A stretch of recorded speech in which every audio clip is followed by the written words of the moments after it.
Yes. The lead Spring Army sends its regards.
Hello, everyone. I'm the Enforcer, and I'm accompanied by Enforcer Matt. And good evening, folks. It's Enforcer Matt, and welcome back to day 1436 of the War News stream. And tonight we have very big news yet again, unshockingly. We have seen that Iran has declared major military exercises around their coast with China and Russia. Very interesting with that. Also, Iranian officials have allegedly, possibly begun fleeing Tehran in a private jet. And also, we have heard that U.S. Special Forces are preparing for covert strikes on Iran and possibly even maybe the capture of the Ayatollah himself. And it's good to see you all once again. And of course, folks, we're going to be covering the past 24 hours of news from around the world here at the beginning of a brand new streaming week. And we have, of course, been able to hear major news from multiple areas around the globe, particularly that of the Middle East and Europe over the course of the day, with the Islamic Republic of Iran now officially announcing major military exercises around their coastline and also within the critically important Strait of Hormuz. The Islamic Republic of Iran has also made additional announcements that they will be conducting a larger naval exercise outside of the Strait of Hormuz within the Gulf of Oman and the Northern Arabian Sea, with possible support from the Russian Federation and the People's Republic of China, which may be actively involved in the military exercise that is soon to take place within that area.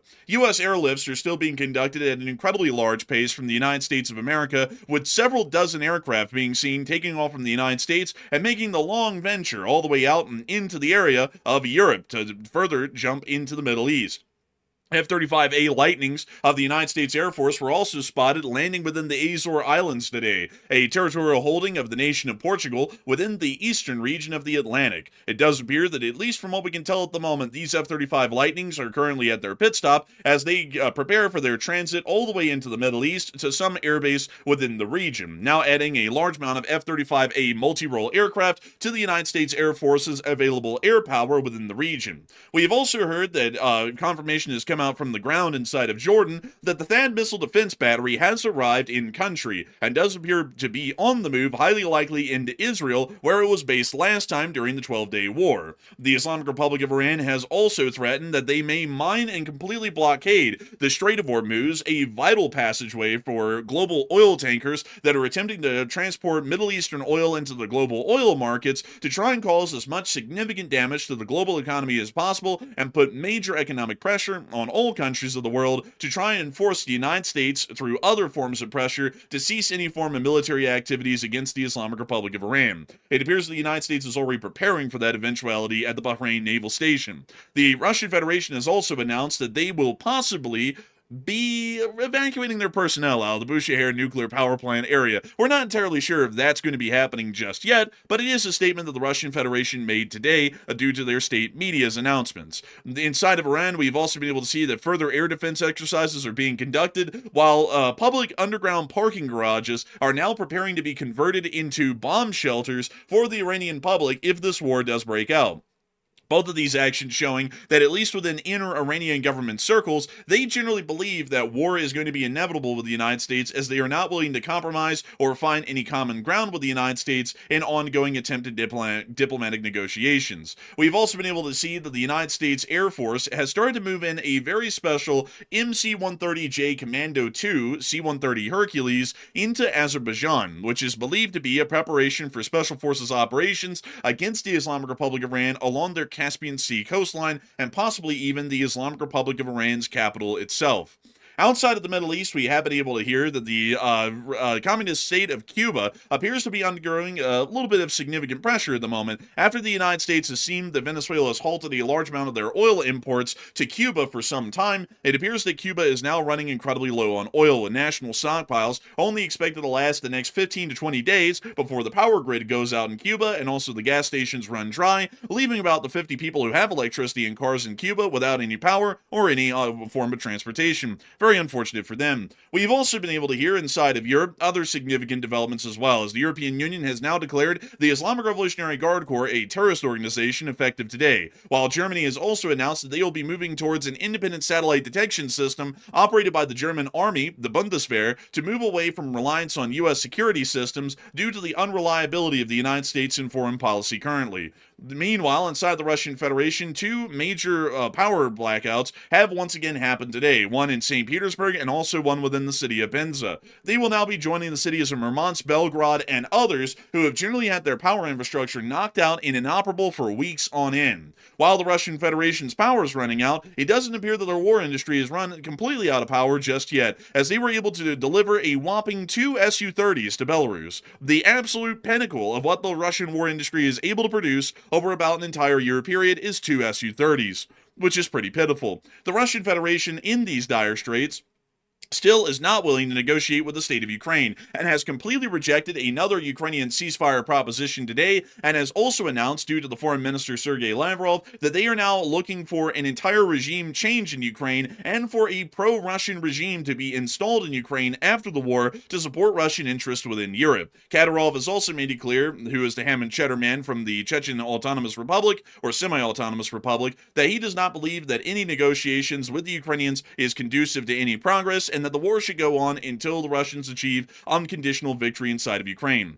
The Ukrainians were able to inflict some pretty considerable casualties onto the Russian armed forces today, and there was generally no frontline movement seen as a result of those actions. We have a significant amount of news, and a far larger amount than we've been able to cover generally here in this summary, and we are, of course, going to be making sure to get through each and every single piece of this major breaking news that's happened over the last 24 hours, right after we get to the major breaking news that's happening right now. So, Matthew, what do we got?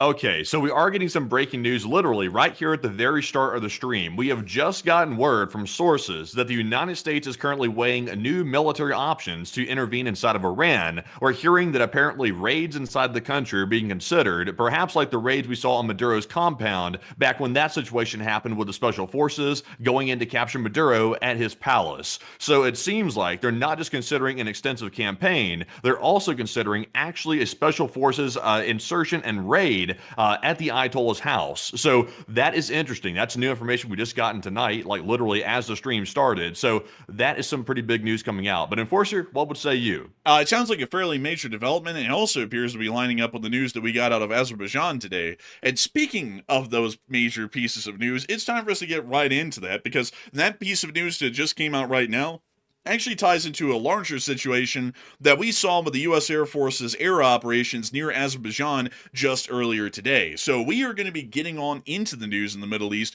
starting off with the major news and developments that we have been able to hear along the southern Iranian coastline. Iran, funnily enough, actually has two coastlines: a northern coastline within the Caspian Sea, which generally serves as a transportation corridor with the Russians, and that's about it, and a larger southern coastline that spans the entirety of the Persian Gulf, the Gulf of Oman, and a small part of the Arabian Sea, just outside of the Gulf of Oman. This coastline is incredibly important for the Islamic Republic of Iran to be able to function from, as it allows them to have some sort of power projection abilities over strategic choke points within the area, particularly the Strait of Hormuz. The Strait of Hormuz is a vital passageway for oil tankers transiting in and out of the Middle East to the oil-producing countries of Saudi Arabia, Qatar, the United Arab Emirates, Kuwait, and Iraq, largely meaning that access to basically all of the major oil-producing countries within the region has to be done through the Strait of Hormuz and into the Persian Gulf. This means that any sort of attempted efforts to exert control over an area of the Strait of Hormuz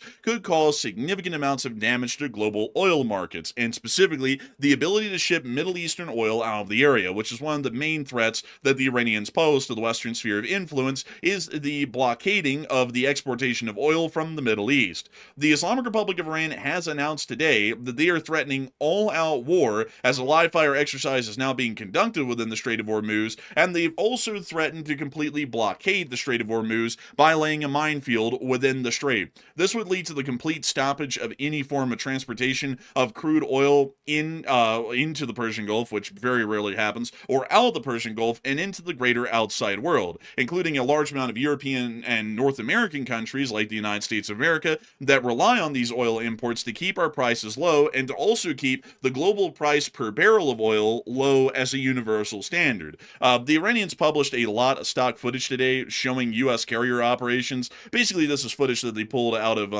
DVIDs from about a year or two ago, and they also showed off some of their, I believe they're the Shaher-class frigates that they have inside of the Iranian Navy.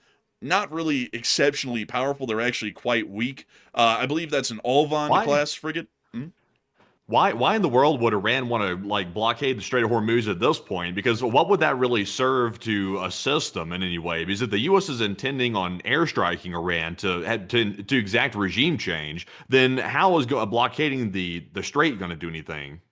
I wouldn't really know, to be entirely honest with you. I think it's just trying to cause damage to the other Middle Eastern countries, or to put significant pressure on them to try and pressure the United States to not go forward with strikes, because we have heard of some reluctance from Middle Eastern governments like the UAE, Saudi Arabia, and Qatar about the United States striking Iran, because the Iranians might be able to mine the Strait of Hormuz and generally block their oil from being transported out of the area. And if that happens, that could start to cause significant economic recessions within those countries, especially if that blockade lasts for even a shorter period of time, like maybe 2 to 3 months. We could see that those economies could suffer somewhat significant damage as a result of that.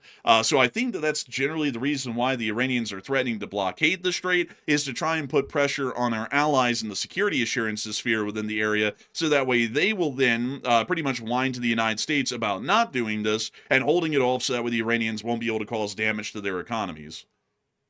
Yeah, it seems to me like isn't most of Iran's trade actually done with China? So isn't most of the ships coming in are actually going to Iran to supply them? Isn't that right? That is largely true, but one thing that is a little bit interesting about that is that they actually have a couple of ports that oil tankers can go to, one of them being Bandar Abbas, which is largely one of their more significant ones, and specifically the Rajay port, which you can see right down here. This is a fairly important oil loading port, and they also have some repair facilities further down the coast as well, and they also have the port of Chabahar right out here, which also serves as another oil loading port from what we understand. And because of that, they don't necessarily have to have unfettered access in and out of the Strait of Hormuz, because they can actually conduct some decent amount of oil exportation abilities through the city of Chabahar and its port facility. Yeah, it just seems like a strange thing to do. Also, by the way, I see some people in the live chat saying this is what Iran always threatens to do. They always threaten to go and blockade the strait, and it seems like that is their go-to threat. If they're not threatening to level like all the U.S. bases in the region, attack Israel, the third option is blockade the strait. That's their like go-to. So I just don't think it's going to help them personally. I think this is a sign of panic and desperation. It's just something. They're just trying to drag something out of the hat so that way they can say they're defending their country. But I just don't think it's going to work. Also, the fishing boats with mounted dishkas doesn't really give me a lot of confidence that that minefield would hold for all too long, considering that their surface fleet is generally is composed of this, you know? Yeah, I would say this is a joke. These are like fishing, little like dinghies. I would say. I was about to say ship, but it's a dinghy actually. Man, right here, closest to the camera, this is the Bubba Gun Company boat, and then right over here, this is the Iranian Fish and Wildlife Service in the middle of the screen with the little awning in the middle of the boat for them to operate from, so that way they can operate in all weather. Make sure to catch those people who are getting those fish out of season. But moving on out of that and that little clip, we are going to be getting on into a little bit of additional news that we got from the Iranians today, where they did issue that direct warning for the Strait of Hormuz. This, by the way, was their one attempt at creating a modern vessel. It's basically unarmed, just to let you all know that up front. There's almost no weaponry on this hyper-advanced looking vessel right here. And I also got to say, you really can't make a country look hyper-advanced when surrounding this small patrol vessel is a million sampans that are coming in from fishing. I mean, you know, you can't really make something look that advanced with that being the background, you know? I hate to do a distraction, but pull up a picture of the Batmobile from the Batman movie real quick. This ship, I guarantee you, they looked at the Batmobile and they said, we want it to look like that. And they designed it based on the Batmobile. Not that one necessarily, the newer one that it came out with. Let's see. There we go. That one up top. Yep, this is it. They looked at this thing and they said, we want the ship to look somewhat similar to that with the two prongs going out. If you go back to the Iranian ship real quick, you're about to see here. Oh, yeah, it kind of does. Yep, it's the Batmobile. It's the Bat ship. Man, Bat ship crazy.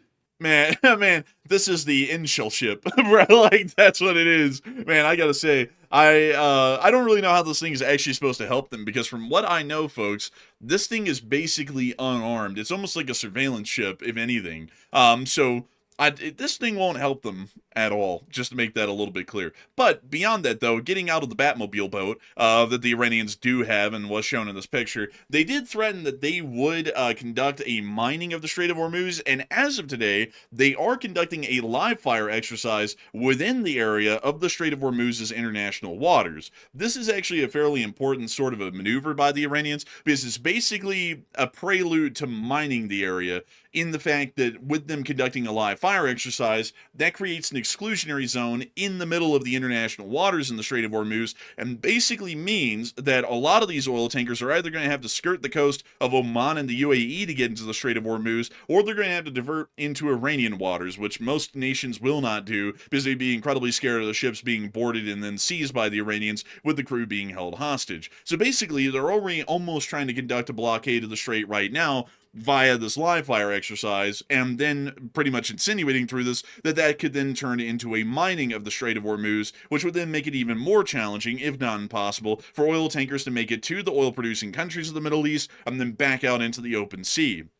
A lot of people at the moment are actually talking about this other major military exercise that has now been announced by the Iranians today, where they have announced that they will be conducting a military exercise, this is the Iranian Navy, with Chinese and Russian support in the Sea of Oman and the Indian Ocean in the coming days. The only problem with this one, folks, and this is where I kind of have a little bit of questionability about this announcement by the Iranians, is that we really cannot confirm any Russian ocean-going vessels within this area that are a part of the Russian Navy, or really any large part of the People's Liberation Army Navy that is within the area of the Gulf of Oman or the Indian Ocean at large. And while there are a few Chinese destroyers that generally hang out around the Bay of Bengal and other areas over here to the eastern part of the Indian Ocean, we haven't heard of any of them getting incredibly close to the Middle East. And Russian vessels being present either in the Mediterranean or in the Arabian Sea near to the Middle East is practically unheard of in the modern day and age. Russia's seafaring abilities have been greatly impeded due to the war in Ukraine, and the amount of funding that they have to be able to conduct large operations where major major multi-month-long ventures are taken by their vessels are generally becoming less and less of a likelihood, meaning that I'd have to say, out of the two countries that the Iranians are saying are going to be joining them, it's highly unlikely that the Russians will ever join them for this exercise, and it's a little less likely that the Chinese will join them, but that's the more realistic reality of those two countries joining the Iranians. Still, a lot of people aren't talking about this announcement that the Iranians have made today, and they're wondering whether or not this is just pure posturing by the Iranians, whether this is showing that the Chinese are trying to put some foot forward to show that they might actually assist Iran militarily in the event of these strikes, or something else in between, or maybe some people are undecided. And Matthew, what are people thinking about that, and what are you thinking about that as well? Okay, so now that China and Russia are claiming that they're going to show up and perform joint naval exercises with Iran off their coast in just the coming days, will they defend Iran's regime in the event of a U.S. attack on Iranian soil, which at this point is pretty much a certainty. It's just a matter of when it's going to happen. So 66% said no, it's merely military posturing by both Russia and China, while 17% said yes, they will defend Iran militarily, and 11% said I'm 50-50 on this one.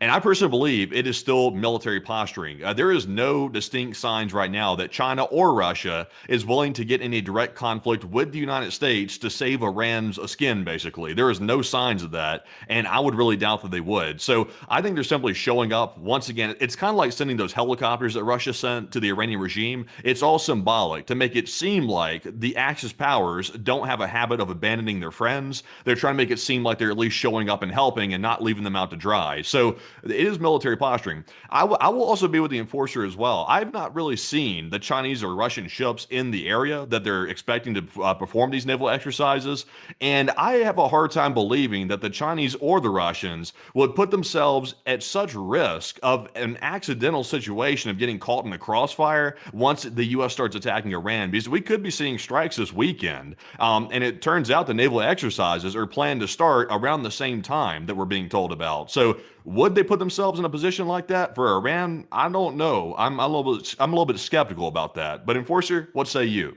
Really quickly, before I even answer this question, I want to show you something very interesting here, just to point this out to people, because I just talked about how the Russians really couldn't even make it out here to the Iranians. So I really want to show y'all why they can. So this is the shortest voyage that the Russians could take from Kronstadt Harbor in St. Petersburg all the way down into the general area of the Arabian Sea to go join the Iranians for a naval exercise. If we measured that out in the shortest distance possible, it is around a 9,000-mile one-way trip for a Russian vessel to make it here. That's if they're able to pass through the Suez. That's if they're able to make it generally as quickly as they can without the ship breaking down. It's a 9,000-mile voyage.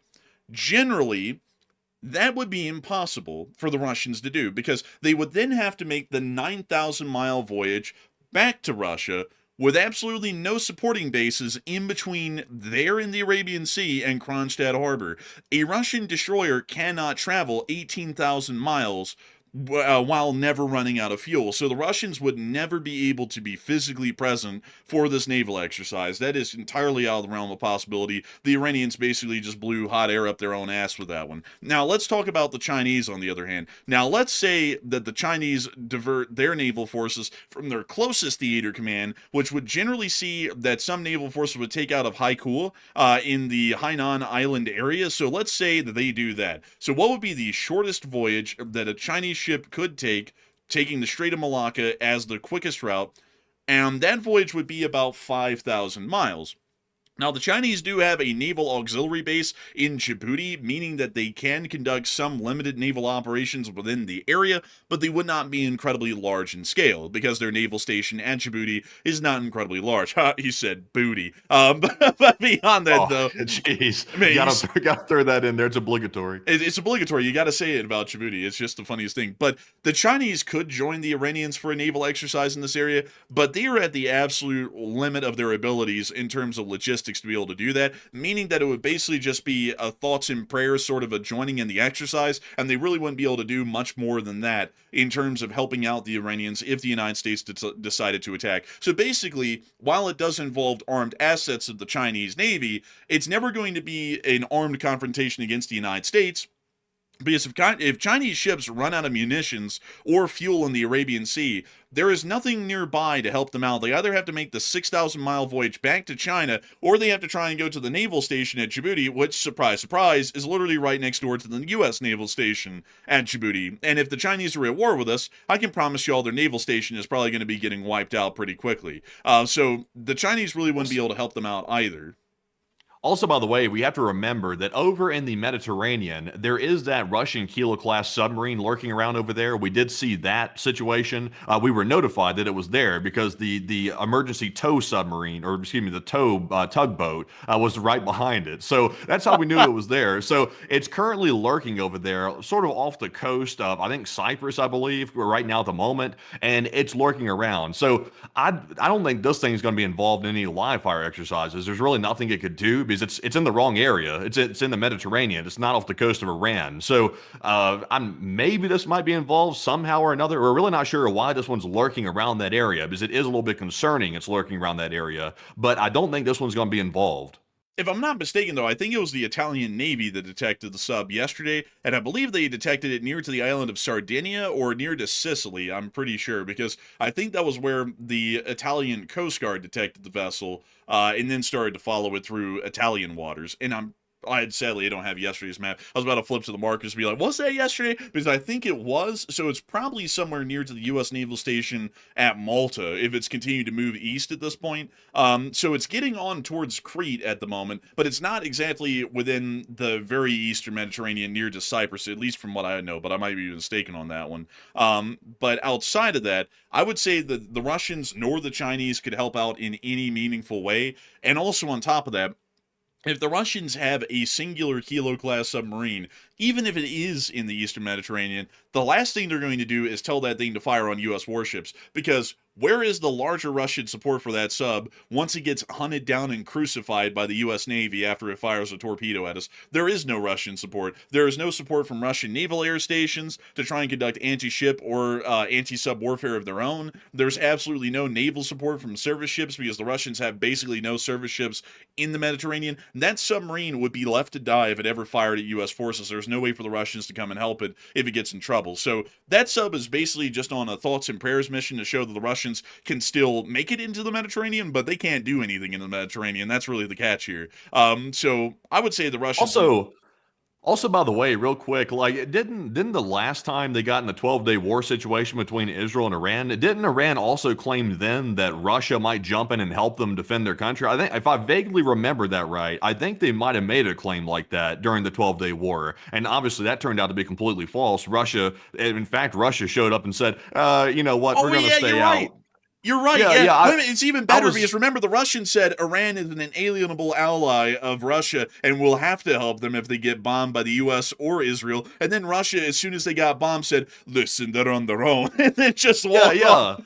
They did say that, and that they left them completely wide open to get attacked by Israel or counterattacked by Israel after Iran launched their missile attacks against the Israeli state. So they claimed the same thing last time, and they were left out to dry. So I don't think anything's changed since that time. I don't think Russia has changed their calculus at all. In fact, Russia's probably more apt not to help this time because they're getting even worse and more bogged down inside of Ukraine. So they really don't have much to spare. Yeah, I don't think they can really do anything at all, and I don't really think the Chinese would want to risk a major war with the United States over Iran, which is good for the One Belt, One Road project, but the One Belt, One Road project has basically fallen flat at this point and is making it nowhere. So it's not an incredibly important prerogative for the Chinese, at least for right now, especially within Central Asia. So they probably wouldn't be that apt to defend the Iranians either. So they're pretty much on their own still. And even still, with the Iranians being on their own, they do have the ace up their sleeve, which is mining the Strait of Hormuz. Problem is, though, is that at the naval station in Bahrain, we currently have 3 Independence-class littoral combat ships, which are basically designed as large demining vessels or anti-mine patrol vessels. Let me go pull y'all up an Independence-class frigate right here. Let's see here. An Independence-class frigate. Here we go. Or a littoral combat ship. This ocean is so blue, it looks like this is a PNG. But This is the Independence-class littoral combat ship. These ships are generally specially designed to be able to conduct operations at littoral ranges. Littoral means basically point-blank range in naval terms, so maybe a couple of dozen miles off of the shore of an enemy country, which is literally exactly where they would be in the Strait of Hormuz. They would probably be only a couple of dozen miles away from the Iranian shore. These vessels would be able to go in and might be able to duke it out for a little bit and attempt to demine or clear a path through the minefield, and then move oil tankers in and out of the area, with U.S. destroyers possibly even providing escorts.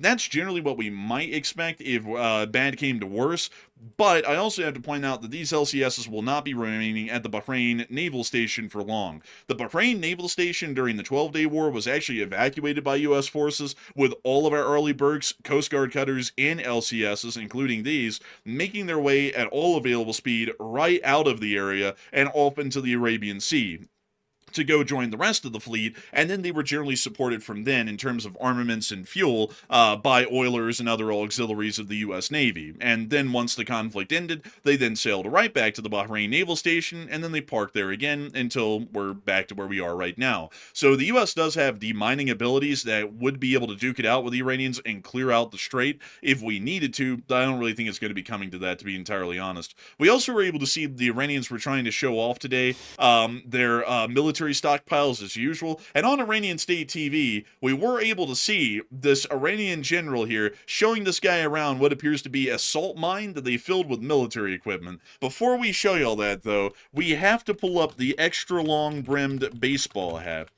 because I have to show you all this, because every single time I see an Iranian wearing those baseball caps, I always think of this extra long brim on this baseball cap right here. Really? Is that a real hat? This is real. You could get this off Amazon. Might have to pick one up. Or this one. Oh, yeah, that's beautiful right there. That's fantastic. Man, but they always have these, like, stupidly long brims. We'll have to mute the music because they're playing, like, some ominous music, like it's the Lion King and he's showing off all the hyenas. He's about to take over the kingdom. But look at that extra long brim. I cannot overlook that. It's just absurd. It's criminal, really. Every time I see one of these underground, like, bunker palaces that they've created here, for number one, I think they didn't build enough space in this thing. This looks cramped. And number two, I think, I know a couple of GBU-57s that are sniffing and salivating at the side of this right here. Those mops would love to clean this place up.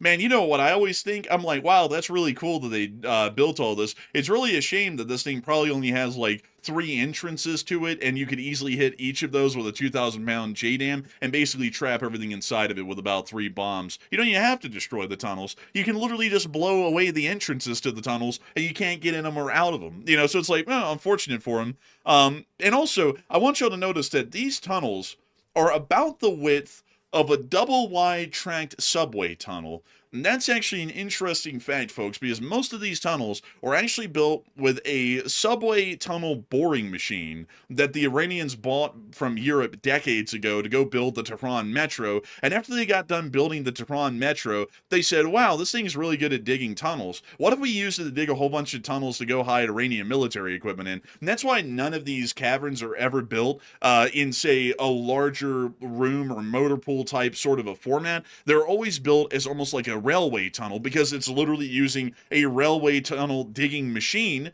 to be able to do anything. I mean, it's absolutely insane, really, but here's the rest of the clip here. You gotta admit, like, I will say this, the Iranians, their military is pitiful, but they do keep a damn clean bunker. I mean, look how clean these floors are. It looks like they've got the polisher out on this thing. They got the Zamboni out here. You know, they cleaned it up before this video, man. I can promise you they had a whole bunch of guys with little scrubbers in here cleaning this whole thing down. This is fantastic. Also, look at this junky propaganda on the wall. They had some guy holding an RPG over there on a yellow flag. Bro, he's tapping this news reporter, man. That news reporter said, where do I get the long brim baseball hat like that? He said, if you martyr yourself for the cause, inshallah, you too will have a long brim baseball hat. And he's like, hey, yo. Like, he's like, bro. Me too? No way. Man, they're all smiles now. They weren't smiles during the 12-Day War. They must have recovered temporarily. Bruh, this stuff makes me absolutely dead. I mean, look at this. Dude, this is literally like they took the tunnel boring machine and they said, huh, let's make like a railroad switch in the tunnel for like a different route. And then they went down this tunnel. Bro, you can literally lay down a railroad switch in that tunnel and it would work. Yeah, really, you could. I mean, it's absolutely insane, folks. The whole thing is built with a subway tunnel boring machine. You know, they must have been on work on this stuff for like years to have this many of them across the country. That little subway tunnel boring machine has literally gone on a national tour of Iran, digging out these tunnels everywhere. I know the Iranian civilians that aren't supporters of the Ayatollah are looking at this right here, this really clean, high-end looking bunker, and they're thinking, huh, that's the reason why we don't have fresh water to drink. Oh, and now they're firing off the missiles, showcasing the live fire exercise conducted today. All those missiles, the millions of dollars they're spending, that could have provided a little bit of water for the people, but no. Missiles instead. I mean, they could have refilled all of their reservoirs around Tehran, like the governor of Utah has announced we're going to be refilling the Salt Lake. Yay! Like, we're not going to have arsenic clouds in the city. Let's go. But anyways, we can see them here showing off the anti-ship missiles, I believe those are. The hobby store jet engines on the back of these missiles is truly inspiring. It really makes you know that anyone could make one of these, really. Like, honestly. Did they provide a geolocation for this bunker, by the way, or did they try to keep that secret? They tried to keep it secret. That's why the surrounding terrain is generally blurred out. Although, I'm not going to lie, considering that you can actually see the dune shapes with the blurring out that they did, I mean, it's not really doing a lot to help them, you know? It's generally sand anyways.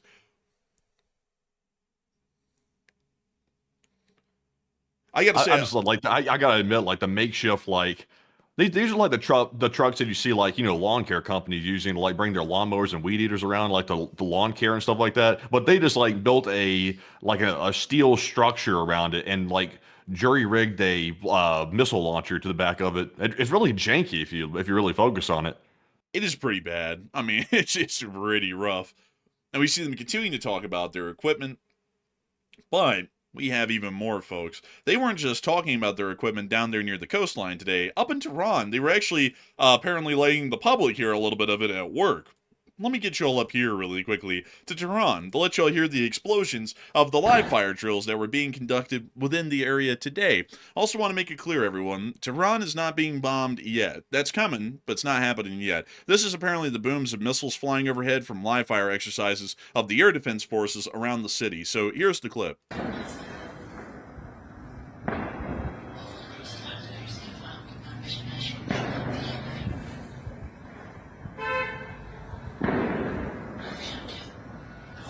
Very erotic voice in the background.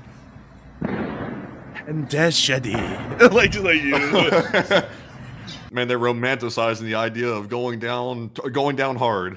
Hey, yo. Oh, not like that now. Not like that. Man, well, I mean, you know, who knows? I mean, maybe they are romanticizing it.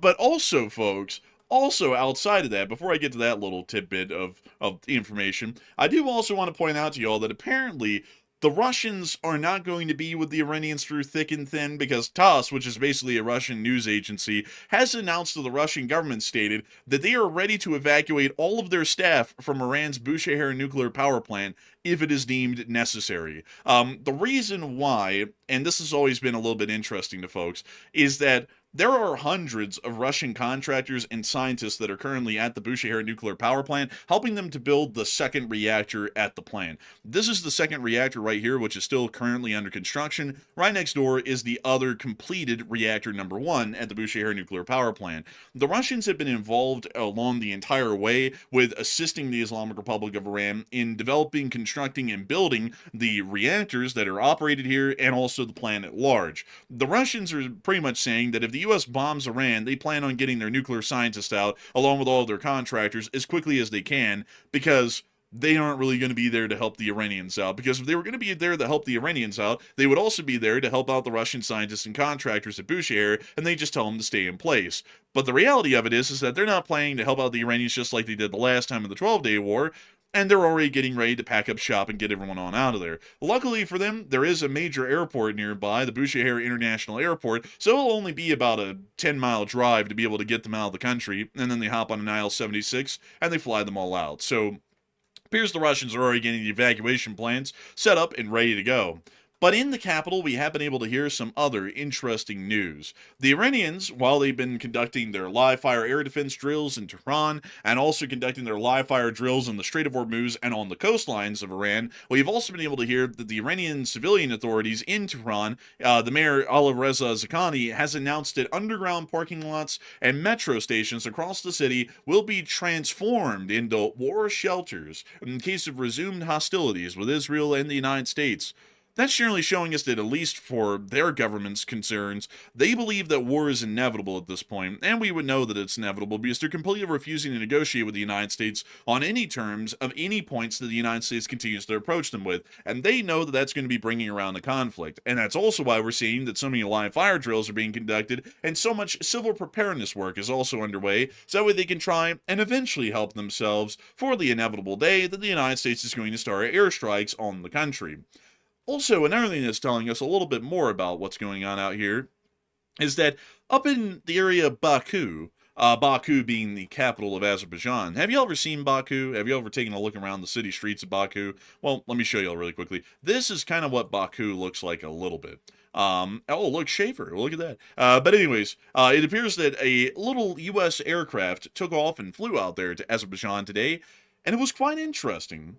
It wasn't just any aircraft, it was an MC-130J Commando 2, and this is a fairly important sort of an aircraft to talk about here, because while C-130 Hercules are generally run-of-the-mill and not really that interesting, the MC-130J Commando 2 is a specialized version of the C-130 Hercules for Special Operations Command forces and their abilities to conduct operations around the world. These aircraft are capable of short takeoff and landing, a little bit shorter than a normal C-130, usually with some sort of a jet-assisted takeoff or something along those lines, although that was technically banned back in the day, but I'm sure they make an exception for the special forces. And also on top of that, another thing that's a little bit interesting about this aircraft is that it has a special ground-following radar. When turned on, this aircraft is actually able, even in the midst of pitch-black darkness, to have an autopilot that detects the ground level below them, how far it is from the aircraft, and adjust the aircraft's flight to be able to account for the contours of the ground below, making sure that it can keep at an extremely low altitude for hours on end, basically scouring directly over the landscape to wherever it's supposed to be going.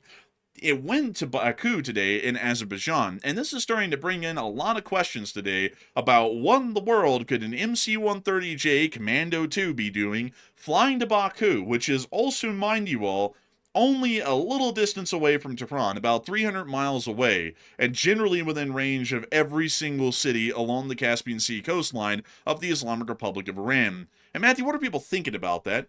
What are you thinking about that as well? Okay, so it does appear that the U.S. has sent that Special Forces aircraft to the Middle East, and the question is, will they attempt to capture Iran's leader like what happened inside of Venezuela with Maduro? And 45% said no, the U.S. will not attempt to do that in Iran, while 25% said yes, and it will go smoothly, and 14% said yes, they'll try, but it'll probably go horribly.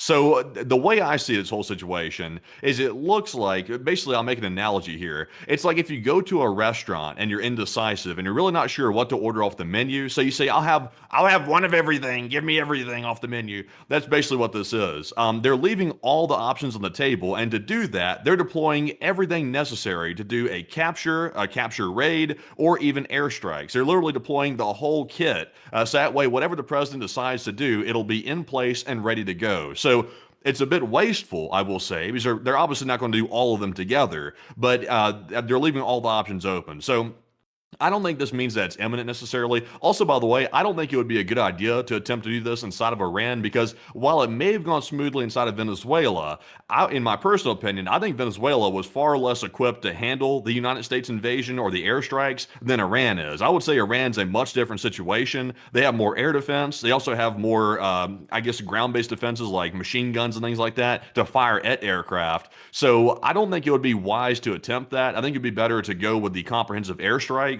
And I think ultimately the U.S. will probably decide against trying to capture the Ayatollah. But Enforcer, what say you? Get him with the discombobulator. The what? I would have to say, I would generally believe that the U.S. is probably not going to try that here. I have a feeling that's going to be a little bit of a stretch, because C1, an MC-130J like this can conduct an operation like that, but it would be pretty tough. I mean, we would be trying to pretty much like find a needle in a haystack with how easy that sort of an operation would be conducted, because it wouldn't be like I can't even describe how difficult an operation like this would be. They would have to fly the C-130 into Iran without it being detected. These C-130s do not move quickly, by the way, so it's not like it's going near the speed of sound. It's going to be moving at about maybe 300 miles an hour or less. So it's basically like a souped-up Cessna at that point, or a Beach King. And it then flies into the area. Say we want to get to Tehran and get Khamenei. You have to find an airfield near the Lavazan. There's practically none, so you'd have to land at the international airport. The special forces would then have to go through baggage claim, which takes about 30 minutes. They would then also have to get to the rental company and get their rental reservations. That might take another hour. And then finally, once they get out into the streets, it's probably going to be pretty busy. A lot of people want to see them, take photographs, get autographs, all that sort of a deal. And then they finally make it to Lavazan. That'd be about an hour and a half later. Then they finally nabbed Khamenei, but by then the entire operation, once they entered Iranian airspace, has lasted by that point for about 3 hours. And of course, I'm just kidding, folks. It would really last at that point for probably about 40 minutes to an hour to actually make it to the Lavazan neighborhood in reality. But that is far too long of a time. The Iranian security forces would be able to react, and they would be able to get out of the area, along with Khamenei, meaning that the special forces would miss their opportune window to be able to capture him. So I would say that that sort of an operation is highly unlikely. One thing I will say, however, is that we could see some other form of a special operations raid conducted by U.S. Special Forces using Baku as a launching point and the MC-130J. I do have to say, though, that U.S. operations with C-130s in Iran have historically not gone well. There's only one other that we can reference, which was the attempted hostage rescue in 1979 by the Jimmy Carter administration here in the United States of America. That generally ended in a resounding failure. We had a specialized version of the C-130 Hercules. Let me go see if I can find y'all the Iran hostage C-130. It was actually a work of pure engineering. It was really something. So here is one of the few stills that we have of the test videos of the C-130. But they took a whole bunch of these JATO tanks, JATO tanks, which are just assisted takeoff tanks, and they strapped them everywhere on the C-130 in deployable little modules on the side. And the idea is that the C-130 would be able to fly into Iran. They would then deploy the forward-facing JATOs, which would rapidly slow the C-130 down for a short landing on a very short strip. And then they would have all the Special Forces guys unload, make it into Tehran, make it to the embassy, grab all of the U.S. Embassy staff that were still being held hostage, bring them back out into the desert, then load them back onto the C-130, and then use the other JATO tanks that they had all over the C-130 to conduct a very short takeoff from a very small strip of the desert, and then fly right back out of Iran, saving the hostages. What happened in reality is that the C-130 tried to land. It had an incredibly rough landing, basically ripped one of its wings off, caught on fire, and the entire operation basically failed right then and there. So I would say that it's possible, but the fact that we don't really have a lot of JATO tanks that we know of currently in the U.S. military, considering that production of these stopped during Vietnam, and the last time we ever saw these publicly used in any large way was by the U.S. Air Force Thunderbirds in 2000, well, actually it was the Blue Angels in 2009, and during their air show routines that year, which was basically the last time we ever saw them used in large form. There's probably not a lot of these around, and probably not even that many available to try and conduct a Special Forces operation to where one of these aircraft like the MC-130J would be able to conduct a short takeoff and landing with JATO assistance. So I would have to say this is probably just something more akin to a distraction than anything to get the Iranians looking at that plane instead of looking at everything going on south along the southern coastline. Yeah, and also, by the way, if you compare it to the Maduro situation, the reasons why this would probably not work out similarly to the success seen in Venezuela is because the U.S. does have the Growlers, the electronic warfare jets. They are in the region, so they will likely be used in any type of airstrikes against Iran. So that'll be similar to Venezuela. So that'll knock out a lot of Iran's radar systems and possibly guided missile systems. That'll knock out some of that. So it sort of takes away that threat. But Iran also has a lot of manually operated machine guns on the ground, air defense AA guns on the ground. So they have a lot around Tehran, etc., and that will not be affected by the Growlers. So that's going to be a huge problem. I think inside of Venezuela, they sent in Apaches to go deal with that. You saw the Apaches just absolutely lighting up some of these ground like AA guns on the ground. They would try to do that inside of Tehran, but there's a lot, to my understanding. I think there's more than what Venezuela had in their capital. So that's going to be a bit problematic. Also, if you're going to try to use a discombobulator again, which I'm sure they're probably loving or wanting to use again, because I'm sure the president's gotten very fond of that weapon, it's really kind of hard to do that because we don't even really know exactly where Khomeini's being stowed up at. We did have a strong idea in Venezuela that the other fellow, Maduro, was in his palace. So that was generally understood. But Khomeini could be anywhere. The CIA probably has an idea of where he's at, but he could be being shuffled around, or he might not even be in the country anymore. We simply don't know. I would say we probably have a really good idea of where he is in Iran because we probably have a very significant security and intelligence gathering apparatus in the country since the regime has existed for 50 years and has been our biggest threat in the Middle East. I would have a feeling that we probably have some pretty good intelligence inside of Iran. At least in my opinion, and who's to say, we may or may not, we don't work for the CIA, folks, so that kind of makes it a little bit tough for us to actually say with any certainty what the intelligence situation is like on the ground there. But one thing I will say is that the Islamic Republic of Iran's leadership probably is not going to be under direct threat of being nabbed by the U.S. military. They probably have a higher threat of being bombed by an airstrike because the risk assessment involved in this operation is so high that if I was in charge of the operation, of say, Special Operations Command, I would say that we should not use Special Forces for an operation like this. If these people are so bad that they need to be taken into U.S. custody, but we can't do that, then I would just recommend hitting them with airstrikes, say with 2,000-pound JDAMs, or if they're a high enough risk and they're in a deep enough bunker, hit them with a GBU-57 and see how that does. And if that doesn't work, we'll then work from there and figure out something else. But I wouldn't put Special Operations Forces at risk of conducting an operation like this because it has a high like this one actually has a very high chance of failure, unlike the one in Venezuela. In Venezuela, it's very clear and clean operation. 7 miles inland, land, grab the guy. They know exactly where he's at. It's not even that far in the country. Once they grab him, they take off and fly back over 7 miles of land, right back out into the Caribbean. And after they cross the shoreline and basically get about 3 miles away, they're free. I mean, that's a super easy operation. This is very different in Iran. You would have to trek over about 300 or so miles in every direction, even from Baku, to be able to reach Tehran to even do anything. So it's a much longer operation in terms of just distance that has to be covered, meaning the Iranians have a lot more reaction time. And not only that, they're going to have generally a better time to prepare, and also Tehran's a lot more difficult of a place to navigate, considering that we wouldn't be able to use helicopters in this operation, and you would have to fly them in on a fixed-wing aircraft because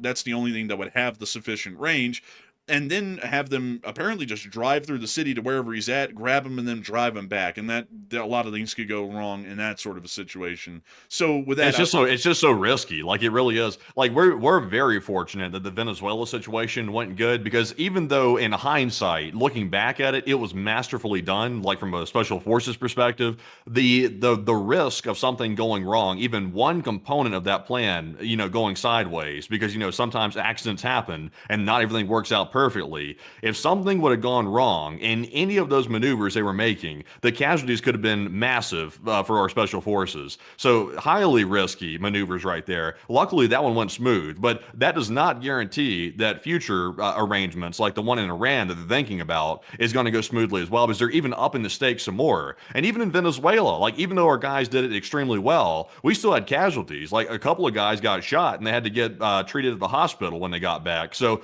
I mean, it's very risky to do these things, and I don't really see what the benefit would be, because if the goal is regime change, taking the Ayatollah away is not going to achieve that. I didn't achieve that in Venezuela either. That's why Delcy's now in charge inside of Venezuela, and she's carrying the torch on behalf of Maduro and not operating with the U.S. government. So it would be pointless and unnecessarily risky. And also, another thing that I have to point out, folks, is that Special Operations Forces operators are fairly important assets to keep. Like you don't want to just throw the special forces around all over the place in situations where they might get wounded and killed, because if they get wounded, they're most likely going to get discharged, especially from special forces. They might get assigned to another unit, and if they get killed, you've completely lost the operator entirely. These operators cost a lot of money to train, a lot of money to field, and not only that, you have to be a specific type of a person to be a special forces operator. Not everyone can be one. Some people just don't have the mental fortitude for that. So, I mean, not just out of the cost perspective alone, the quality of these people, it's a very limited pool of people that have the qualities necessary to be a special forces operator. And I just don't really see the necessity in putting such high value assets of the military's personnel at risk in putting them in an operation like this that would have a high chance of failure. I'd say that airstrikes would just be the safer way to go in this situation. And if you want to do anything to see that the Iranian regime is generally neutralized in its leadership abilities, or the current leadership is removed, airstrikes would generally be the safest and most surefire way to go about that, at least for now. But with that, I hope that does address that the best I can, at least in my opinion. And also, we do have a little bit more news coming out of Iran, at least at the moment. It does appear that some, and I want to say this with a heavy emphasis, like asterisks around this and everything, some Iranian officials may have fled the country today, because there was a flight of an Iranian diplomatic jet which took off from Tehran today and appeared to have been flying towards Russia. Me personally, I would have to say that I'm kind of doubting that it is a flight where people are fleeing the country right now, because not a shot's been fired yet. And generally, in every situation that we've seen so far, Maduro never fled Venezuela, even knowing that the U.S. was probably coming for him. Assad only fled Syria when when Jelani's forces were basically on the outskirts of Damascus. And right now, we have not seen anyone, well, even in the 12-day war and Operation Midnight Hammer, no Iranian leadership appears to have packed up and left Iran. So I'm not really believing that this was a flight to see the Iranians flee the country. I'm actually thinking that this was more so a flight to send Iranian diplomats to Moscow to be able to request the Russian Federation assist in some form, most likely in military support. That's generally what I was thinking about this flight over the course of the day, but some people are thinking different about it and are believing that some Iranian leaders may have tried to jump ship over the course of the day and make it to Russia before the shooting actually starts to happen. And Matthew, what are people thinking about that? And what are you thinking about that as well? Okay, so Iran's top government VIP aircraft did flee Tehran earlier today and fly straight to Moscow, nonstop. They got a nice, good flight straight to Moscow earlier today. And who was likely evacuating on it? 41% said probably most of the Iranian top officials left the country on that flight, while 24% said Khamenei himself was being evacuated, probably alone, and 25% said nobody was being evacuated. It was simply a diplomatic team going to meet with the Russian officials. And I would actually disagree with the enforcer on this one. I think that they were evacuating Khamenei.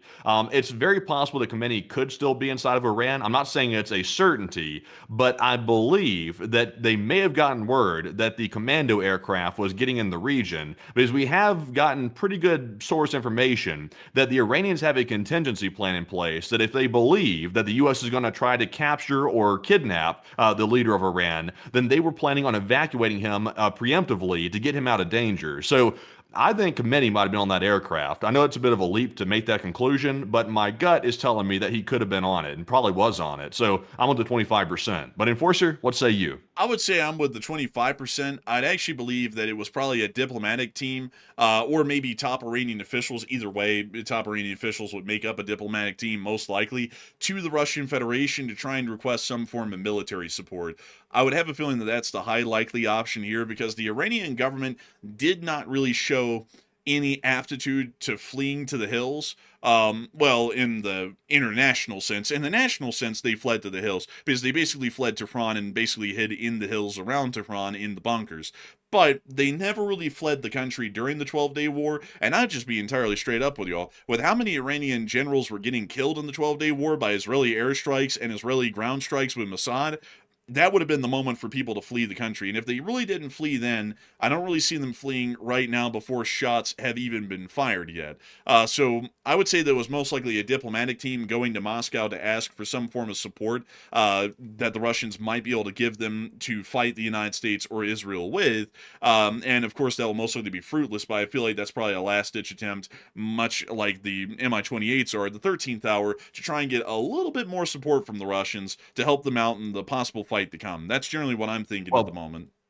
Well, Brian Gonzalez brought up a good point to live chat. He said all the Iranians would have to do if they needed to get support from the Russians is simply make a phone call. And I would agree with Brian on that. I think a phone call would cut it. Of course, going in person, that's more personable, I guess you could say, and it makes it more, I guess, relatable to go in person. But the Russians would understand that the Iranians are in a time of desperate panic and need right now and would not expect them to make an actual physical visit to the Kremlin if they needed to request help. So I don't think they would have a reason to send a diplomatic team at the time. They would have a reason to evacuate people, certainly, and we have heard that they are going to evacuate Khamenei preemptively if they believe a U.S. attack is imminent, because you got to imagine, if they just saw what happened in Venezuela, I mean, if you were in Iran, you would naturally want to evacuate your leader and get him out of there, and especially with the commando aircraft showing up, to avoid him being captured, because if he gets captured, that's a huge propaganda blow, and well, it'll probably actually fracture the regime quite a bit, because it's going to make them look like they can't defend their own airspace.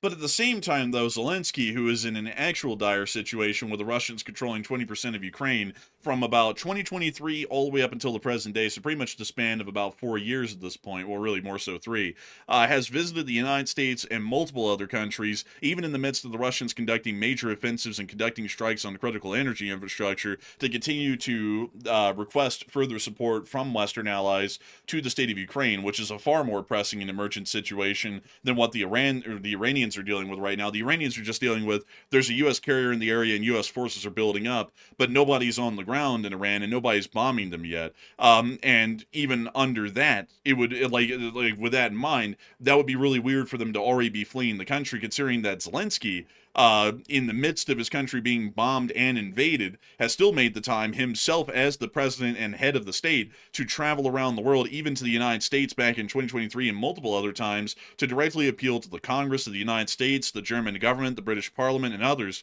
about continued support for Ukraine. So I'd feel like that might be a bit of a stretch, because like every single time Zelensky's jet or train took off out of Kyiv, someone could say he's fleeing the country to abandon the place because he knows the Russians are about to get him, when in reality he was just going around asking for global support. I don't think the Russians had the ability to actually exfiltrate Zelensky like that. They attempted to take him out. They did attempt that, and they failed miserably. All the Russian agents that tried to go get him, they got capped. Every single one of them. They died horribly on the way to go get him. So they couldn't even manage that. They can't really manage anything. Like, the Russian special forces are not our special forces. Like, they're good in their own respect for what it's worth, but they're not anywhere close to what our guys train like here in the United States. So I just don't think they have that ability. The United States does have that ability, though. So it makes the threat a lot more credible to the Ayatollah's regime than it would be to Zelensky going up against the Russian special forces. I don't know. I think I might have to stick to my guns on this one, though, and say it's probably a diplomatic team. I mean, honestly, we might want to check the Kremlin's official Twitter, because they might have actually put something out on this at this point. Let's see here. Let's go to the president of Russia's Twitter. Let's see. Dang, they have not put anything out on Twitter. I'm not even kidding, folks. Since March 15th of 2022. Check the recent sales of penthouses and see if the Ayatollah's bought one. Oh, that's a good one. That's a good one. Man, let's see. There's got to be some place, though, that we can go to check, because I'm sure the Russians would have had to have made a comment about this somewhere. I mean, like something about the Iranian flight, because they're not just going to keep that quiet. And also another thing, though, I have to point out, Matthew, if Khamenei was fleeing, they wouldn't have the transponder on, because Assad's jet never had the transponder on when he fled Damascus. They shut that thing off before the aircraft even turned on. Nobody even knew that the plane had took off and left yet. And he was already in Moscow by the time people had found out. So why in the world, if they were fleeing, would they turn on the transponder to publicly let everybody know that the leadership of the Iranian government is on board a jet and is fleeing the country? He's not even in a physical area to control the country any longer, leaving a power vacuum in realistic census at this point, and also on top of that, letting everyone else know that he's basically left them to die and fight until the end, which would be heavily demoralizing to him. Well, I don't. They're not going to tell anybody that he left. If Khomeini truly left on that aircraft, they're not going to tell the public about that. They're going to keep it secret, and it's probably why you haven't heard the Russians say anything about it either. Because I was just looking through on Twitter to see if the Russians had put out a statement, and I see zero official Russian statements about this Iranian aircraft. Also, by the way, I don't really think the U.S. would shoot down the Iranian government plane on the way to Moscow. I doubt they would do that. That would be a step too far. I don't think the U.S. would go that far. So they know they can turn on the transponder. They're not going to be at risk of being shot at by the U.S. forces, and they're going to go to Moscow. In fact, the U.S. they wouldn't really mind that personally, because eventually they will expose that Khomeini has left if he truly fled the country, and that'll also be another damning incident for him. I mean, that's possible. I would just have to say, I think still, in my opinion, it's a diplomatic team. I think we're going to have to agree to disagree on this one. And we'll see. I mean, I might be wrong, I might be right, who knows, but we'll have to wait and see on this one. But with that in mind, though, it is time for us to move on into the rest of our news. Speaking of U.S. Further flights, you can see the Atlantic is littered with them that have been heading to the Middle East, and also other U.S. forces developments within the Middle East itself. But before we get to that, folks, I do have to say that tonight has been one hell of a night for news, I'd have to say. We've had 110,000 people watch this show in an hour and 10 minutes, and we've also had a peak viewership tonight of 18.6 thousand people. We're always entirely honored and greatly appreciative to know that so many of y'all consider this channel to be your primary source of news, and we hope that our news coverage so far has been up to snuff, like it usually is for most people who consider this channel to be their primary source of news. Before we move on, though, into the rest of the news for the night, I do want to get a couple of questions before we move into the major U.S. force deployments that are moving to the Middle East, and also all the other major news that came out of Ukraine and also the Americas over the course of the day. So, Matthew, what do we got? All right, so grabbing our first three super chats, a huge shout out to Sylvester the Cat, a longtime channel legend who threw in a massive $105 super chat, and we do appreciate it very much, Sylvester, for that support right there. Very generous, and of course, that does help keep the channel running through that viewer support. And Sylvester said, greetings, and in recent months, Russian tank and AFV, armored fighting vehicle, losses have been about equal, and through the rest of the war, the losses were 1 tank, 2 AFVs, and why the recent increase in tank losses relative to AFVs and least spring tankers since week 1 of the war. Hey, and thank you so much for the support, Sylvester the Cat. And the reason why, from what we know, is because the amount of armored personnel carriers that Russia has available is practically dropped down to nothing compared to the early war levels that they had. So for that reason, while there used to be a 1 tank lost for every 2 APCs, now there's such a low number of APCs being lost that they're now losing 1 tank for every 1 APC. That's generally the reason that we're believing, because if we look at the casualty report, which I'll jump to here a little bit early on during the show, let's see here. Let me get this really quickly. And here we are. So if we look at the loss report here for the tanks and the APCs, if it loads, there we go, you'll actually see that the amount of tanks lost in total is 11,613, and the amount of APCs that they've lost is 24,000. So in realistic numbers, the amount of APCs that they've lost is twice the number of tanks that they've lost, and due to that exceptionally high attrition rate that they've had in the APC category over the whole of the war, they've now started to see that in terms of density on the front lines, there's a lot less of them. There's about as many APCs on the front line in the Russian army now as there are tanks, and that's why the loss ratio is now around 1-to-1. It was far more common for the Ukrainians to find an APC to hit it back in, say, 2023 and 2024 than it was to find a tank. Nowadays, finding an APC is about as rare as finding a main battle tank, so that's the reason why the loss rates these days are around 1-to-1 for both categories. But a humongous thanks to you for the amazing support and helping this channel to keep on running, Sylvester the Cat, and a big greetings to you. I hope you've been enjoying the show tonight,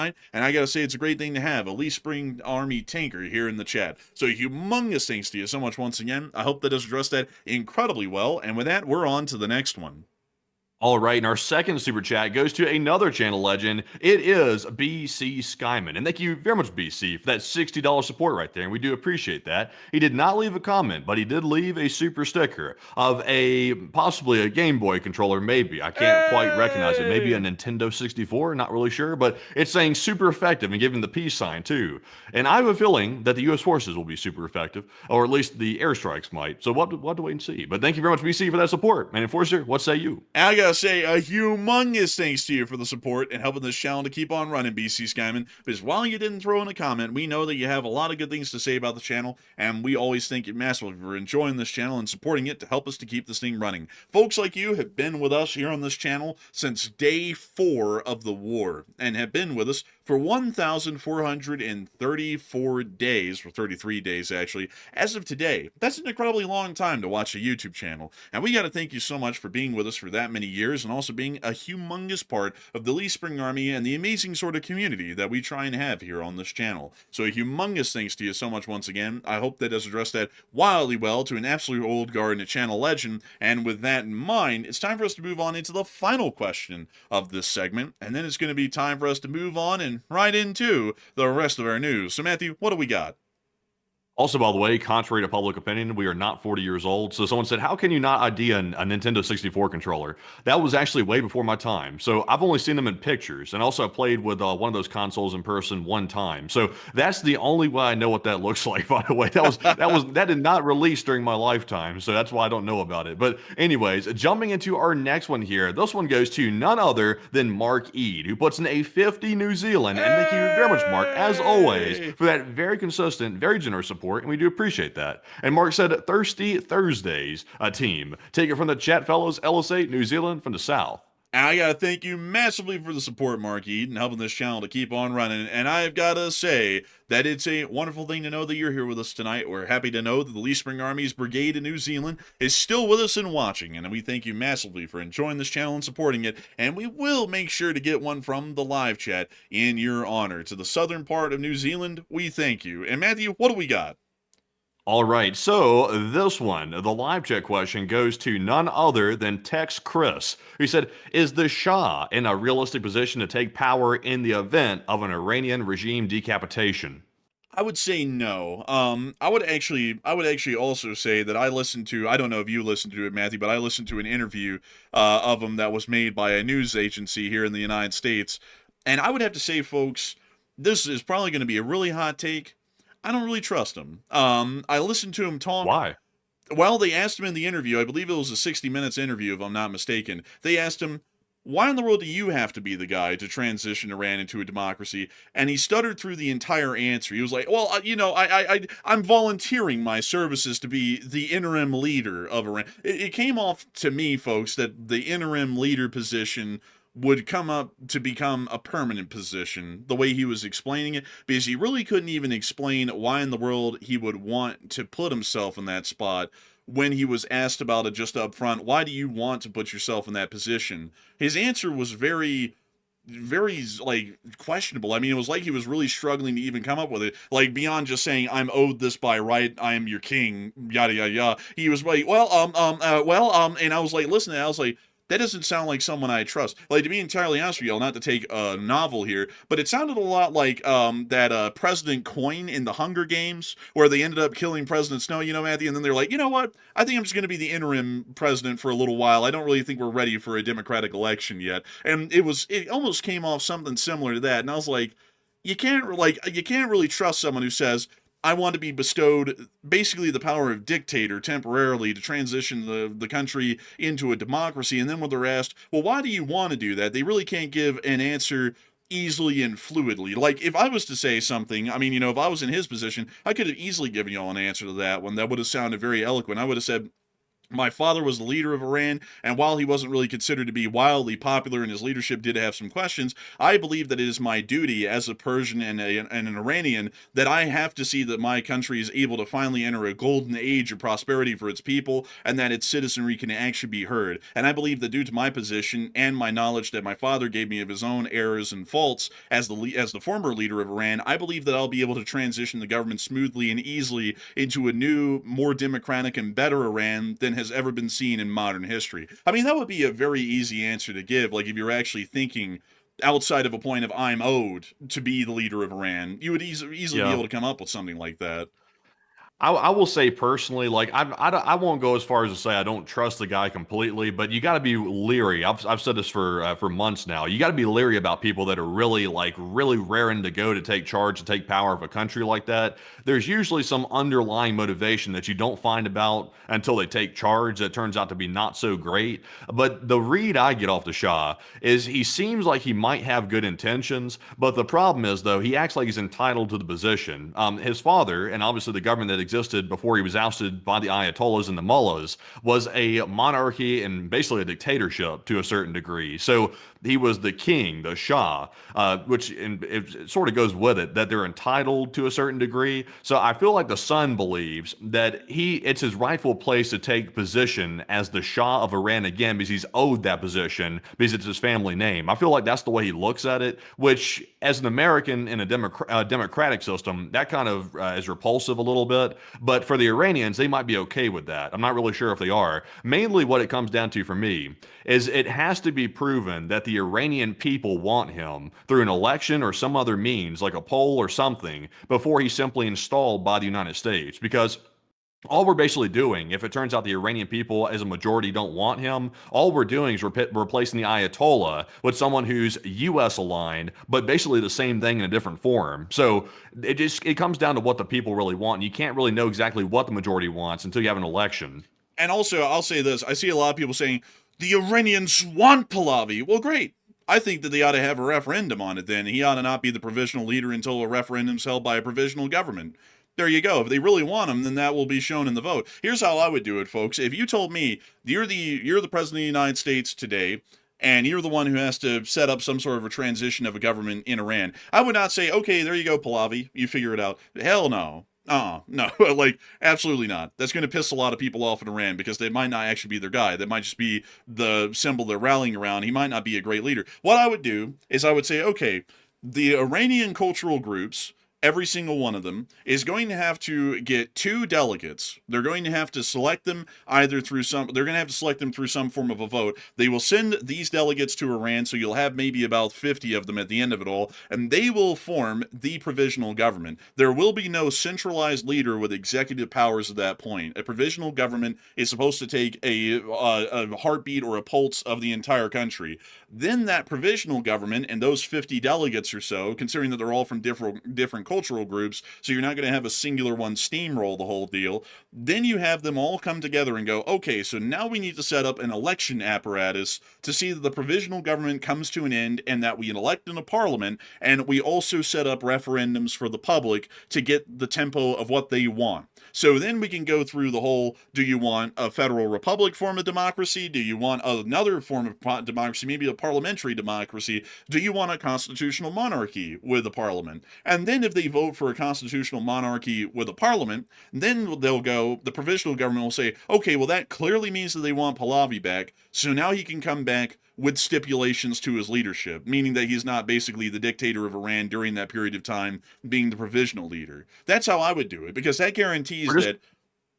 Just put a time clock on it. Just if the U.S. is going to let him be the interim leader, because the U.S. will have to probably appoint somebody, unless the Iranians somehow, suddenly just form an interim government on their own accord, which might be a little bit too much to ask because they're literally in shambles if regime change happens. If just simply put a time frame on the Shah and say you must hold elections in this time period to make it fair to the Iranian people, because if the U.S. is going to install somebody, there has to be guardrails to it. They can't just put somebody in charge that is going to turn into a dictator or a king or some type of like absolute ruler or something, because that's putting them in the exact same position that we're trying to free them from at the same time. Also, I see some people saying, let's see, well, that's exactly what the Shah's proposing, but why does he have to be the singular leader of the country to be able to do that? And don't you think there would be a little bit of skewing involved there? I mean, that's like saying the whole of the United States wants Biden or Trump, so let's just have him in there without an election. Like, that's what y'all are largely saying at this point. I'm sure that's going to get a lot of people irate, because it goes against democratic principles to just go, well, clearly everyone wants this one guy, so we don't even need an election, he's just the guy. I mean, that goes against democratic principles. What if we just use AI to predict who would win the election in Iran and put that person in charge? Oh God. I mean, And that was actually proposed by experts, by the way. I actually heard experts propose that idea. They said AI will get so good in the future, you won't even have to hold elections. AI will predict so accurately who would win it that you won't even have to hold the election. I literally heard somebody say that, like legit. I'm not just making that up. also, I see someone say they want the Shah. 70% of Iran wants that. Great. I say let them have a referendum on that before the guy takes any form of power whatsoever. That's what I'm saying. He should not be taking power first and then holding a referendum on whether people want him to continue to hold power or not. That's where you get in a position where you can just throw out the results and then say whatever. I'm just going to stay in charge anyways. Like you're putting a lot of people are putting a lot of trust in one person, and I don't know if anyone's realizing this lately, but absolute power corrupts absolutely. There's no reason to put a singular individual in charge, no matter how much people like him, and then expect him with basically dictatorial powers at that point to follow the public's whim, considering that he'll have an armed force behind him, he'll have the entire government apparatus behind him, and at that point, it's more so going to once again be up to the people to throw him out if they end up not liking him, instead of deciding whether they like him or not in the first place. If he's a shoo-in and everyone wants him in Iran, that's wonderful. Then we're on the same page, you and me, the people who are arguing with me. Let's let them hold a referendum so that way they can clearly show that, instead of just assuming that without actually holding any form of a referendum or an election on the guy. That's what I'm saying. I don't know why in the world this guy is owed the spot of the leader of Iran, the interim leader, just because, without even holding a referendum or election on the guy. If you did that in the United States, people would lose their damn minds. Like, what if you just came out of the blue and said, let's see, AOC is our next president, everyone wants her. Or JD Vance is the next president, everyone wants him, so we don't even need an election. He's just the next guy. Everyone would go, this is messed up. There was no democratic process or an election to even have this new person come into power. Why the hell are we doing it that way? That's not democratic. And that's basically what people are arguing for in Iran. Don't even have an election or referendum. Just throw the guy in power, because obviously everyone wants him, and we haven't even had an election to know that. Also, by the way, to be fair to the Shah, so that way we're not really the Shah. Let's just call him Pahlavi, because that's who we're talking about here. We're talking about Pahlavi. To be fair to him, though, he has stated, at least, we're having to take him at his word on this, because of course he's saying it, but he hasn't had the chance to actually act it out yet. He's advocating for a transition away from the current regime. So he's not saying he wants to seize power, and I think he's made it clear he's not trying to seize power, but he simply wants to lead the transition team to whatever system they want. I think he's leaning toward a monarchy. Obviously, that's what his father had, so I think he'd want to repeat that, because, of course, it's a family thing. They want to keep this thing going. So he has stated that he's looking to be the transitional leader, but once again, people say a lot of stuff. Not saying he's lying, but you have to be careful when you're dealing with something as large as a country like Iran. To be taking people at their word without any type of safeguards in place might be a little bit risky. So the U.S. ought to simply impose a safeguard on the situation. A time limit would be the easiest solution to it, and that would solve the whole thing. Yeah, and I would also say, folks, that even if they want a constitutional monarchy, he needs to come into power with significant checks and balances. Because if he comes in as the interim leader, I mean, look at Jelani. He's the interim leader of Syria. He's already turned the country into a dictatorship in no time. Who's to say that this guy doesn't do similar? And I know a lot of people are saying he sounds like a good guy, and he sounds like a good guy, yeah, because he doesn't have any power behind him right now. Once people get power behind them, generally a lot of people are not wanting to give that up. Like, especially if there's really no checks on it, not really a lot of people are going to want to give that away, because they're in the most comfortable position a man can be in at that point. There's nobody stopping them from doing anything. And once they're in power, it's going to be very hard to remove them. Like, even if we say, okay, here you go, here's your test limit on, Shah Gold, you'll upgrade to Shah Plus if you do good. If he doesn't do good in Shah Gold, it's going to be very hard to remove him at that point. We're basically going to be having to get at odds with the entire country again, and then try and remove him if he ends up becoming a bad leader. So I'd say it'd be better to just put the whole thing up to referendum process and have a provisional government that is comprised of dozens of delegates and individuals, instead of a singular leader who is guiding the country's future. And then let them hold referendums and elections from there. And if they want to give up their rights to elections, and they just want to have an absolute monarchy or whatever, or even a constitutional monarchy, then they can vote on that, and then it'll be the Iranian people's clear decision. Because in America and here in the Western world, we believe on a people's right to govern. And I do not believe that we should ever compromise that, even in a country like Iran. Even if the people don't want that, I think we should still let them decide whether they want that or not. Yeah, I would say so. Also, I'll run a poll on it too in the meantime after we move on from this topic. And so I hope that does address that well. And big thanks to you once again for sponsoring that live chat and helping this channel to keep on running. And with that, it is time for us to get on into the rest of our news, which is actually going to be moving us into a little bit more force deployments inside of the Middle East. In Jordan, THAAD batteries were seen deployed on the streets today and on the move. THAADs are very distinct in how their launchers look. This is a THAAD launcher. And this does confirm that a THAAD battery is in Jordan at the moment and apparently is on move on the state's roadways. We believe it's highly likely that it's trying to make it into Israel at this moment. So we will be waiting to see how that goes. We have also been able to hear that the Israelis, at least Netanyahu, will be holding a little security meeting with the heads of the defense establishment. This also, by the way, folks, came just in time because he was able to once again stop his criminal proceeding in Israel to hold this little meeting. So once again, it appears that the nick of time has come right around. Moving on out of that news, though, in the Middle East, it is finally time for us to move on to all of the U.S. actions pertaining to the Middle East that happened off in the Atlantic today. Several KC-46 Pegasus aerial tankers took off from Florida today. It was believed that F-35s were most likely in tow with these aircraft. This was at 7:18 in the morning. We then got full confirmation that they were in tow behind those tankers as later on in the day. We were able to see that within the Azores, some F-35A Lightnings of the United States Air Force had landed and appeared to be making their way to the Middle East from the Azores. Can we show those? Well, I mean, I hope that we can show 3 seconds of it. There's another one of them right there. I mean, look at that. It's an F-35A Lightning of the United States Air Force. But moving on out of that, it does appear that those will be on the way to the Middle East soon. I believe those will be our first F-35As within the CENTCOM AOR at the moment, at least in the ongoing buildup. We also saw more airlifts being conducted into the Middle East over the course of the day, including the flight of the WC-135R nuclear sniffer, which is currently within Suffolk within the United Kingdom. We also been able to see that 4 refueling aircraft carrying 6 EA Growlers, electronic warfare aircraft, have also flown through the Morón Air Base in southern Spain and into the area. And we've also been able to confirm that 9 C-17s, highly likely carrying the THAADs, also arrived in the Middle East today, once again confirmed by the THAADs on the ground in Jordan.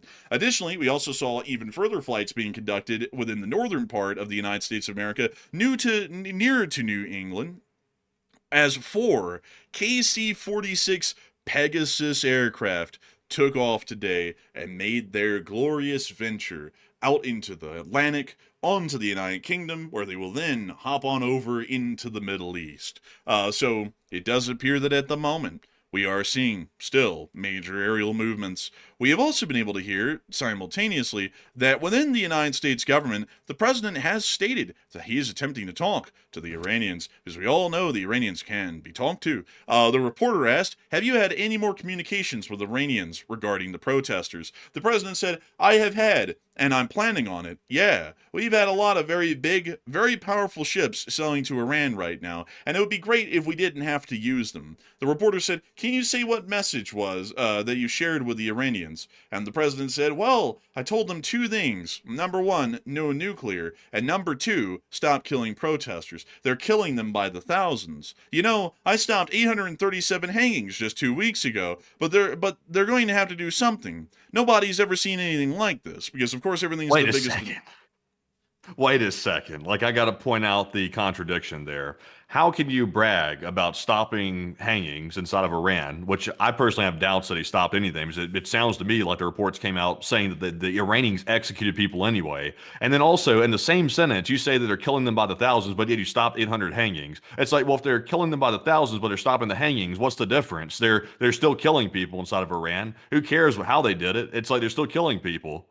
I mean, you know, like, honestly, yeah, and also at this point, the president's basically admitting, yeah, they're killing people. It's just that we're just basically dragging our feet at this point, and now we're in negotiations. Although he said, and you can go reference this if you want, he said at the very beginning of this whole thing, before anyone had even been shot, if the Iranians shoot anyone, we're going to bomb them.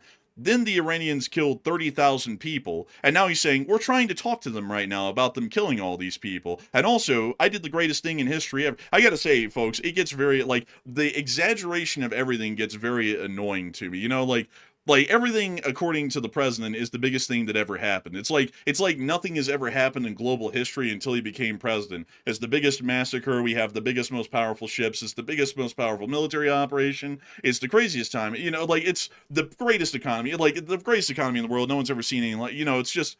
Like, it gets annoying to listen to all of the hyperbole. I mean, you can just state stuff directly and cut the shit, and it would be pretty easy to listen to. But, every single time he says anything, it's got to be the biggest, powerful, most beautiful ship. It's just covered in gold, all that. But anyways, with that, we are going to be moving on from that news out of Washington, at least for the moment, because we were also able to hear that the European Union, as a matter of fact, has apparently announced something very important today. But I was stalling there, folks, because Matthew sent me a text message, and my phone would not let me see it. But what Matthew's text message said was bowl, and it is time for the bowl. And Matthew, what are people thinking? Who should be the Iranian interim transitional leader? And what are people thinking about that? Okay, so the question is, who do you think that leader should be inside of Iran to transition the government to whatever new form it is, other than this Ayatollah Mullah-run dictatorship that they currently have right now, which is disgusting, to say the least, because they wipe their own people out with the current government. So who do you think that should be? 47% said Pahlavi, the Shah's son, while 19% said Marco Rubio as the U.S. interim. 23% said someone else entirely, other, and 12% said a trustworthy Iran bureaucrat. And I would say this is a trick one. First of all, I do want to say the Shah apparently has some very militant supporters online, because our chat has been flooded with people that not only feel strongly about it, but also they are spamming the hell out of Pahlavi's name in our chat by the dozens. So apparently he's got some very devout supporters out there, which is interesting to see. I would personally say this. As much as I would hate to give Marco Rubio a brand new job, because I know he has a plenty already, I would actually, believe it or not, vote for Marco to take that position temporarily. Temporarily, that is, not permanently, obviously, because Marco can't keep all these jobs. He's too busy. But I'm with the 19%. I think he would be a good interim leader. That would ensure that the United States can generally oversee and put guardrails on this operation, preventing someone who's anti-American from getting in charge, but also ensuring that someone that is pro-American, like the Shah, is abiding by what is best for the Iranian people. So that would probably be the best case scenario in my book. I know people are going to find that to be bad, but I think that is the best way to go. It's not the best, but under the circumstances, I think it's the most preferable option in my personal opinion. But Enforcer, what say you? I would say that as a citizen of the Republic, I consider it to be our primary duty to make sure that self-determining governments are capable of existing in the world. Basically, every ally ship that we've ever had, or any country that we've ever gone and reformed, usually through armed force, usually has some form of a self-determining government that is brought into power afterwards. Instead of bringing King Wilhelm II's family back into power inside of Germany after the end of World War II, considering that they were the ruling family of Germany until the end of World War I, we actually brought forward an entirely new governmental system within Germany that was self-determined by the people of Germany and the occupational powers within Germany. In Japan, we also saw that a very similar action was taken as well, at least as much as could be done, and we generally turned Japan into a parliamentary democracy with a technical constitutional monarchy, although the monarchy had absolutely no power. We also saw that we tried to do something similar in South Korea to some extent, although generally for decades they would actually exist as a dictatorship until the 80s, and we also saw that some similar sorts of actions were attempted, or at least persuaded, on the Taiwanese, and that's why they have a democratic government today. The Iranians need to have the right to say whether the Shah should be the leader or not, because a lot of people say that this answer is open and closed. They clearly want Pahlavi, so we don't even need to have any other questions, just put him in power. But here's my problem with that. That is completely eroding a lot of diplomatic principles that we exist on in the United States of America. If we ran our government the same way, half of the country would be absolutely pissed off with due rights. Because what if it was to say that the U.S. government here in the next few years says that we don't need to hold elections because everybody loves the current president, and he's going to remain president for life because everybody loves him. We don't even need an election to prove that he's going to be president for life. What if you don't like him?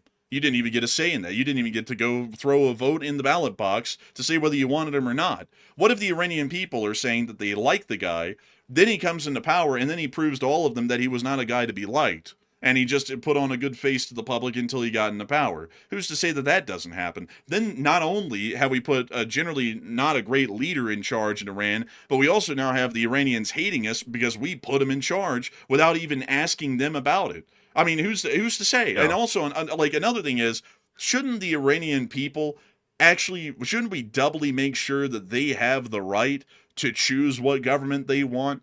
Like, shouldn't we make sure? I mean, if all of them want Pahlavi, then what's wrong with holding a referendum or an election to make sure that they want Pahlavi? I mean, what's so offensive about that? Putting the guy up to public scrutiny like in any other democratic government.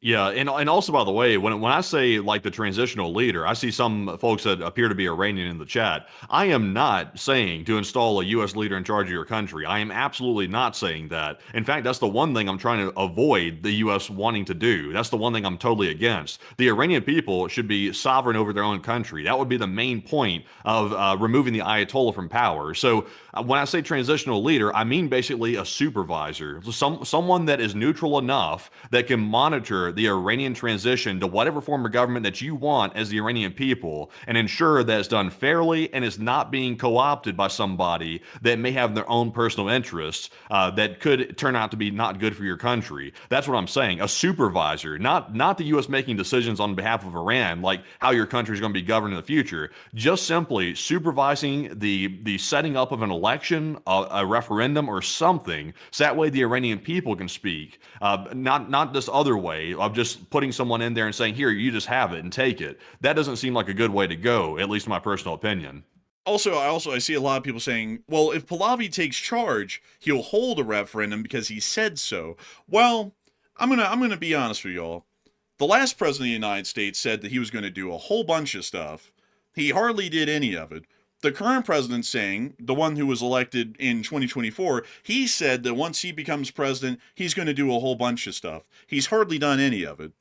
Don't y'all get that people lie? I mean, it's not like Pahlavi is like, he's like the guy from the movie where Jim Carrey could not lie. Like, he can lie, like he could say all these wonderful things and have no intent on following through with that whatsoever once he gets in charge. Because once he's in charge, he doesn't have to follow through with anything. We've given him the power. So I would say, sure, I would agree with Pahlavi. There needs to be a referendum before he takes power. There needs to be a provisional government to set up that apparatus to hold referendums and elections that he's not in charge of, to hold that referendum so that way if the Iranian people want him, they vote for that. Because I can tell you this, if that guy gets in charge, this is highly likely how it's going to go. We're going to hold a referendum, but it's going to take some time, maybe a couple of years. And then finally they might hold a referendum. And at that point, the guy set up a parliament that basically supports him. It may be a rump parliament. Then we'll see that after that, he might hold a referendum, and then the numbers are just completely fibbed. Oh, 75% are in favor of me. It looks great. And then he basically takes charge, and there's no one to stop him at that point. Like, I don't think people are getting that. You're putting a singular guy in charge of a government. He's never been in charge of one before, and we're just trusting the guy. Why in the world would we trust the guy, considering that no one else who runs a country in the world, or anyone else who is a politician, can ever do anything and be honest about it? Why in the world would we trust this guy out of everyone else? I don't trust the current president. I don't trust the last president on a lot of the statements they make on domestic politics, because believe it or not, a lot of them lie. So why in the world would this guy be honest about all of his intentions and then follow through with that to a T? Nobody in the world does. Yeah, I would say so. I just don't understand like how there's so much pushback on this really, because the U.S. isn't going to try to like hold Iran. Like we couldn't even do that with Venezuela. That's why we've let Delcy take charge of it again, because they realized we can't operate Venezuela. That's simply not realistic, and we would definitely not be able to operate Iran. So the U.S. is in no position to take the Iranian country over and actually operate the government of the country. Absolutely not. So the U.S. would be the best position to at least supervise. And if Reza wins the election or the referendum, then he'll be the leader. I mean, but it can at least be monitored fairly by a neutral, at least presumably neutral outside force, which would be the United States, to make sure that it's done fairly. But I don't understand why so many people are against that. I mean, I can understand the difference in opinion, but some people are highly against that. I don't get it, because people are like, well, he's better than the murderer. It's like, well, why don't we let the Iranian people decide that? Maybe they don't actually want him. Like, have you ever thought about that? Like, maybe they want someone else. Maybe they want to have a federal republic where there is no monarch. Maybe they want that. I mean, have we heard from all the Iranian people? Have we held an election to see that? No. Like, a lot of people are trying to play arbiter of the Iranian people in here. What I'm saying is that he should not be trusted to immediately take the reins of the country literally the day there's a power vacuum. There should be a provisional government that then sets up referendums and elections for the Iranian people to vote on what they want. If they want Pahlavi, they'll get him because they'll vote for that. If they don't want Pahlavi, they won't get that because they're not going to vote for that. But I don't think that we should be putting the guy in charge who is supposed to be trusted with putting himself up as an option and then accepting that he may not be the option the Iranian public wants. And then we just assume that they want that. Like, everyone can scream on the streets for Pahlavi, but I can tell you this, there's a lot of people at political rallies in the United States of America that were screaming Kamala for president or Trump for president. And if we just took those people at face value and just showed only those clips, you could easily say, well, everyone wants Kamala or everyone wants Trump. We don't even need an election. We'll just take that person and make them the president. And we don't even need an election. You could do the same thing. All I'm saying is we need to have fair elections in this country to see if they actually want the guy or not. Doing otherwise would be undemocratic, and putting the faith in that guy would be something very questionable in my opinion. Yeah, we got to move on, by the way. We are rabbit holing like hell on this one. It's getting late. It is getting late, that I can say. But moving on from that, and on into the Americas, to segue us on into the European news, as we do have a little bit more news out of the Americas. We also have been able to hear that within Cuba, due to the lack of exports of Venezuelan oil over prior days, or really prior weeks, the Cubans have 15 to 20 days of oil left, as the U.S. is currently ramping up pressure on the Cubans. So it looks like their small energy grid that basically only operates electricity within Havana and a few other smaller cities on the island is about to run out. And also their gas stations might run out as well. And so with that, I hope we've addressed that small little update well. And meanwhile in Washington, we've also been able to hear that the United States is now threatening to imposition some form of tariffs against Canadian aviation industry. So we'll see how that goes. That's a very small point, but still, once again, there's ongoing trade issues with the Canadians that appear to be forced at the moment. But moving on from that and on over to Europe, the European Union has announced that the IRGC is now a terrorist organization, meaning that they will be subject to sanctions and criminal punishment under EU law. We've also been able to hear that the WC-135 rivet joint has arrived within Suffolk at RAF Mendenhall. Look at that little beauty right there. Look at him. Beautiful. Gracious. Sniffing. Look at it right there. Do you see it sniffing? It's literally smelling. Man, it's going sniff, sniff. Aw, man, I have to move. but anyways, oh, man. Oh, I tell you, man. But anyways, moving on from that and on into Germany, we also been able to hear that the Germans are now announcing that they have a plan to build their own satellite-based missile detection system to reduce reliance on the United States, citing urgent threats and uncertainty over the United States' reliability. So it does appear that the issues of old, well, literally a few weeks ago, are still causing rifts within the NATO alliance, and multiple countries are continuing to try and distance themselves from the United States of America strategically and possibly economically in the future. Moving on from that, and on up into the area of St. Petersburg, and also I gotta say, folks, it's crazy. We have more breaking news coming out this moment. What do we got, Matthew? Okay, so moving on to the breaking news that's coming out right this second. This news is about Iran. We are currently getting word that 2 KC-135 Stratotankers and a KC-46 Pegasus have departed from Fairchild Air Force Base in Washington State. It's heading northwest, and it looks to be supporting several B-52 Stratofortress long-range bombers that are crossing the Pacific. And most likely, according to Ocean Defender in his analysis, I haven't had a chance to verify this myself, but I'll take his word on it. He's pretty credible. The B-52s are likely bound for Diego Garcia in the Indian Ocean, which is a U.S. base that is usually used to launch attacks on Iran. So it looks like we got some long-range bomber activity currently in the works heading out right now. So that is interesting to see. That seems to be one of the final preparations for potential strikes coming up very soon. But Enforcer, what say you? I would have to say, very interesting to see. We have what appears to be a little mix of tankers, and also, wait a minute, we also have a C-17 leading up at the front. So this might be a transit of B-50. Well, I mean, the flight path doesn't really line up. I don't really know what's going on here because if you look at the flight path, if they were trying to get to Diego Garcia, they'd probably pop down to like Guam this way, and then they would pop on down to Diego Garcia. They're actually going north on a pretty high elliptical. Maybe they're going to Japan. They might be landing at an airbase in Japan or South Korea somewhere. Maybe. Possibly. This wouldn't be a feint, would it? Like, I think it's too late. In Iran right now, I think it's like in the morning hours, I'm pretty sure. Like, they're not going to be doing an attack right now. Like, if they go straight to Iran, like, that's not going to be happening. That would be in the middle of the day. So maybe they are heading to that area, possibly. But I don't think this is a feint, by the way. I see some people suggesting that. I think this is a legit movement and not an actual attack feint. I don't think. Yeah, I would have to say, I think this might be some sort of legitimate movement. But whatever it is, they're not going to be ready to conduct strikes on Iran. Like, they're not flying right in and conducting a strike. This flight over the Pacific is going to be about 20 hours long already. Making it to Diego Garcia would make it about probably roughly 30-something hours long. I mean, that would literally be the whole two-way operation that the B-2s conducted from Whiteman all the way to Iran and back just to make it to Diego Garcia on their current flight path. So they would not conduct an operation against Iran immediately once they arrive. They're going to have to land. The crews will have to rest. They'll also have to check the jets over a little bit, do some ground inspections, then refuel them, and then get them ready to go again. Probably from Diego Garcia or maybe another U.S. Air Force facility somewhere within the Western Pacific to keep them a little bit farther away from Iran. So with that, I hope that does address it the best we can, at least that news development.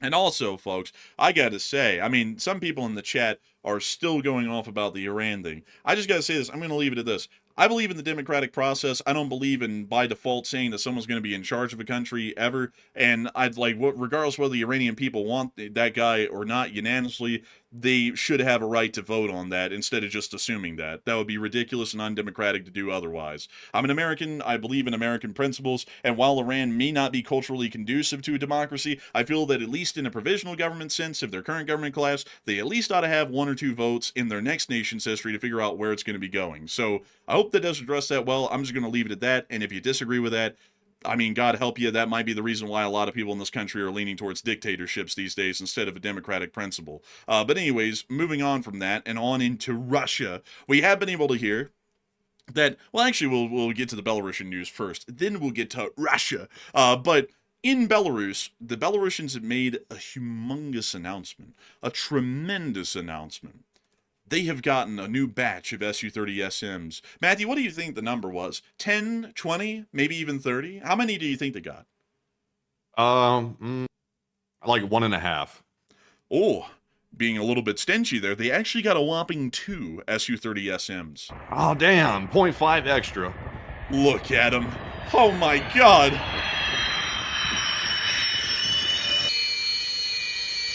Oh, yes. What do you think of it, Fluffy?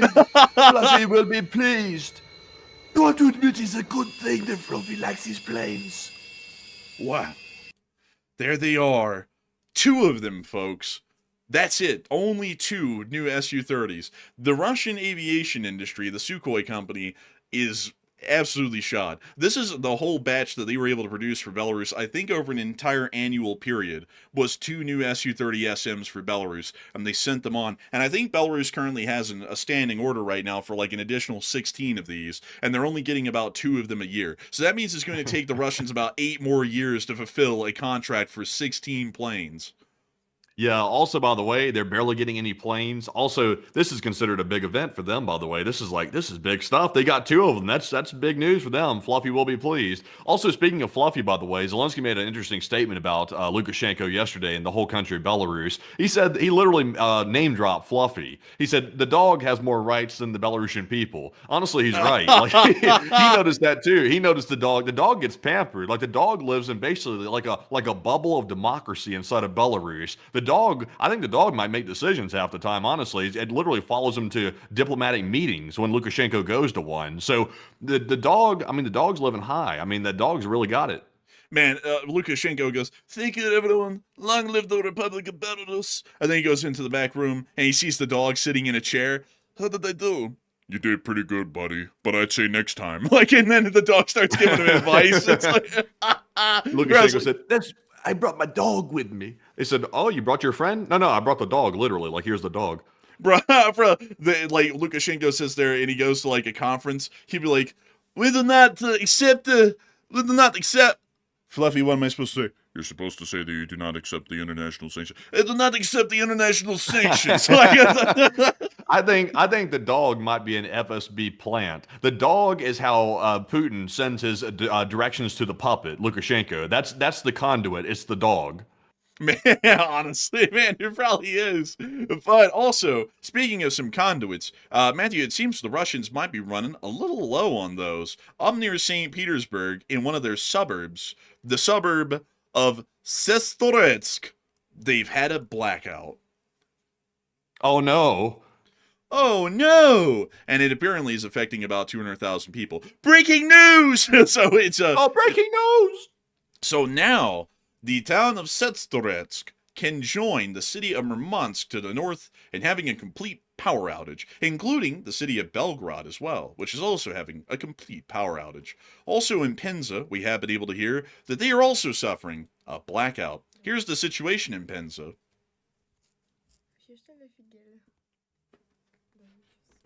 Not looking good. Here's another example of that. Ooh. Probably back rooms right there. Oh, look, we have some Russians that have some power still in their building. I don't know how that's possible. Probably like a little emergency backup light in the building or something like that. But man, you know, this picture right here, man, that gives that, "Oh, nayavu, это gruly shtazik sali." You know what I'm talking about, man? Like that Dark Knight Yeah, song. hard times. Like, eating soup, eating rubles. You remember when they used to eat the rubles? Man, I remember when they used to eat the wall paste. They ate it all. Like, the Russians have eaten everything that you shouldn't eat. Like, I think the Chinese have gotten down to eating stir-fried rocks. I think that's the last thing I heard. They, like, put seasoning on the rocks, and they suck on the rocks, which sounds kind of wrong, but that's what they do. They suck on those rocks. But the Russians hadn't quite got to that yet. They ate the wall paste, they ate the rubles, but they didn't suck on rocks. Man, they actually got that delicious sewer soup in China. You know, the one that they really sewer get out of the soup. sewer? I almost forgot. Man, nothing like that wicked sewer soup. Man, honestly, man, sewer soup actually sounds like it would be an interesting marketing name for like a crude restaurant. You know, like I can't even name them on air, but it sounds like an interesting idea. But in China, it's literal. They literally just stick a ladle in the sewer and pull it out and use the water. It's very disgusting. Would you like human shit in your soup? That's like, sure. Also, we got a floater right here. It's like, but anyways, moving on out of that disgusting factoid, we have also been able to hear that today in Moscow, the Russians have rejected yet another ceasefire proposition. According to Lavrov, he said that it's unacceptable, and that appears to be after Peskov declined to comment. Then Lavrov went on later today to say the following: a pro-Russian Ukrainian regime is needed to guarantee security in Ukraine. Russia will accept international security guarantees only for Ukraine friendly to Russia, according to the Foreign Minister Lavrov on Thursday, which was a statement made today. So now the Russians are making it incredibly clear that territorial concessions won't even do. They literally have to have a puppet government installed that is pro-Russian, otherwise nothing else will be accepted. That is a no deal. No one will ever agree to that. There is no amount of pressure that the Russians can put on the West that would make the Ukrainians, the Europeans, or even people in the United States agree to something that stupid. So that once again means the war will be going on for a while. We also heard that Ramzan Kadyrov today made some statements as well, aka La Ham and Cheddar Man. Let's see what the La Ham and Cheddar Man says while his kidneys are apparently giving out from that vodka consumption, maybe.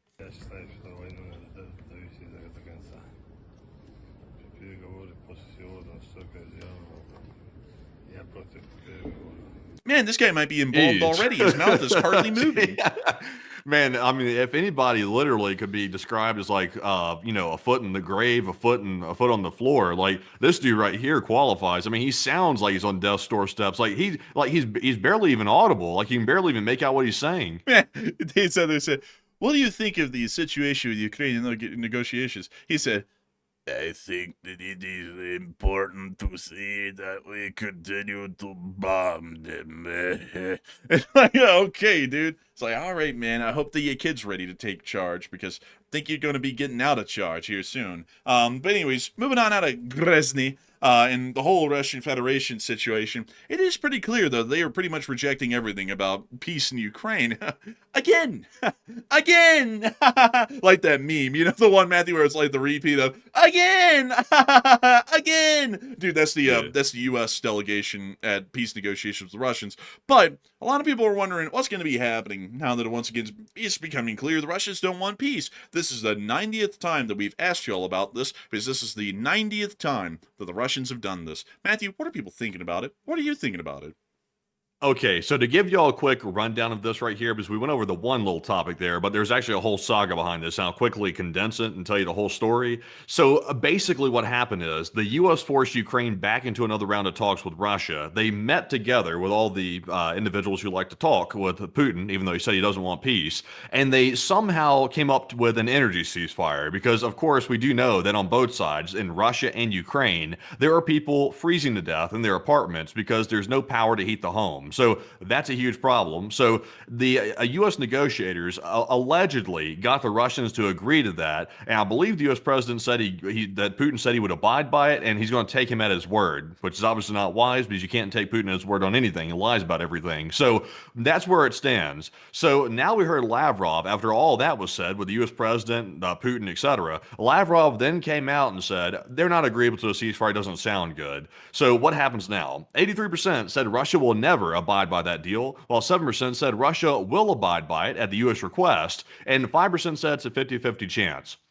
And I mean, I think the poll reflects reality. The overwhelming majority of people know that Russia will never abide by the deal, and they really won't. I don't care what Putin told the U.S. president. Putin lies like a dog, and the fact the U.S. president is still taking him at his word is concerning, to say the least, because it's been proven that Putin is a bona fide liar. But Enforcer, what say you?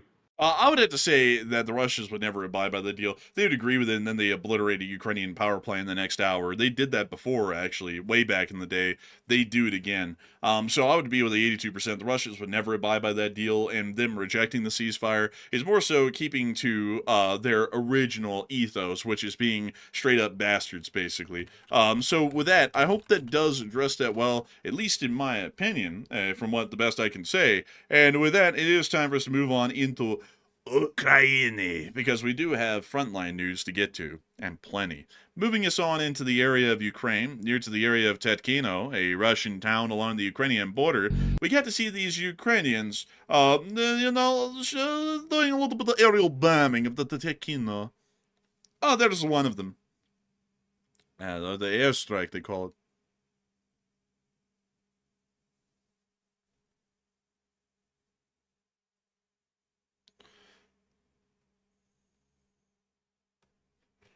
Also, I have to say to this one person, Jeff Hammond, your messages do not make grammatical sense. I can't even understand what you're saying. Like, it's like a jumble of words. That's why I was asking. You're feeding the bots again. You're feeding the bots. You know, every time they do that, they're trying to trigger a response, and you give them exactly what they're looking for to do that. I was seeing it. It was word soup, and I asked. I was like, "What does that mean?" And then they just gave a response of more word soup, and I was like, "I don't know if this person just is like having a hard time typing or what," because it seemed kind of like it might be some sort of a legitimate argument point, because it wasn't something short that a bot would normally put in. I'll tell you what, this drone right here, though, is freaking going berserk. This thing is whopping around. Look at that. Man, it's just making sure to observe this damage.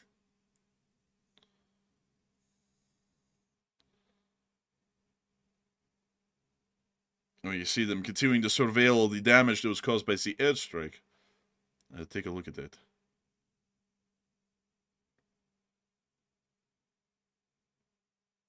Man, I tell you, man, this clip right here is making me feel like I'm having a yearning for some suwa soup. Yeah, I don't want any of that. Man, honestly, me either. Like, but it comes off of the tongue so freely and easily. Suwa soup. I mean, it really does. It really does come together like chicken fillet. What are we even watching?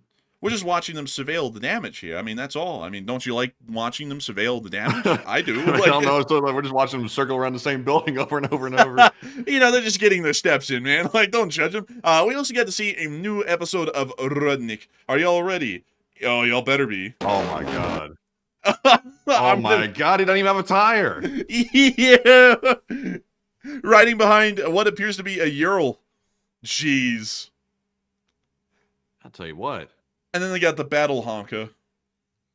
Oh, rough stuff Damn, right that's there. ugly as hell right there. That's tough. I've never seen the Russians go without a tire before. That's pretty low even for the Russians. Also, we were able to see that the Ukrainians are going underground. They're building extensive bunker systems throughout the country where they basically never have to go above ground, because going above ground these days in this war is basically a death sentence. So they have built massive underground bunker complexes throughout most of Ukraine to be able to operate out of. This is one of them right here. Pretty interesting stuff. But anyways, moving on from that and on to our next clip, we also get to see this Russian priest blessing the guns. Nothing says, you know, my Russian Orthodox Church does not operate for the state as a state propaganda institution, like the Russian Orthodox priests coming around and blessing the guns. Ограниченные возможности человеческого.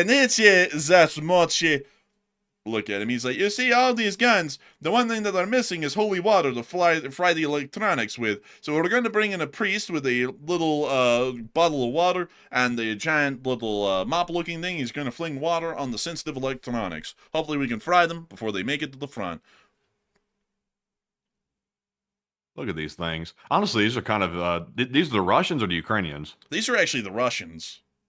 Yeah, I was about to say, I thought it was the Russians. That's actually kind of impressive for the Russians. Usually their stuff, like they don't even have tires for their cars, and yet they have this. Yeah, it really is something, honestly. But here comes the priest any minute now. He's about to come over and Also, go. should a priest really be blessing a weapon of war? It's like, should that really be a thing? I'd say no, but there he is. Hey, yo, pastor, you think you ought to probably not be out here, like, encouraging warfare? Man, this guy's going around. He's going from UGV to UGV going, Lord have mercy. And then he's throwing a little bit of water on it. It's like, what is he even saying? Like, I bless this thing to hurt as many people. It's like, what? I'm like, that's why a priest isn't out here blessing military equipment. So this is absurd. Also, I like how they have camouflage clergymen, like, outfits, like, in the Russian army. Really something right there. We bless the vehicle. We hope that it causes as much destruction. Fling the water on it, and there we go. On to the next one. Wait, priest, it's not waterproof. It's not waterproof. Oh, man. We got the components from China. Careful.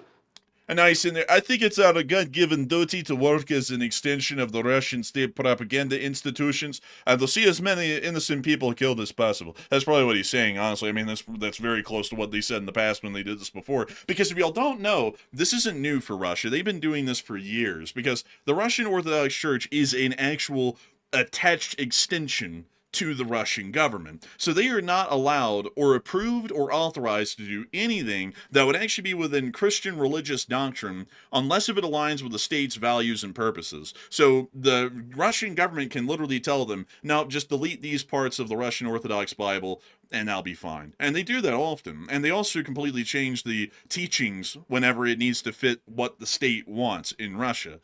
So nowadays, the church is basically going around saying that you need to harm and kill as many Ukrainians, no matter if they're in the military or not, as possible. That's been a general moving motive of them and other priests that we've seen throughout the war. And this guy's largely continuing that on out here.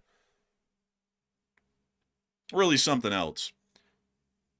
You know, I have to say, folks, it's very important to keep religion completely separated from a government, because you either get what you get in Iran, which is basically you can't dissent or protest against the government without them declaring you an enemy of God and executing you, or in Russia, the church basically becomes a propaganda institution and has nothing to do with religion. It basically just has to do with what the government of Russia wants, regardless of what the religion says, if it's left to its own devices. But moving on from that, it is time for us to get on into the Russian casualty reports. And holy moly, no Bobcats today, but 955 drone shot down is the 5th highest daily loss. And the Ukrainians did shoot down a Russian Su-34 fighter jet, and the submarines have been number 2 since 16th of December of last year. And with that, folks, it's time for us to move on into the casualty report itself. 830 Russian soldiers have been wounded and killed within the past 24 hours. We've also seen 7 APCs, 88 supply trucks, 4 main battle tanks, 20 artillery pieces, 955 drones, 1 Su-34, and 2 anti-aircraft missile systems getting obliterated within the past 24 hours. A pretty good day, all things considered.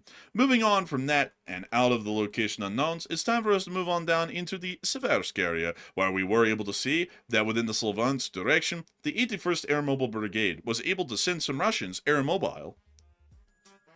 Oh, they're playing that real Choppa music. Straight out of Compton.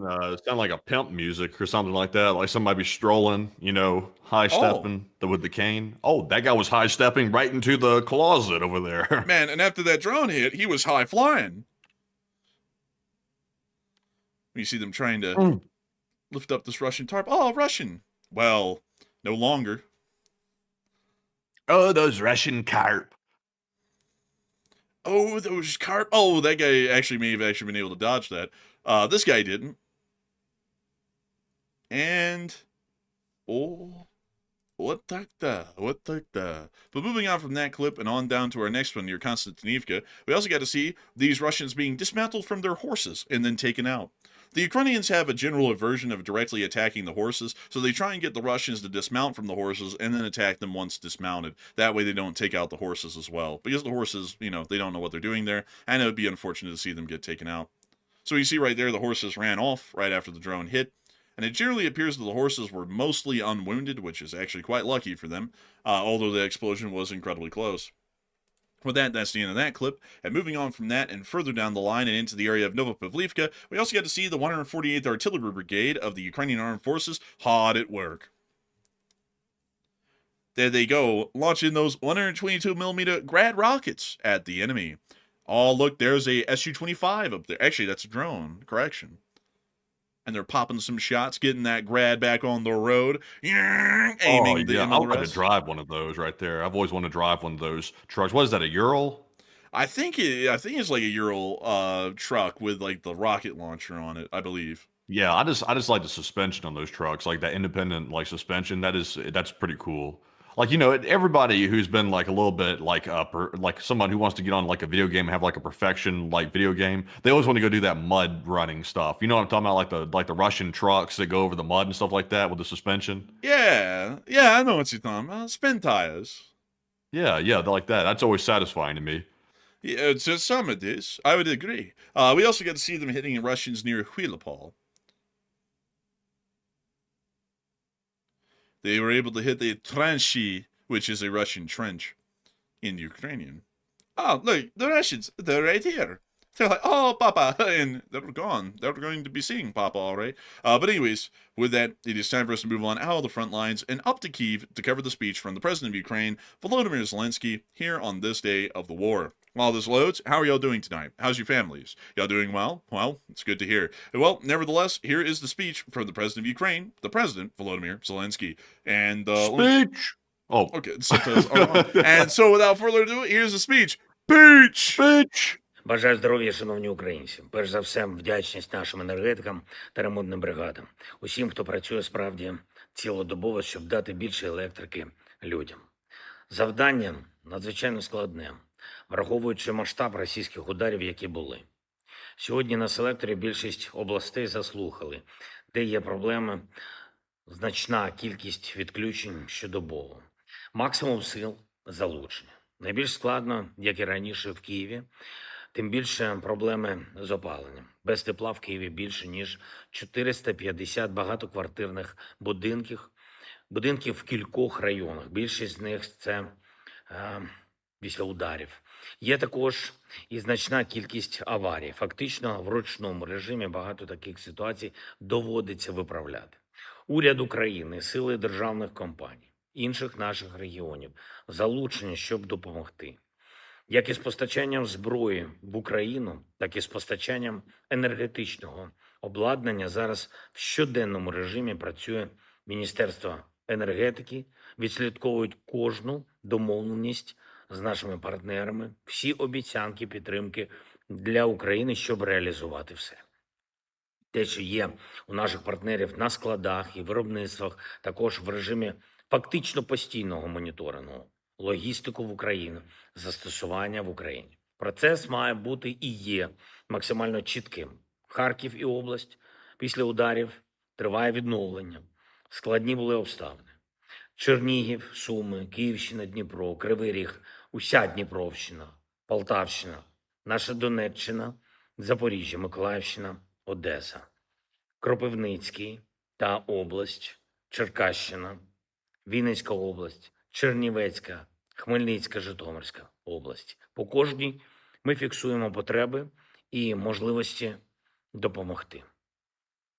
Важливо, що приватний бізнес підтримує громади і що урядовці запускають програми спеціальної бюджетної підтримки для купівлі необхідних речей, генераторів, іншого обладнання. Вже є програма, яка дає можливість для звичайних будинків отримати кошти від 100 до 300 тисяч гривень на автономне живлення. Прем'єр-міністр підготувала програму грантів для малого бізнесу на паливо для генераторів, на ремонт енергообладнання. Вже працюють кредити під ставку 0% для ФОПів і малих підприємців для купівлі генераторів, купівлі акумуляторів. Будуть іще додаткові програми. Урядовці представлять всі деталі. Прем'єр-міністр, міністри відновлення та енергетики, команда Офісу президента також працює щодо цього. Я дякую всім за підтримку. Була доповідь Служби безпеки України Олександра Поклада. Найголовніше, СБУ знешкоджує загрози, які, на жаль, досі є проти нашої держави, проти українських громадян. Кожен результат України у захисті – це результат України у наближенні миру. Поклад доповів про російські операції, які вдалося заблокувати. Я дякую за це. Ворога знешкоджуємо. Була сьогодні доповідь головкома по фронту. Гуляйпільський напрямок, Покровський напрямок, захист на нашій Харківщині, наші позиції ми тримаємо. Важливо, що українські підрозділи сильні. Цією силою додають всій нашій державі стійкості. Майже щогодини на зв'язку наша переговорна команда, зокрема Рустем Умєров, інші учасники делегації. Спілкуємося з партнерами, з американською стороною щодо справді ефективних форматів та справді потрібних результатів. Україна готова до зустрічі, Україна готова до рішень і розраховуємо, що партнери матимуть змогу бути максимально ефективними в Європі, в Америці, всюди. Саме так, як потрібно для тривалого миру, всі можливості досягти миру, гарантувати безпеку використовуємо. Дякую американській стороні за зусилля, щоб в цей час зупинити удари по енергетиці, і сподіваємось, що Америці вдасться це забезпечити. Є сьогодні заява президента Сполучених Штатів. Ситуація зараз вночі та цими днями, реальна ситуація на наших об'єктах енергетики, у наших містах це покаже. Слава Україні! And Slava. Slava. And with that, that is the end of the speech from the President of Ukraine, President Volodymyr Zelensky, here on this day of the war, day 1437. And that's going to be moving us on into the second segment of the stream, where we get to talk to each and every single one of you. And boy, howdy, folks, is it going to be a good, fun time. It's going to be a real fun time, that I can tell you all. And, of course, we have loads and loads of questions and comments and many other things to get through here in this question segment. Before we do, though, I was able to hear from a viewer that apparently a government flight has taken off. Iran 05, another Dassault Falcon, flying to Istanbul. Oh, bless you there. Oh, Oh, no, that was a cough. I thought that was a sneeze. I was like, well, bless you there. But it appeared, Matthew, was this the same sort of a type of jet that was flying to Moscow? Oh, no, I don't think so. The other one was, I think, an Airbus, I think. It was a larger plane. Well, it does appear that a lot of government jets are taking off, maybe possibly going to request some foreign support or maybe try and negotiate with someone out there somewhere. You never know. You never know. We also can see that the Turks have a Minister of Health Embraer Legacy 650, because nothing says health like riding in the luxury of an Embraer Legacy 650. You can buy one at your local dealership. But nevertheless. Also, by the way, did you hear that one of Turkey's largest oil refineries got blown up, and it happens to be the one that processes Russian crude oil? Mysterious. I did hear about that. I didn't put it down on the map, but it sounds mysterious, though, doesn't it? Sounds a little strange to me. Sounds like there could be some Ukrainian involvement in that, perhaps. We can't prove that, obviously, but considering that it's one of Turkey's largest oil refineries and one of the very few that processes the Russian oil, seems a little bit strange to me. Seems like someone wasn't very happy with what Turkey was doing with that. Doesn't really sound like it. It sounds as though someone may have been very displeased, not very nice. But anyways, who knows who that could have been. But anyways, it does appear that we have another poll up before we get into all of these questions. And Matthew, what do we got on that poll? So something y'all might not have heard about, almost 1,000 tons of yellow cake uranium almost got stolen last night. Yes, that is true. That is true. There was a major gunfight at a Nigerian airport, the major international airport inside of Nigeria. There was massive gunfire going on. We didn't cover this yesterday because we really weren't sure what it was, but we found out today what it was, and it was actually quite bad. There was gunfire, explosions, and also possible drone strikes happening at the same time too. So this was a serious deal. It lasted about 2 hours, according to the reports. And the satellite images that came out today show extensive damage to the buildings around the airport. And we later found out that there was about 1,000 tons of yellow cake being stored there at the military site next to the international airport where this firefight was taking place. And it was apparently bound for Russia, this 1,000 tons was. So the Nigerians were able to fight off the attackers that were really not sure who the attackers were at this point that was trying to get their hands on it. So that's a pretty bad situation. Some are speculating that some of the Iranian proxy groups were trying to get their hands on that uranium and they were trying to steal it from Nigeria. That's what some people were saying, but I'm really not sure about that because that's a pretty far away from Iran. So not totally sure, but let's see what people think. 56% said it sounds like a theft attempt of the uranium, while 18% said someone tried to destroy it. It could have been the United States. And about 11% said it sounds like a random skirmish. And I would say, considering that 1,000 tons of uranium were sitting there, that's definitely not random. Someone mounted a very large operation to try to steal it, and they failed. Thankfully, they did not get to steal it, and it looks like it'll still be bound for Russia. Honestly, it's better off in Russia's hands than going to the jihadists. Maybe that's a horrible situation if it gets in the hands of them. So that's the situation.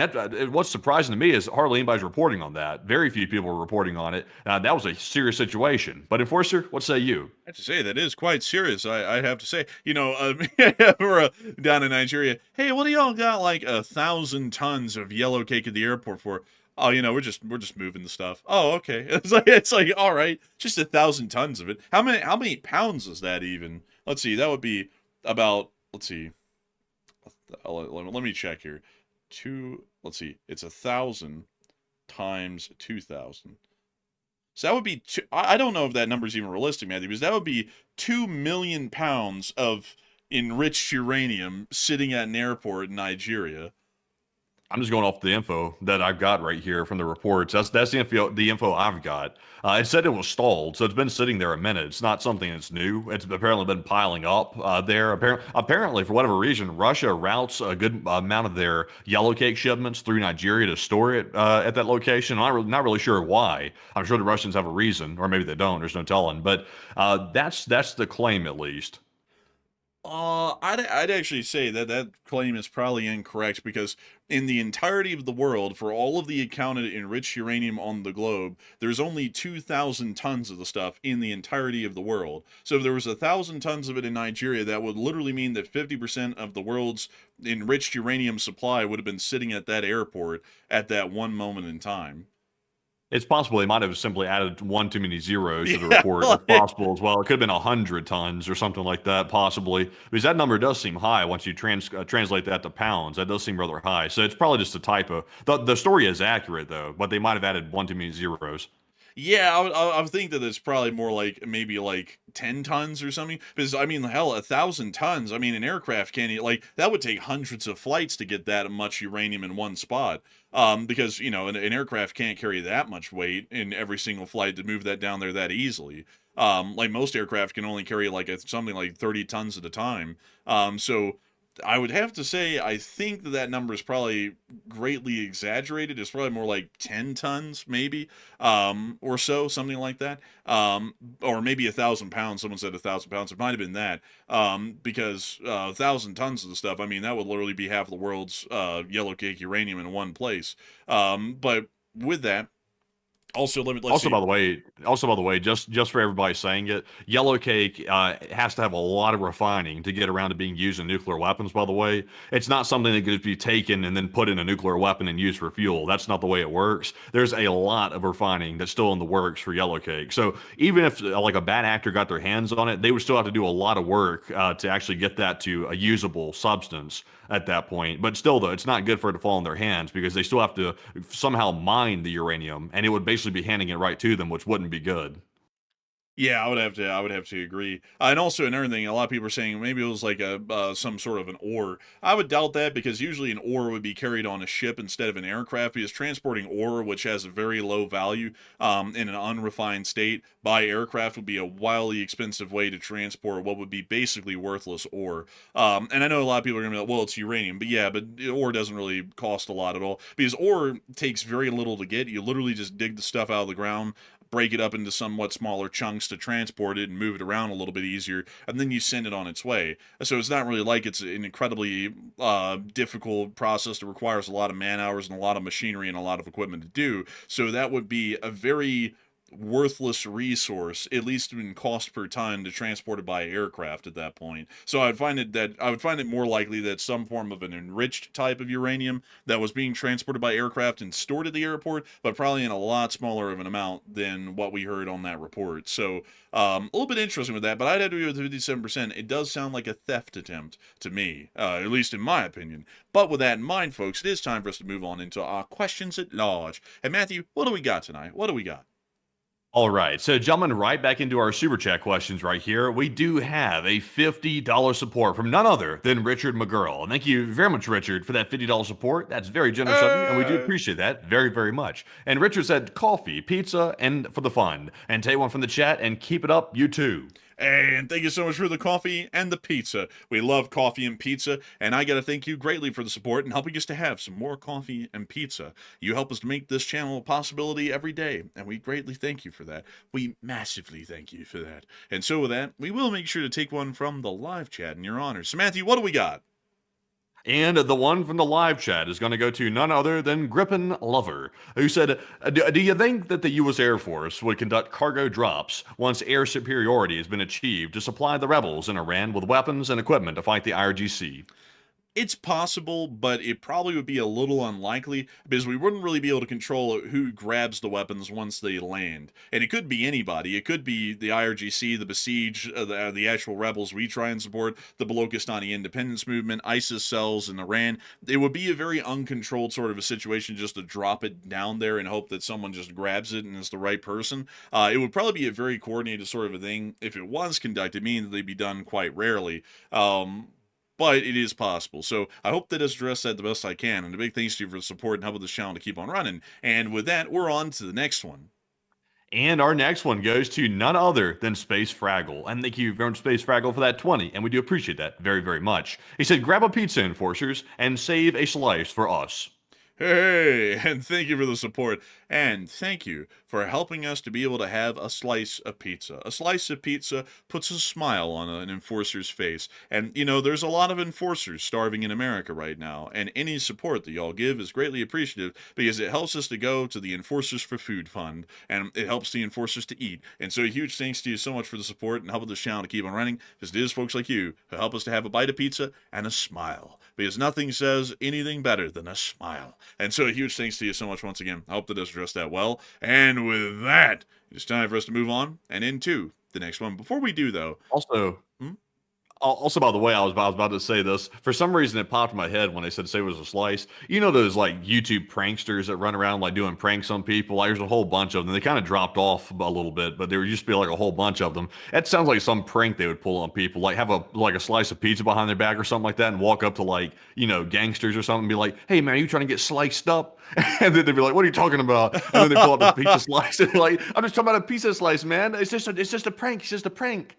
Man, I'm not going to lie. A lot of those pranksters, folks, I think they fell off because a lot of people just realized they were harming people in public and then just pretending like it was a joke. I mean, a lot of the stuff would be like actually like physically hurting people and calling it a prank or a social experiment, like walking up to someone and punching them in the face and then going, "Oh my God, I'm so sorry, sir. I'm so sorry." And then punching them again. It's like, that's just straight assault and pretending like it's a joke. It's like, that's not even funny. And you know, Some of them actually got shot. Like you remember hearing about that. Like some of them were doing these pranks where like they were making innuendos, like they were going to hurt somebody, like like the sliced up prank I was just talking about. And some people ended up pulling guns on them. And I think that might be what brought that down a little bit. As people started realizing, damn, like people will actually, people are getting hurt over this stuff. Obviously, I mean they're threatening somebody literally, and they don't realize it's a prank until they say it's a prank. So that's probably why they stopped.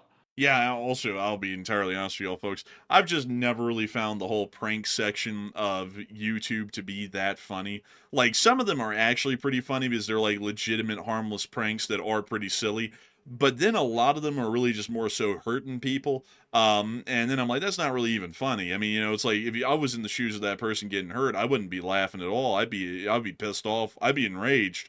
I mean, like I'll just be entirely straight up. Like if you go around in the public trying to hit people or do something crazy to them or threaten them or menace them and call it a prank, I mean, you're kind of begging for them to hit you back or cause you some sort of injury because you're literally putting them in fear at that point for their own lives and their own safety. It's like, you're asking for trouble at that point. I don't really find the stuff to be that funny, really. And also I saw someone talk about that Johnny Somali guy. Yeah, he went and did that in South Korea, and the laws in South Korea are a lot different. Funnily enough, though, he got beat up by some guy who actually used to be in the Republic of Korea's Special Operations Forces, which is even funnier.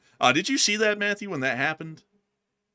Honestly, I really don't follow those clowns that much, to be honest. I never even heard of the guy, honestly. I heard about him a little bit because he was being such a menace in Japan that he went viral, and it made the Japanese start second guessing their like tourism standards and expectations, and all that, and it became a big deal. And then he went to South Korea right afterwards. He started apparently threatening and menacing people in the public there, and they beat his ass. Like they just beat him. I was like, damn. I was like, that's crazy. But what's crazy though, folks, in Korea is that any form of defense, like even like physical self-defense against someone, is still punishable by the criminal statutes in South Korea. So Johnny Somali and the guy who beat him up both got in criminal trouble, and I think both of them ended up getting some form of jail time in Korea. But I'll say this, like I also don't know what it is with American people who do stupid stuff in America going to foreign countries that have a lot more restrictive laws. I don't know what gets in their mind to think that that's going to work. It's like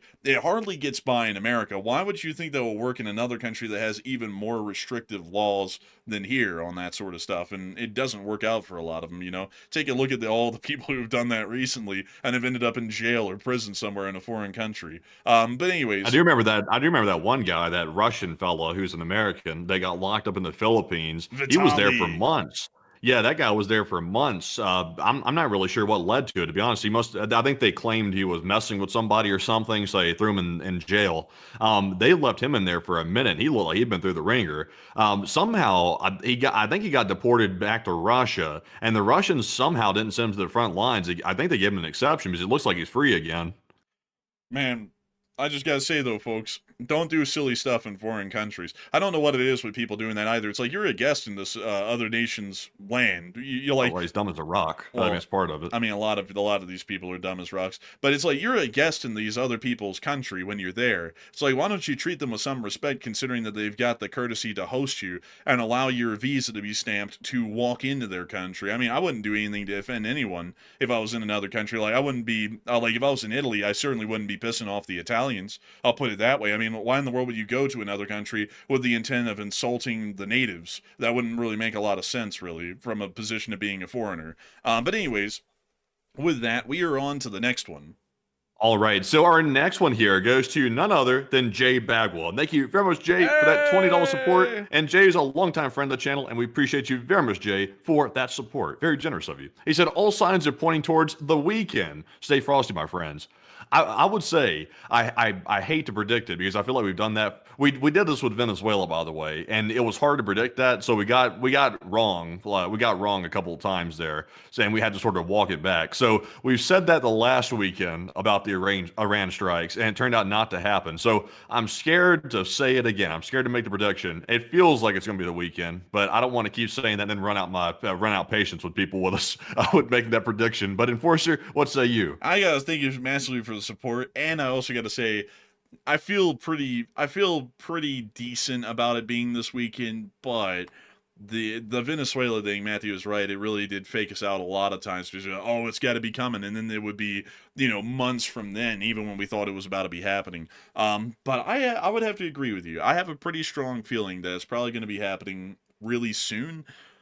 But I mean, we're still moving forces into the region right now, and there's a lot of attention on that, and usually that starts to push things back a little bit, at least from what we've seen prior. So I feel like it's going to be this weekend, but I don't want anyone to be like hedging their bets on that one because it might not be. Who knows? The president could have a second wind, or think twice on it, which he often does on everything, and then go and just do whatever, like that whole thing about making America affordable. And then he announced today that he's only wanting to make houses even more expensive for everyone that already owns a house, instead of making them affordable for people who don't own houses like us. So you never know. I mean, you could just second guess it and then not do it this weekend. But I agree with you though. I feel like it's probably going to be this weekend, but I might end up being wrong. But still, a big thanks to you so much once again for support and helping this channel to keep on running. Because if it wasn't for folks like you, we wouldn't be able to make this channel possible. We wouldn't be able to keep it running. And we always thank you for being a great channel friend. And so a humongous thanks to you so much once again. And with that, we are on to the next one.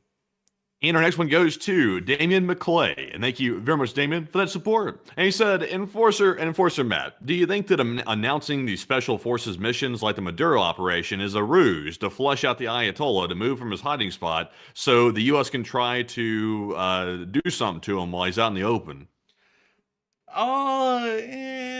Probably not, because generally everyone's going to know that the best thing to do is stay fixed in place in a good spot, because even if the special forces are coming there, you're really going to be even more screwed over if you're not in a secure location. So if anything, it's probably going to make them just bunker down even more and try and reinforce their security in the area and hope for the best at that point. Because usually whenever people get under threat, the last thing they want to do is start moving around a whole lot.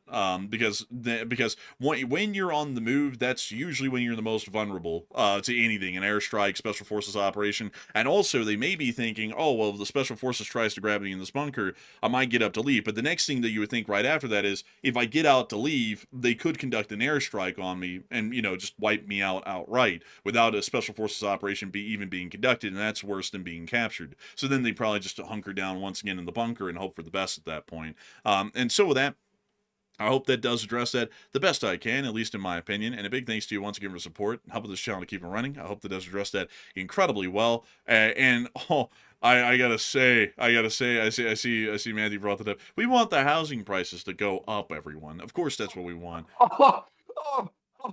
Oh, yeah, we want the housing prices to go higher. That's absolutely what we want. We want the housing prices to go higher. That's definitely what he meant by making America affordable again, was making America more expensive. That's clearly what was meant. I mean, obviously, nobody ever wanted to own a house. We all just wanted to rent forever, and the houses could end up being like, $2 million for a 2,000 square foot house. That's obviously what we all wanted in this country. I've got to say, the president is really knowing what's up. Like, I don't really talk about domestic stuff a lot until it's just like straight up economics that's just clearly stupid. Like saying we don't want the houses to become cheaper, we only want them to become even more expensive. Because for people like us folks that are in our 20s right now, we have no hope of buying a house at all right now. Like, there's no way to even afford a house. So the last thing we want to hear is that we're trying to make the houses even more expensive. That's basically just a giant middle finger to everyone that's under 40 at this point in this country, and telling them, F you, you're never going to own a house, you're just going to rent forever, and we don't give a shit about you. That pisses me off more than anything. The part that really pissed me off, though, and I don't give a damn if people think this is political or not. This is just objectively stupid to say. To make a statement. Let me go make sure I got this right. I want to get this as right as possible here. Let's see. I'm going to just scroll down to it. So we're not going to destroy the value of their home so that someone who didn't work very hard can buy a home. I mean, that's a statement a fool would make. I mean, an out-of-touch fool would make a statement like that. Like, people are working their asses off. Like, a lot of people are working their asses off. You don't have an option anymore. You have to survive in this economy. And the people that are working their asses off can't buy a home. They can barely buy food. They can barely pay their car payment. It's like, and also it's like on Christmas, don't buy $30, buy two. Nobody was buying $30 in the first place. You could barely buy one. That's like this is what happens when you have disconnected people that are totally in a different world and they can't even relate to the common man that are in charge. This is what happens. You have stupid statements like this being made that absolutely it made me want to rip my hair out when I heard it. That's so stupid. It's ridiculous, folks, because everybody I know, they have like 2 or 3 jobs right now. Most of them are working even more than we are. We work on average like 60 hours, 70 hours a week. Most people I know right now that are my age or close to it are working like 80 and 90 hours a week just to get by and pay their bills. And then the jackass in charge is going to say that people aren't working hard enough. That's really rich coming from a guy who literally grew up basically as a trust fund baby in New York City and got given a loan of $1 million back in like 1970 to start his business. I mean, in 1970, $1 million was like $7 million accounting for inflation. And then the guy's going to sit here and tell us what the real world's like. It's like, come on, man. You've never been touched by having to deal with affordability in your whole damn life. Most people in government have not had to deal with that. It's just so it's so stupid. It just pisses me off. It's like so I guess we'll just never afford a house. Like we'll just never afford one. We'll just have to rent forever. Because the thing, like, and some people say, well, do money smart. You're an old person. You don't have no clue. There's no such thing as doing money smart anymore. It's literally just impossible. The down payment on a house these days is close to $100,000. Most people in America can't even get close to saving that amount of money, much less making the monthly mortgage payments after that on a house. There's literally no way for anyone to do that right now at our generational level with the income we make and the minimum expenses that anyone has in this country, even in the most affordable parts of the country. I mean, if we were on this channel and we were making the perfect amount of money to be able to afford a house at this point, you would literally have to be making over $250,000 or a third of $1,000,000 a year to even try and make a house payment on a decent house at this point. Unless you want to live in like a shanty shack in the worst part of town where the crime rate's the highest. You would have to be making money that no one is making in this country at this point to afford a house. It's unbelievable. I mean, it's absolutely insane. And also, some people are putting out like economic fictions. There's no such thing as a down payment of $30,000 unless you're doing like a 50-year mortgage, which is absolutely insane. Like that's not even realistic. You can get an FHA loan. I saw Real Patriot saying that you can get an FHA loan, which gives you, I think, a lower down payment on the house. But the catch is though, in my opinion, what the government's doing wrong here, they did something right. I will give credit. They banned institutional investors from buying single family housing units. That was a good move. They should have done that a long time ago. So that was something they did right. But then coming out after the fact and saying that people aren't working hard enough to buy a house when people are working literally to the bone these days to barely afford the basics. I'm not really sure why you'd come out and say that after banning institutional investors from buying single family housing. That's a bit silly right there. Also, by the way, if you want to deal with the problem, you don't create 50-year mortgages. That's a stupid idea. That you're going to literally straddle people with debt for their entire life. They'll never pay off their home with a 50-year mortgage. That's stupid. Also, bringing interest rates down, that's like triage a little bit. That's going to barely help the problem, just barely. The big problem is, what is the main cause for the housing prices going high? Number one, it's a lot of greed going on. And number two, the material costs are through the roof. Like, for example, these new home builders building new homes, they're dealing with lumber through the roof. They got pretty much everything is skyrocketed for the most part. And also, you're having to pay a lot more for labor, which there's nothing wrong with that. But you've got to make sure the material costs aren't skyrocketing through the roof. So there's ways to fix it, but you don't go and put a Band-Aid on it by saying, let's increase the mortgage from like 30 to 50 years. You don't go do that. That's called half-assing it. That's not tending to the problem. So there are ways to tend to it. It's very mundane. It's very boring work. But if they wanted to deal with it, they could. But instead, they're going to start patronizing young people who are barely struggling to survive as it is by making them seem like they're not working hard enough to buy a home, which is going to piss a lot of young people off. I promise you that.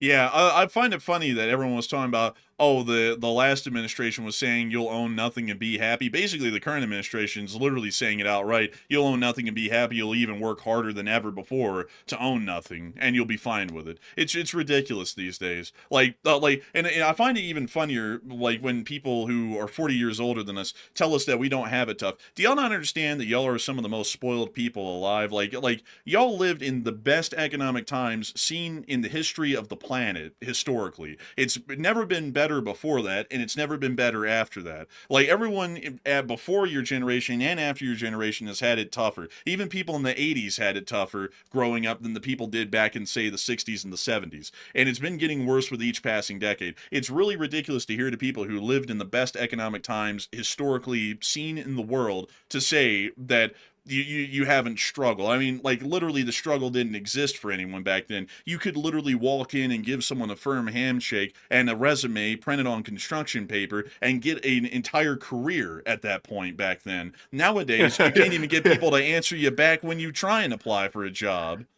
Yeah, these days you go apply for a job and nobody even looks at your resume. It's depressing. The whole process is largely automated for the most part. AI scans your resume, and unless you have the keywords you're looking for and you know how to game the system, you won't even get a human review of your resume. So, and also, I think a stat came out showing that like a huge chunk of the current job listings, they're not even real. They're like ghost job listings. They're putting them out there for some, I don't even know really why they're putting them out there, but they're putting out fake jobs that they don't even intend on hiring for. A lot of these companies are, and I don't even understand why. I don't know if it's like to make it look like the job market is doing okay or what the situation is.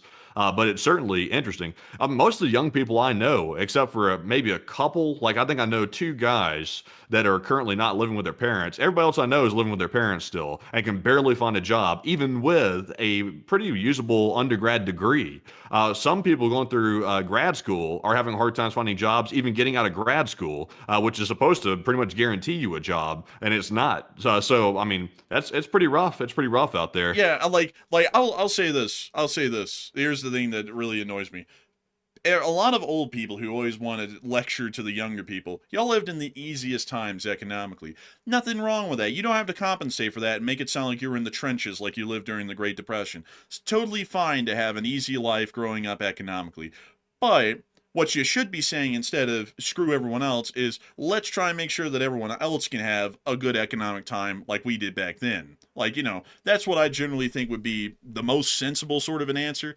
Because it's really ridiculous that most people that I know are having to live with their parents still because they can't even really afford rent, even with insanely good credit scores, even with careers at this point. A lot of these people are still having to live with their parents because they cannot even afford to get a damn apartment, much less even put a down payment on a house to get. So, like it's something else. Like it drives me crazy. But anyways, Also, it kills me too when I see people, and I will say this: if you're not in the shoes, like you won't be able to sympathize properly unless you're in that position. It's like that with everything. There's people that are in countries, like for example, that are at war. I will not be able to sympathize with them 100% unless I was actually living in their shoes. So I understand why people may not understand it, but being a young person, I am a young person, and I see it firsthand out there, and I look at the outlook, and it looks kind of grim. And that's not trying to be a victim. We work extremely hard. Like I can tell you, like, people see this. We've been on this for years, like doing this for years. We work extremely hard to make sure we do a good job, and we do all kinds of stuff to make sure that we're able to support ourselves. And it is a tough outlook out there. And I feel really, really badly for a lot of young people that are in our similar position that are not as fortunate as us to have a self-employment job like this. I feel horrible because I'm like, I would hate to be in that position because I've been there. I see how bad and how rough that looks. It's a tough position to be in. and let me see here really quickly. Let me see if I can show you this. Let's see.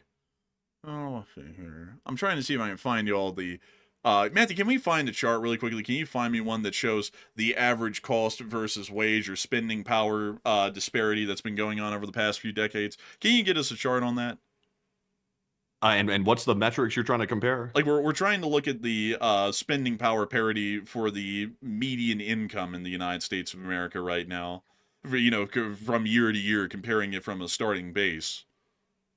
Yeah, let me see if I can grab that real quick here.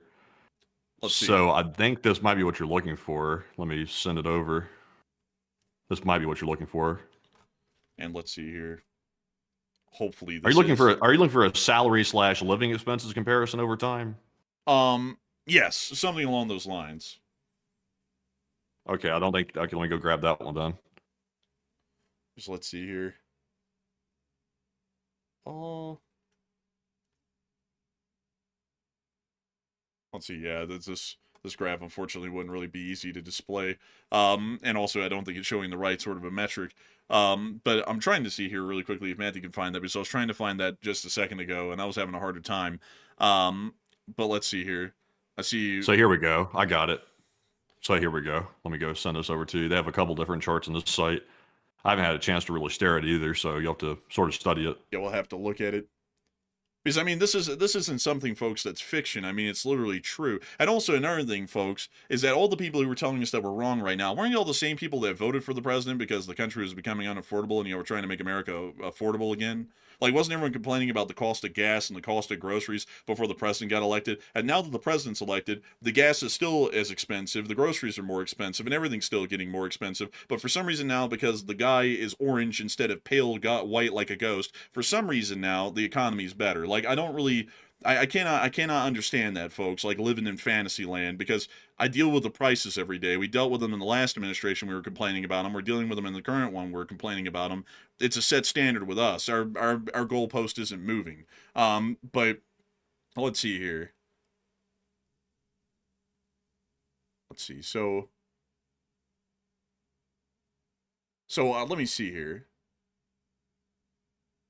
So, if you were a person in 1979 making about $60,000 a year, if there was no disparity or change, then you would have been making about $94,000 in the year of 2008, right before the crash.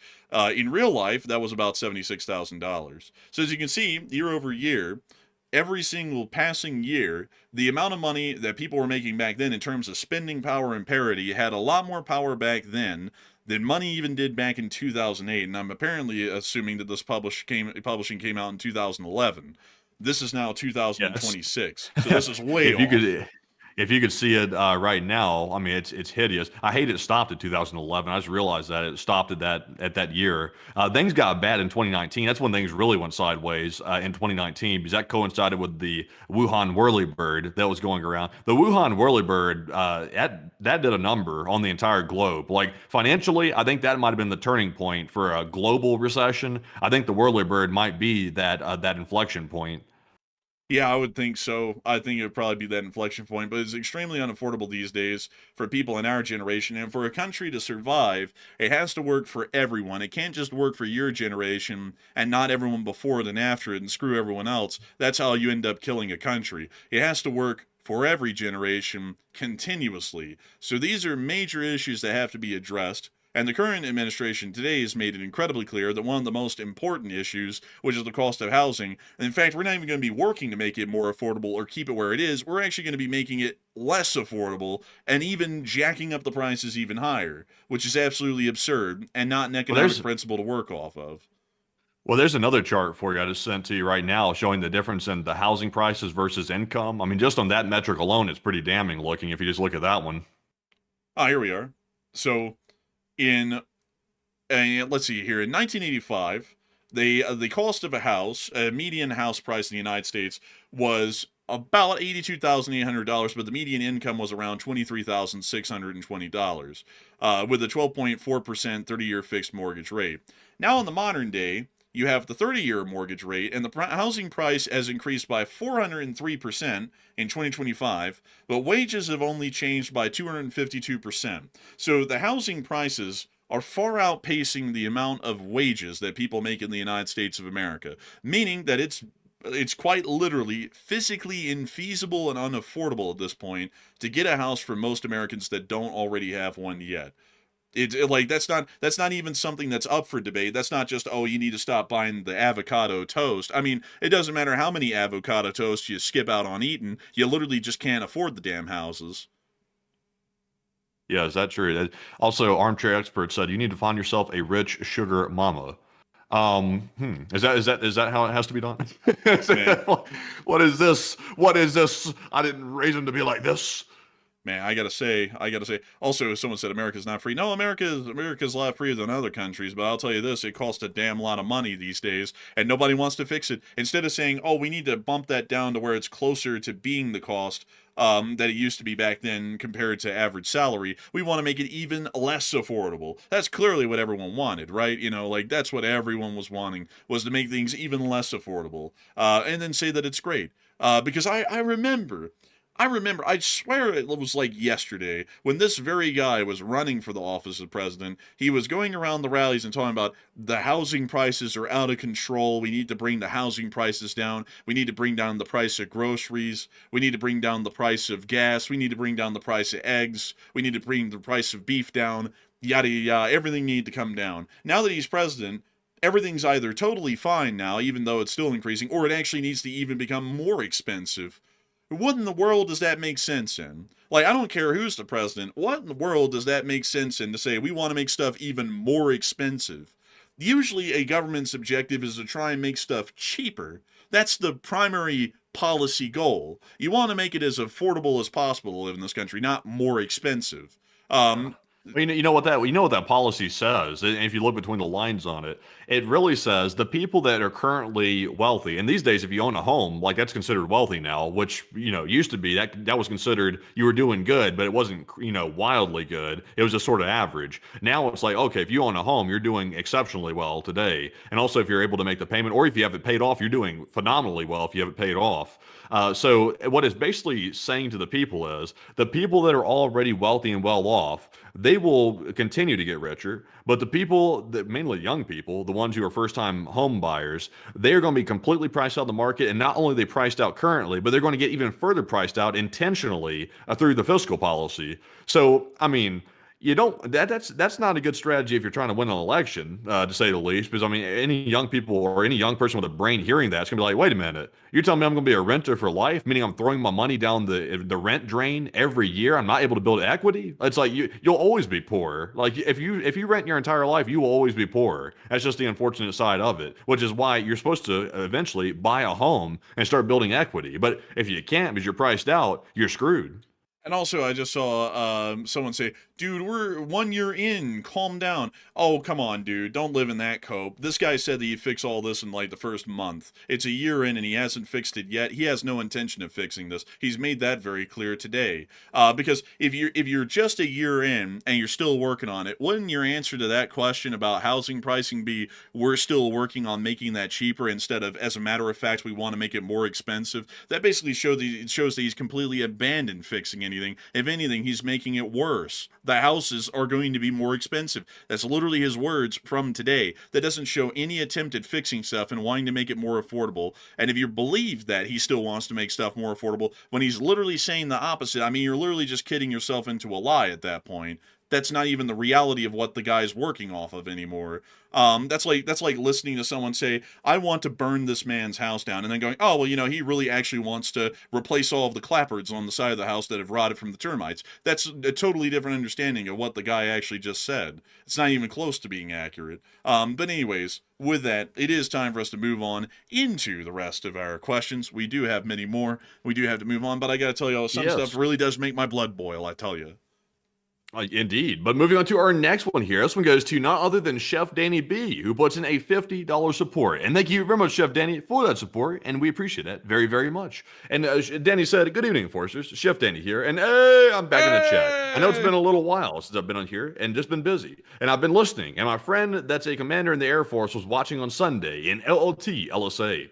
Hey, really cool to hear, Chef Danny B, chef of the LSA. And I gotta thank you so much for the support, and I hope that the food catering business has been going good out there in Colorado. And I also gotta thank you so much for the support and helping this channel to keep running, because if it wasn't for folks like you, we would never be able to make this thing possible. And we're always happy to have you whenever you can drop by. We're always happy to have you, I say. And so a huge thanks to you so much once again for the support and helping this channel to keep on running, because if it wasn't for folks like you, we wouldn't be able to make this thing possible, and we wouldn't be able to keep it running. And so a humongous thanks to you so much once again. And apparently a lot of people are very angry at our economic talk, because apparently wanting the houses to be more affordable is blasphemy these days. We actually should make them more unaffordable, and we should live in shit, because that's what we deserve as true patriots, looking out for the better interest of the people.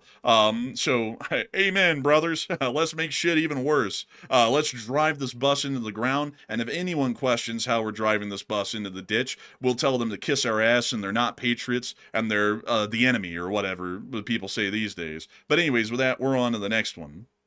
And our next super chat goes to Marion Deemert, who puts in a 50 as well. And thank you very much, Marion, for that support, and we do appreciate that. And Marion said the U.S. economy is screwed up and too many multi-billionaires.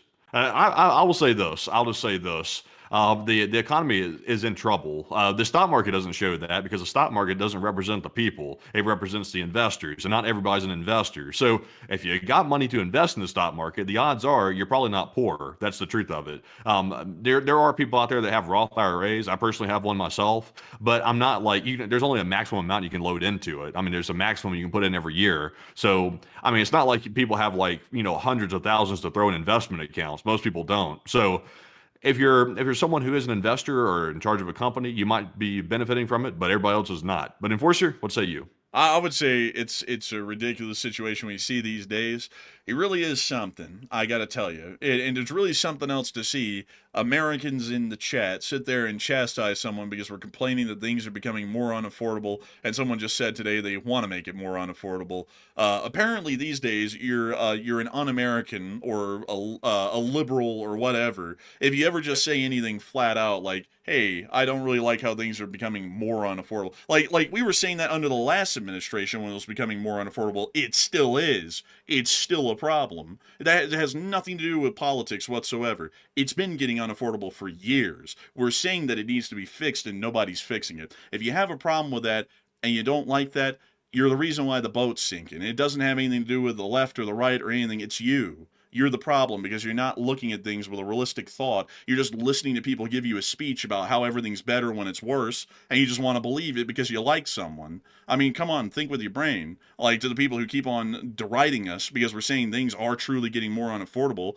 and they're saying that that's their objective. But I do think you're for support, and I would say that the American economy needs a lot of fixing and a lot of work to be done, and hopefully we can eventually see that people will actually be elected, whoever they are, I don't even care, that will actually fix the economy and get the thing back into running order to some extent. But a huge thanks to you once again. I hope that does address that well. And with that, we're on to the next one.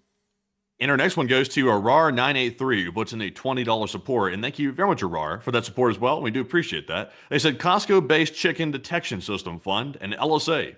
Hey, and thank you so much for the support for the Costco chicken. It's folks like you who help to make this channel possible and keep it running, and we thank you massively for it. And so a humongous thanks to you so much once again. I hope that does address that well. And with that, we're on to the next one. And we also have a $20 support from Chris Feilbach. And thank you very much, Chris, as well, for that support, and we appreciate that. He said, you just have to buy the house piece by piece. Go slow, I'll help. Here's a roll of toilet paper. He said, I'm the LSA's resident CPU designer, and even I have a side hustle. A side hustle, a side hustle. Honestly, that's something that is common these days, is to have a side hustle. Some folks were telling me about that today. They said, oh, you can have a side hustle over here on the side.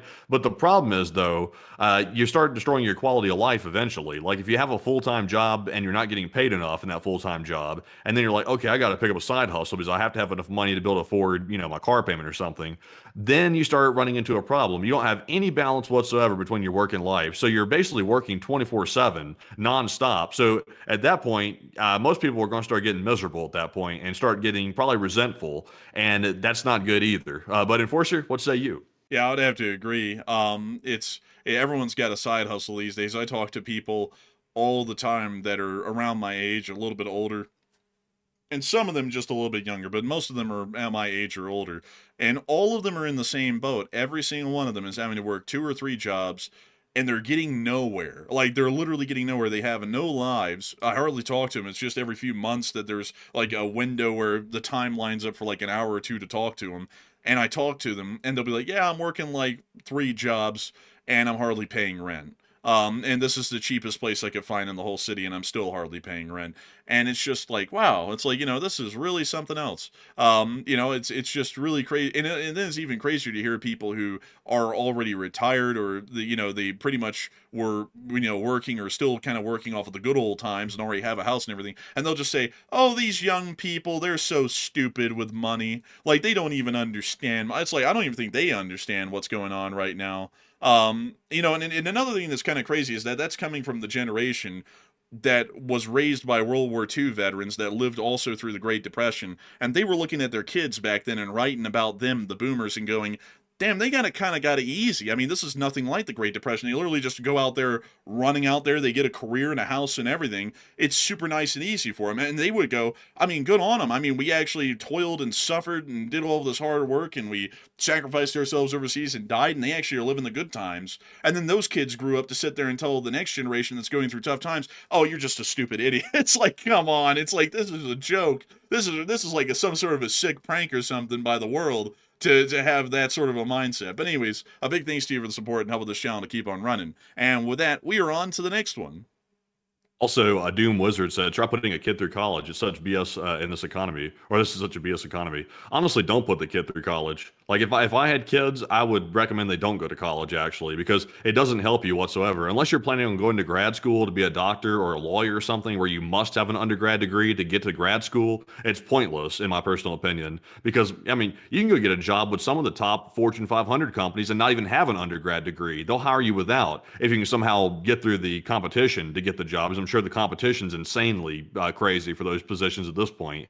Everybody wants them, and also everybody's desperate for any job, so there's probably like a real fight to get those positions. But anyways, though, jumping into our next one, this one goes to Crispy, who puts in a $20 support, and thank you very much, Crispy, for that support, and we do appreciate that. And of course, thank you for helping to keep the channel running. But Enforcer, what say you? And thank you so much for the support and helping this channel to keep on running. And we always thank folks like you for enjoying our channel and our news, and sometimes our asides and rants. We thank you for that greatly. And thank you so much once again for helping this channel to keep on running. I also saw someone say, I'm a boomer and we're spoiled. But here's the thing though, I don't think that's bad. Like, I think that's good. But I also think that boomers ought to understand they lived in the greatest economic time this nation's ever seen, the world's ever seen, literally. I mean, it was the greatest time in human history economically. But that ought to be the standard. Like, if we hit that then, we ought to not be telling other people, screw you, here, have a shit sandwich and be happy with it. We ought to be saying, this ought to be our standard from here forward. We ought to not be trying to regress societally in any way, economically and so on. We should be always trying to progress it. If not anything, keep it where it is or make it even better. And that's not what people shoot for these days. Like, the boomers had it easy. They had a great life, and I think that's good for them. And I think that everyone ought to have a life like that that's good like that. But then the boomers' response to that is, nah, screw the other people. We want them to have it tough. And I think it comes from them living in a great economic time to where they're spoiled and they think everything comes easy. And so they just think that it's coming easy for everyone else when it's not. And they don't really care. I mean, that's the crazy thing about it. They have like no empathy for their own children, their own descendants. They basically just throw them off to the wolves and tell them it is what it is, suck it up. And they don't even want to look into it and see really how bad it is for all these people growing up these days. But anyways, with that, we are on to the next one. And our next one goes to Grim Reefer, who puts in a 10. And thank you very much, Grim, for that support. He said, this channel is so awesome. And thank you so much for the support, and thank you for the kind words. We thank you for enjoying the channel, and I hope that it's been a very interesting night of news and asides here in the question segment. And a huge thanks to you once again for helping this channel to keep running, so that way we can try and keep this thing the way it is every single day. And so a huge thanks to you so much once again, and with that, we're on to the next one. And also, going on to our next one here, this one goes to Naomi Mod, who puts in a 10. And thank you very much, Naomi Mod, for that support. They said, welcome to new soldiers, and may the Leaf Spring Army never die, and smash that like button. Hey, and long live the Leaf Spring Army, and the Leaf Spring Army will never die. And I got to thank you massively for the support and helping this channel to keep it running, and I hope people do hit the like button. And I thank you for hitting it, and I thank you for enjoying the show and helping us to keep this thing a reality. And so with that, a huge thanks to you so much once again, and with that, we're on to the next one. Also, by the way, a very strange idea that popped in my head yesterday I was thinking about, because, you know, I will admit, like, it is kind of like doomer talk, like what we're doing here a little bit. It's realistic, but sometimes being too realistic, you know, sometimes that can be a bit detrimental to people, because it's not good to always recognize, you know, how bad your situation is. Sometimes it's good just to sort of be delusional to a certain extent and just power through it anyway and just hope for the best, because that's really all you can do anyway. But I honestly really feel, in my personal speculation, that you only have to hold out another couple of years if you're currently in a position right now where you're feeling like, I feel like I'm not getting anywhere, especially for young people that are trying to start and they're like, how do I even get a start? Because it's hard to even get your foot in the door to get a career. It's hard to pay for college. It's hard to, you can't buy a house basically. I think you'll have to hold out for a couple more years, because something is going to happen in the next couple of years that is going to change the way society operates. It's either going to be general intelligence from AI, which is going to basically upend the entire job market completely, and that's going to cause a huge shift in either the way we govern the country or something like that. Or there could be something else that intervenes otherwise, perhaps in the next couple of years, that changes everybody's outlook on everything and also changes the way we govern people. It could be that because it seems like everybody understands the current path that we're on is unsustainable. Like even the debt in America, that's unsustainable. We can't keep a fiscal policy where we keep racking up debt in this increasing amount every single year. It's not possible. So I believe something will change. I'm not sure exactly what that change is going to be, but I feel like it's coming in the next year or 2 years in the future. Also, really quickly, someone said, and I feel like this is actually an angry response. So I'm gonna let this one. I'm gonna let this one have an answer. Someone said, "Bullshit. We worked for every scrap we got. Young people need to do the same as their ancestors did." So, to Rick Hagewood, I have to ask you this: when you got your job, when you were working your job that you bought your house with, how much money was that making per year, and how much did your first house cost? I want to know. Like, I actually want to know. So please put that answer in first, like in the answer in the reply. Put in first your yearly income for the job you had when you bought your house, and also put in the price of that house, not adjusting for inflation, the prices and wages that you were making back then. I'm very interested in knowing because I think that that's going to depict a picture economically that is very different than the one we have today. If you think it was scrapping back then, it's very much more scrapping today. But anyways, we're on to the next one. In our next one here, ow, dang, my neck. What the hell? My neck. Something just popped in my neck. I tell you what, my neck, my goodness. But anyways, trying to recover from that. This one goes to OK State, who puts in a 10. And thank you very much, OK State, for that support. He said, if Iran makes the horrible decision to mine or close the strait, I think this will cause many U.S. allies to band together as a coalition to strike Iran as a collective force. And what are your thoughts? Oh, it definitely would, because the entire world relies on a base price of oil, and if oil starts to get expensive, it starts to slow economies down. That is something worthy of going to war over, so we probably see that an international coalition would be made, generally off of the casus belli, which is the technical name for a reason for war, being the reopening and maintainment of the international waters in the Strait of Hormuz for international passage. So I hope that is addressed the best I can. I would completely agree with you that, though. If that lasted for any period of time, that would most likely become a multinational coalition action against Iran outside of the United States and Israel alone. And so with that, I hope that does address that well. And with that, we are on to the next one. I also have a 10 from the Polish drunk who said, the hot dog man had a little fall with LLT LSA. Oh, how cometh the fall? And I gotta say, something right there. I mean, I have to say, it's very unfortunate to see people being menaced. But I will say one thing, it is pretty damn ironic that he did that to us for like 2 straight years. It's crazy, folks, to watch people, including the hot dog man, fold under pressure. Because one guy showed up to his place. He folded under the pressure. He had at least 5 people show up to our place, and he almost had us swatted at law school one time. And luckily, I got to the police right before they were about to have us swatted in the middle of the day, literally right before it was about to happen, and told them what was going on. And then they were like, "Oh, well, that's crazy. So we won't, have y'all swatted in the middle of law school." And we went through all of that, and we had endless harassment going on everywhere for 2 straight years from that guy. And he does absolutely stupid stuff. Like, it's very dubious, questionable suspect stuff that he did up there in Minnesota. And then one guy shows up to his place, and apparently he's already packing up shop and moving somewhere else. And it's like, this guy, like, I will say this, it's wrong what these people are doing to him, and it is also, I believe, if I'm not mistaken, illegal, and the fullest extent of the law should be followed. But it's a little bit interesting how the guy would dish that out, and once it happens to him, then it's a huge travesty. You would think that he'd actually have some understanding and empathy that the laws of this nation on those sorts of topics generally are there so that way people don't have to live in fear of constant harassment like that, a lot like what he dishes out on others. But anyways, with that, I hope that does address it the best I can. A big thanks to you, though, for the support and helping this channel to keep on running. And also, I'm waiting for this guy's response, the guy who went off in the chat. I haven't seen his response. Who cares? They're taking up too much time. We got to get the questions. I'm interested, though. I'm interested here. But anyways, with that, he did answer? Where in the world was it?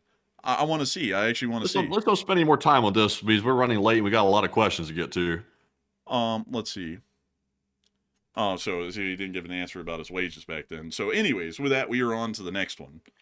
And our next one goes to Chef Danny B once again. And thank you very much, Chef Danny, for that second $50 support. And we do appreciate that. He said, Chef Danny again. And I've made it a goal by July to just be doing my catering. That means no more social house. And you'll know my backstory about opening a restaurant 3 weeks before the worldwide shutdown. So I'm finally just going to dive in again. And you know, Chef Danny B, your restaurant opening 3 weeks before the shutdown was literally like the McDonald's brothers opening up that movie theater that they had. I think it was in San Bernardino, and then right when they opened it a month later, it was Black Friday of 1929, and the Great Depression started. Really tough timing for them too. But much like the McDonald's brothers, I'm sure that you're going to have a climb out of the ashes, like a phoenix rising from the ashes. And I gotta say that it is really good to hear that you're going to be opening up a social house. That sounds really cool. And I wish you the best of luck with that. And I hope that it turns out incredibly well. And so a huge thanks to you so much once again. I hope that does address that incredibly well. And with that, we are on to the next one. Also, by the way, Danny B said, I was born in 85. What am I? Because I was saying in the chat, I was doing the politics, like politician maneuver. I said, I love boomers. I love Gen Z. I love millennials. I love them all. And Chef Danny B said, I was born in 85. I think you might be a millennial, I think. I'm not really sure about that. I'm not even really sure what I am, to be honest. I'm still trying to figure that out. I think I'm generation You're Gen Z. X. Oh, Gen Z or No, something like you're that. not Possibly. Gen X. Dang, I hate that. Honestly, Gen X sounds cooler, but yeah, I guess Gen Z is it. I'm not sure what that stands for, but I guess that's me. Yeah, 1985 is millennial. It's the end, Matthew. Z is the end of the alphabet, or Gen Z, it's the end. Like, it's over. It's just over. Like, pack it up, everyone. Go home. Damn, it can't be over. It's going to continue. There's got to be another one after. I think it's Generation Alphas after that, by the way, I think. Also, let me get rid of this one clown here. There we go. But anyways, well, moving on to our next one here. They're butts, Matthew. They're butts. What are you doing? Oh, no, I was just stalling. I was stalling so I could ban them. But moving on to our next one here. This one goes to Vicious One. And thank you very much, Vicious One, for that $20 support. Very vicious. And we appreciate that. He said, thanks for your support from a Ukrainian American. I've been watching for years, and I think you're on point about real estate and current economy. And thank you so much for the support. And I would have to say, I thank you. I would generally agree with you. I think we are, because we live in the current economy. And I'm sure Matthew, a lot like myself, has looked at getting a house. And no matter how many pennies you pinch, there's just really no way to swing that right now. It's literally impossible for people in our generation. So I thank you for the support and help with this channel to keep on running. And with that, we are on to the next one.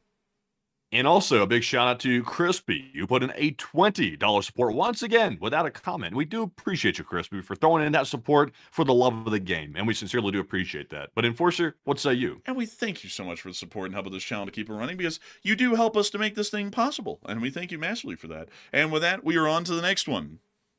And our next one goes to Live Animal, who puts in a 10. And thank you very much, Live Animal, for actually 4 of them in a row, 4 $10 super chats. We appreciate that. He said, will a Venezuela-like action be most risk-free? I would say no, and that would actually be one of the highest risk military operations, because it's going to be putting a lot of special forces operators at risk of going into the grave. So I would say that it'd probably be better for us to conduct a longer airstrike campaign against Iran that could last for weeks, as I think that will probably be the most successful action that we could see, given the current situation in the Middle East, the geography, and everything else involved. And so with that, I hope that does address that the best I can. And big thanks to you for the support and help with this channel to keep running. And with that, we are on to the next one. And this one goes to Live Animal once again. They said if they're doing live fire drills during the weekend, during non-market hours, then it looks like a bluff to me. Oh, well, Iran doesn't care about the market. Their economy's collapsed, so they could do anything any time of the week. We don't have your money. We're dead broke. Iran said, the stock market closed. What stock market? It's like, man, it's the Great Depression up in Iran right now. So I would say, I mean, that would be true if they had a functioning economy, but their economy has actually collapsed. So they really don't even have to worry about that, because no matter what, the damage can't get any worse at this point, because it is as bad as it can be in Iran. But a huge thanks to you for the support and help with this channel to keep on running. And with that, we're on to the next one. And our next one here is going to go to Live Animal yet again. He said, it looks like Iran knows that action happens on weekends and they're preempting the action a weekend at a time. Also, he said, evacuation plane from Iran, live fire drills at the same time. Looks like Iran was certain that Khamenei would be extracted this weekend. It's possible. It's possible. We'll have to see. But I do thank you massively for the support and help with this channel to keep on running. And with that, we are on to the next one. And this one goes to Chris Feilbach yet again, who puts in a 10. And thank you very much, Chris, for that support. He said, very important. Do you guys have a favorite cheese? And what about the other LSA members?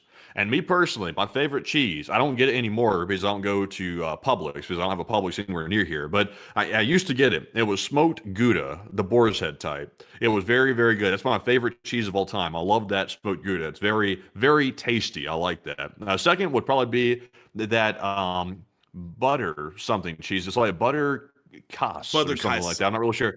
Yeah, that's another boar's head one. Those are fantastic. I love those. They're a little pricey. I barely ever got them, but they were pretty tasty. But Enforcer, what say you? I would say that Butterkais and that Gouda is pretty good, but I'd also have to add extra sharp Swiss cheese and cheddar, extra sharp cheddar.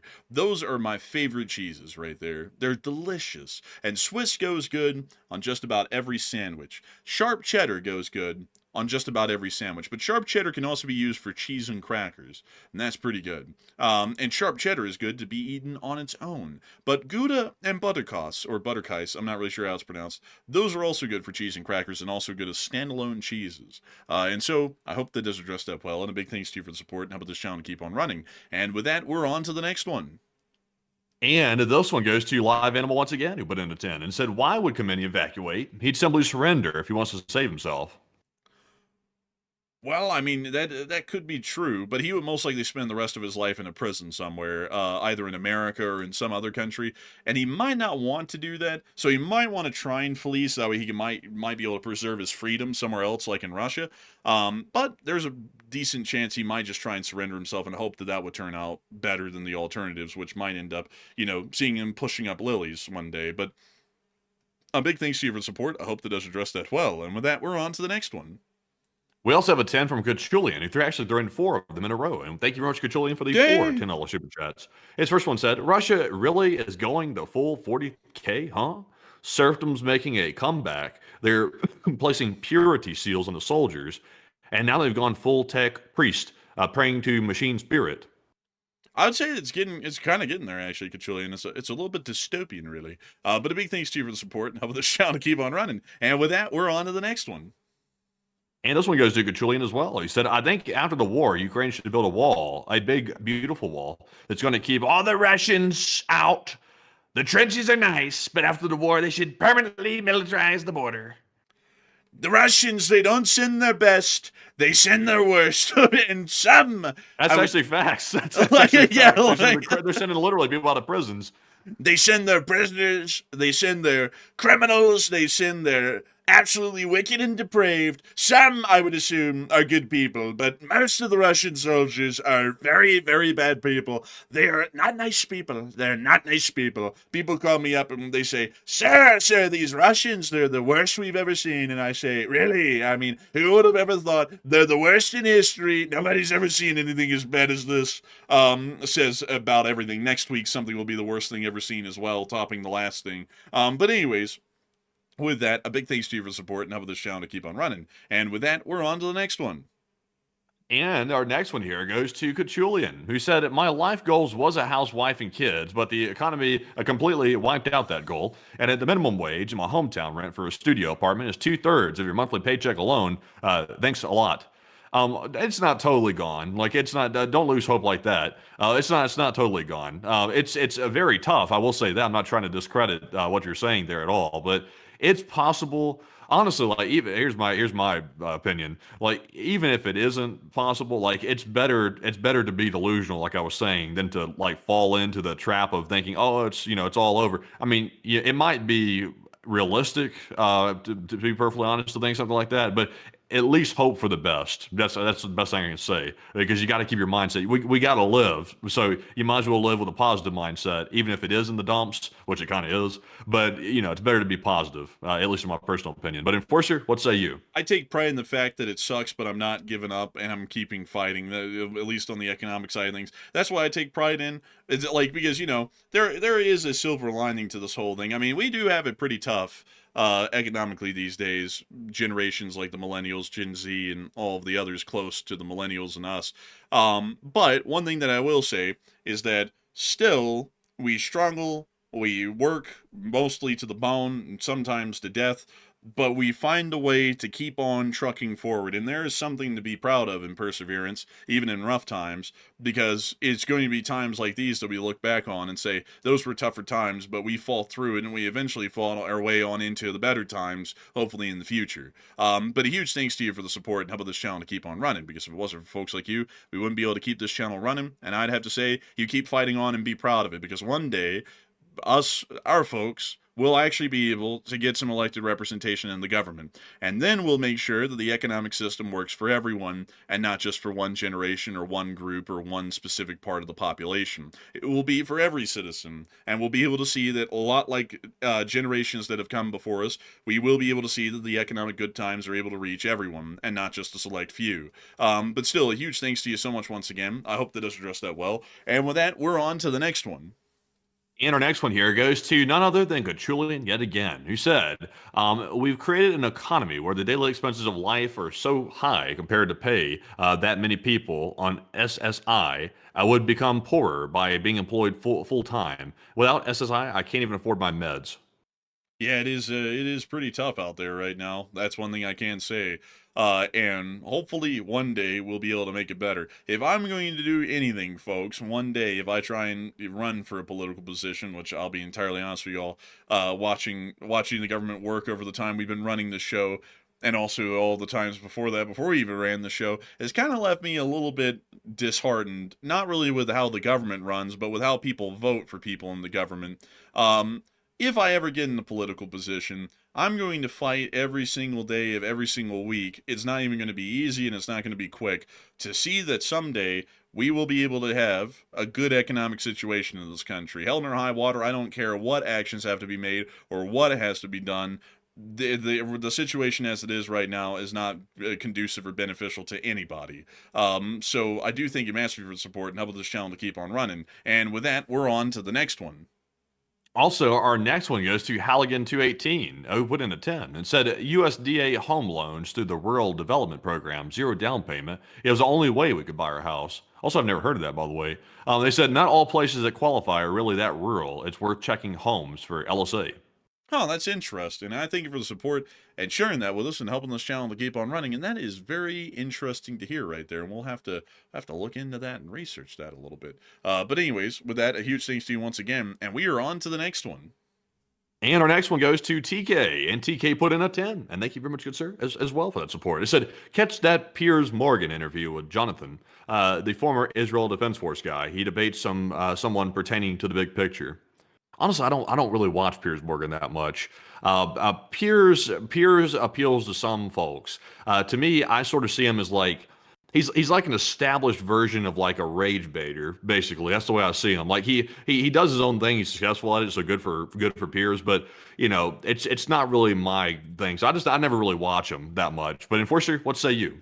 And I thank you for the support and sharing that. I really don't have too much of an opinion on Piers Morgan, and good or for bad. Like he's just kind of been out there for a long time in multiple different forms.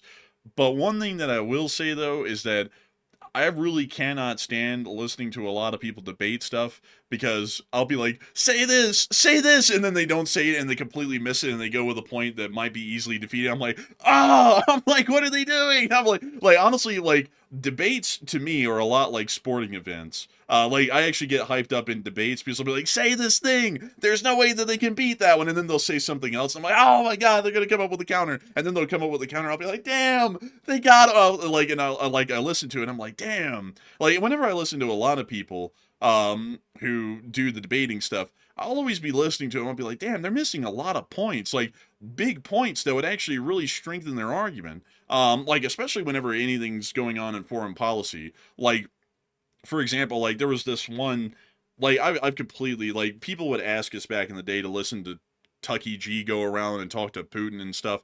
But there was one where he talked to Ted Cruz about the situation with Iran, and I was listening to both of their arguments. I was like, oh my god, where are these people even coming from? Like, where did they get these ideas? I mean, this is like just out of la la land. Like they're living in fantasy, both of them are. I'm like, these aren't even the argumentative points that should be used, because it's like for Tucker Carlson, who cares how many people live in Iran? Like, that has nothing to do with how a military operation is conducted in the general sense, because that was never put into the equation when we fought the Nazi Germans. It's like, did we sit there and go, I don't know, can we fight the Imperial Japanese and the Germans? Let's count how many people live in both countries. That was never put in the equation. You just got to fight a war sometimes, like it has to happen. And then there's a whole other historical points that you could use to defeat that one. And then with Ted Cruz, he's just like, well, this thing in the Bible says so, and it's like, but do we run foreign policy off of that? And it's like, well, the First Amendment says that we shouldn't be. So it's like, I don't really know why that's the argument either. I'm like, I don't even get any of this stuff. And I just, like, that stuff drives me crazy when I listen to debates. If I listen to a debate between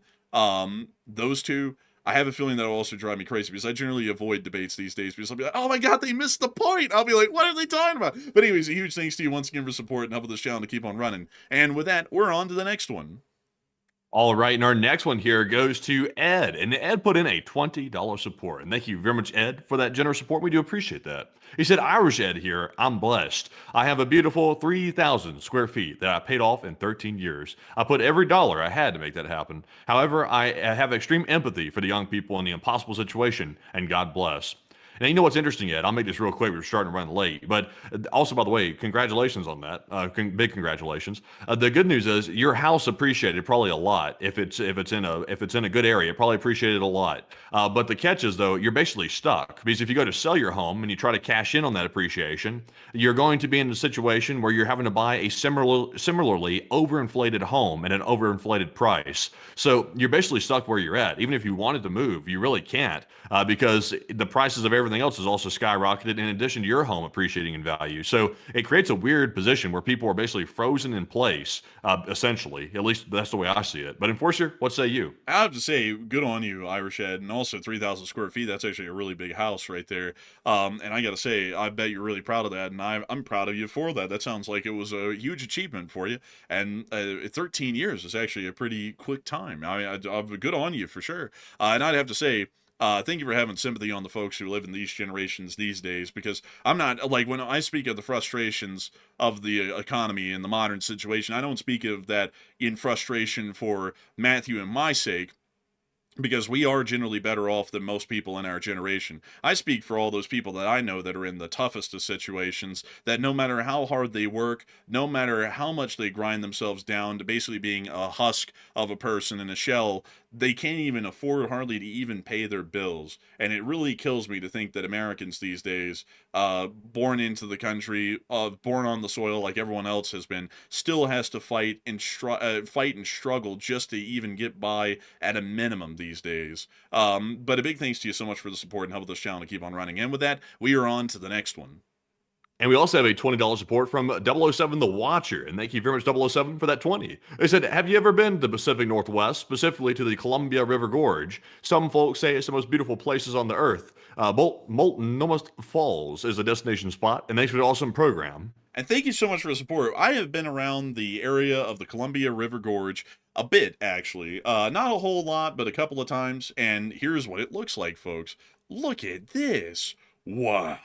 The northwestern frontier. I say the northwestern part of the United States for natural beauty, in my opinion, is my favorite. I love the mountains up there, the trees, the general feel. It's really cool looking to me. I really like it. Like, it's just that it's wildly expensive to live up there in Oregon and Washington. But outside of that, it's a very beautiful place. And so I've passed through here maybe like once or twice, and I would have to say it is really cool. And I do thank you so much for support and pointing this place out, because America is a land full of natural beauty. It is a beautiful country throughout. I mean, just wow. I mean, like, I gotta say, I could look at this for hours and just go, wow, look at that. It is my favorite place in the country as far as what it looks like. But a humongous thanks to you so much once again. I hope that does address that incredibly well. And with that, we're on to the next one. And our next one goes to Make a Mill, who puts in a $5 support. And thank you very much, Make a Mill, for that support. And we do appreciate that very, very much. We also have a 5 from Kilroy Was Here, who said, no mission too difficult, no sacrifice too great, duty first. And I'd agree. And a huge thanks to you for the support and helping this channel to keep on running. Because if it wasn't for folks like you, we wouldn't be able to make this channel possible and keep it running. And so with that, we're on to the next one. Well, let's make this real quick. I got to show people something. Pull up Home Depot shed. Pull it up. Pull it up. Pull it up, Jamie. Oh, no. Home Depot shed. Look, we I can't want to get show that you. desperate. We can't be this desperate. I'm getting that desperate. Pull up Home Depot shed. I want to show the people what this looks like. Let me make sure their little website here is. You know what? I'll just pull up the Google Images because it's actually going to dox me if I pull up their website. So, here we go. Yes, here we go. Here. So, how much are these things right here? $16,000? I'm sorry. Say again. $16,000. Jump us to a smaller one. I think 500 square feet might be too expensive. $2,000? Okay, that's more reasonable. $2,000, but you get a lot less square footage. Honestly, $16,000 for a shed, that's kind of a little bit crazy. How much square footage is that? How much is that per square foot? Bro, let me go pull it up. You can keep talking. I'll do the math while you're talking. This right here, this is where we're headed. This Home Depot shed. My idea was buy one of these right here. $2,000. What would that? I don't know what that mortgage payment would be a month. What would it be? About $50. That'd actually be less than $50 a month. That'd be like $12, $15 a month. That's an affordable mortgage. The 1 acre plot of land. You got to find yourself a 1 acre plot. You can find a 1 acre plot. I don't know. I know Alabama. You can find 1 acre for about 20K. Not in a fantastic area, but for about 20K. So overall, you could live in the shed on a one acre plot for, I don't know, roughly a couple hundred a month. But then you got to factor in property taxes.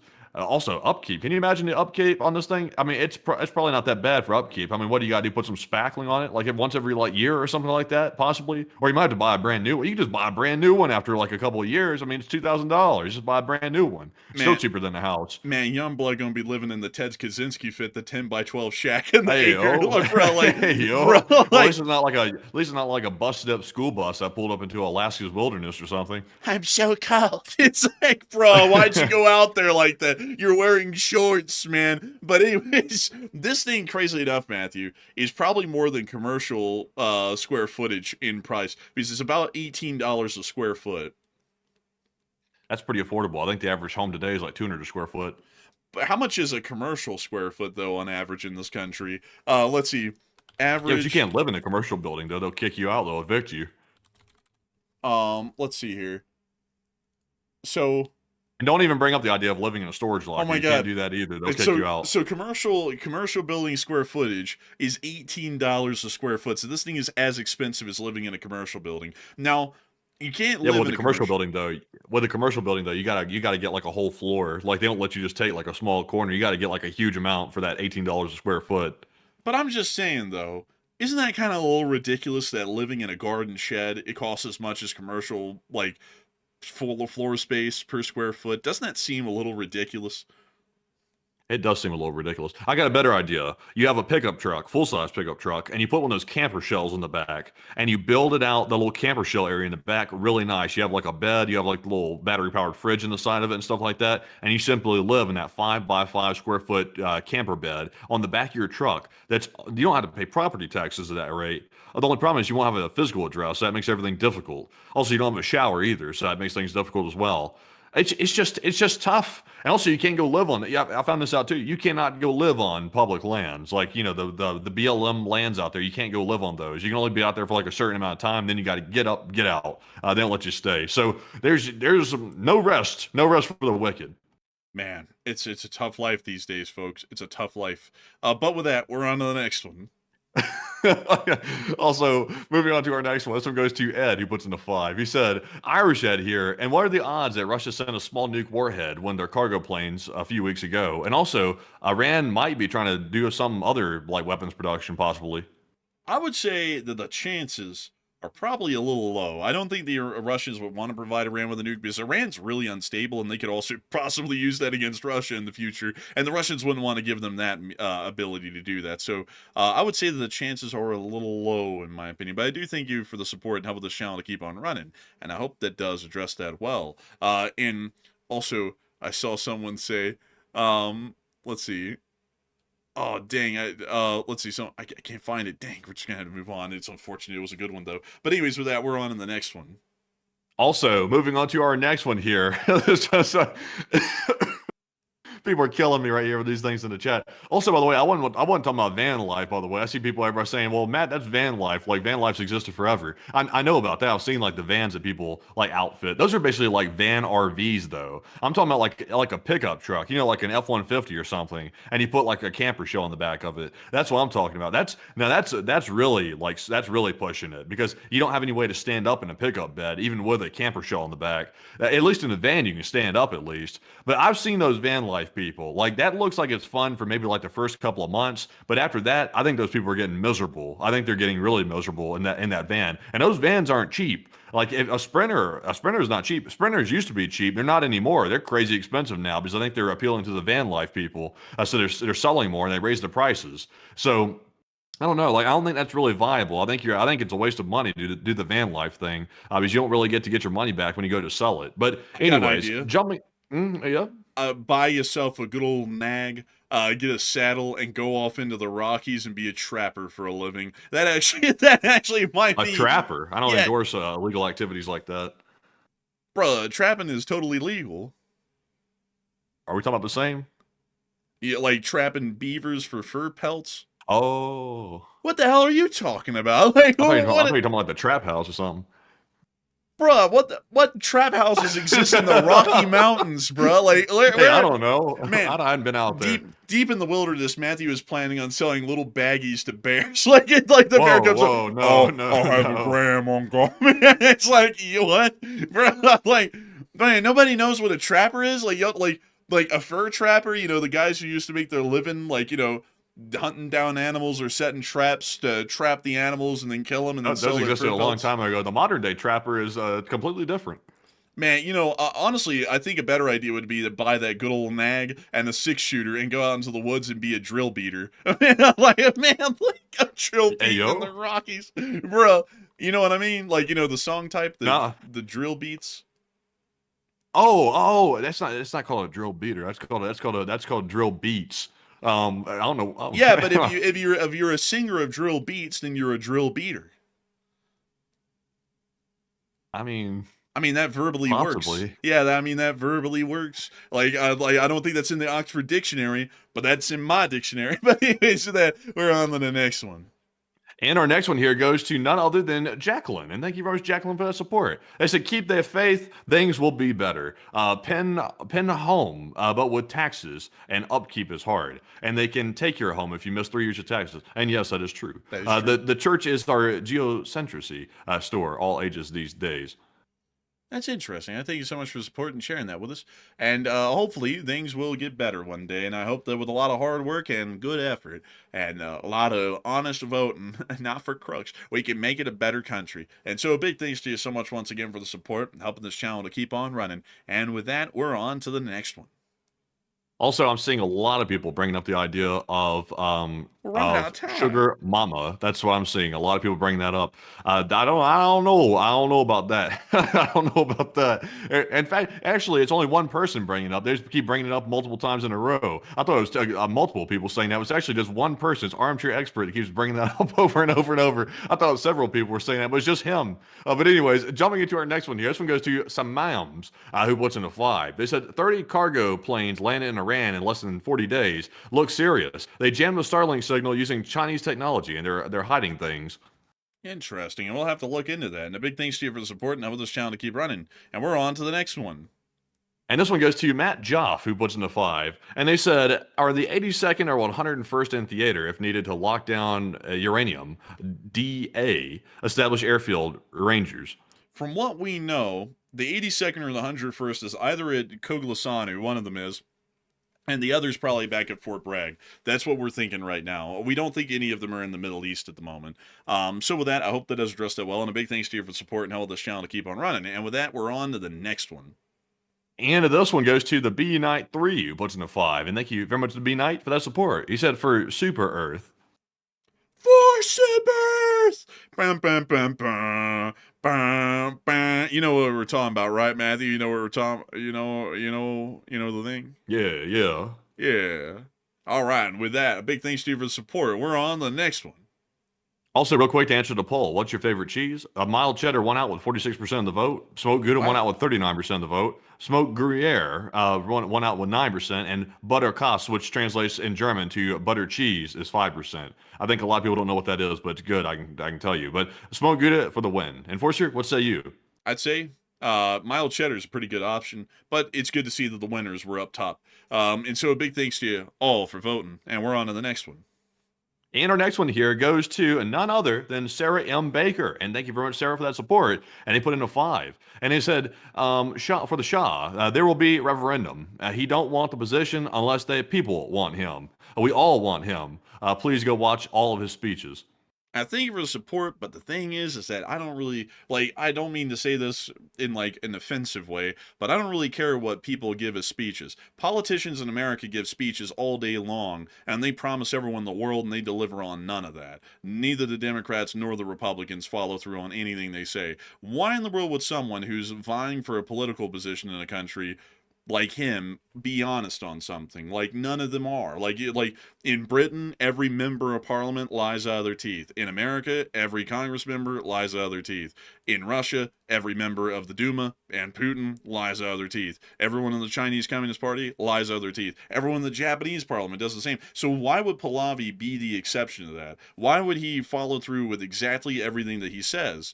He's a politician like everyone else. He's basically right now campaigning to the world to have the world install him as the leader without asking people in Iran if they really want him for sure. And that's the problem that I have. Sure, you want him, but I mean, a lot of people in this country want the Republicans or Democrats in charge. And if we just focalized on one group or the other, we could always say, well, they all clearly want a Democrat or a Republican in charge, so we're going to put one in charge without an election. And I think that, sure, I mean, maybe a lot of people do like the guy. It seems like, at least from what we can tell out in the world, a lot of people do. But I would rather have you, since you like the guy and you say you're an Iranian, I would rather have you vote in a legitimized national election before he's in charge, to let you cast your vote for having him in charge, instead of not having a vote and just putting him there because we're assuming that he's going to be good and he's not going to lie about everything that he's saying like everyone else does in the world that's in a political position like that.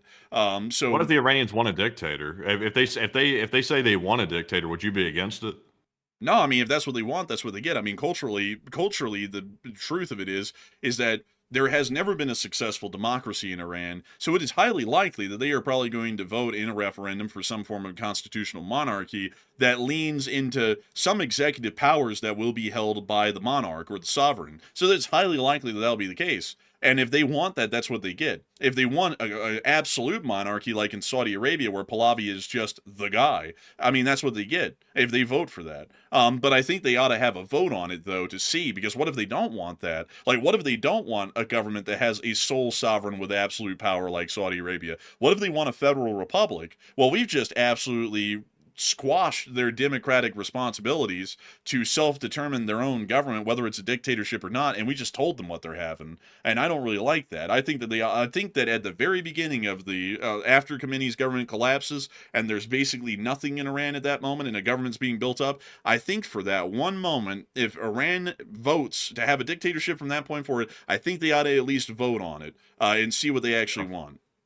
They can. I say, like, they can have whatever they want. At the end of the day, if they vote in a dictator, that's obviously stupid. But if they want that, that's what they can have. But the dictator has to be U.S. friendly. Like, that's the only caveat for the U.S.'s kindness and service of overthrowing the Ayatollah. We have to get something in return, and the dictator has to be friendly with the United States or whoever it is. If it's a dictator, if it's a monarch, whatever it is, they have to be pro-U.S. and they have to stay that way because it doesn't come free. I mean, we're spending U.S. tax dollars to go and do a favor for the Iranians and also do ourselves a favor to eliminate that nuclear threat. So, it's got to be in our favor too. Also, by the way, I want to put this in a way that some Americans here can understand. And I'm not saying this politically, but I'm going to make sure that everyone can get this.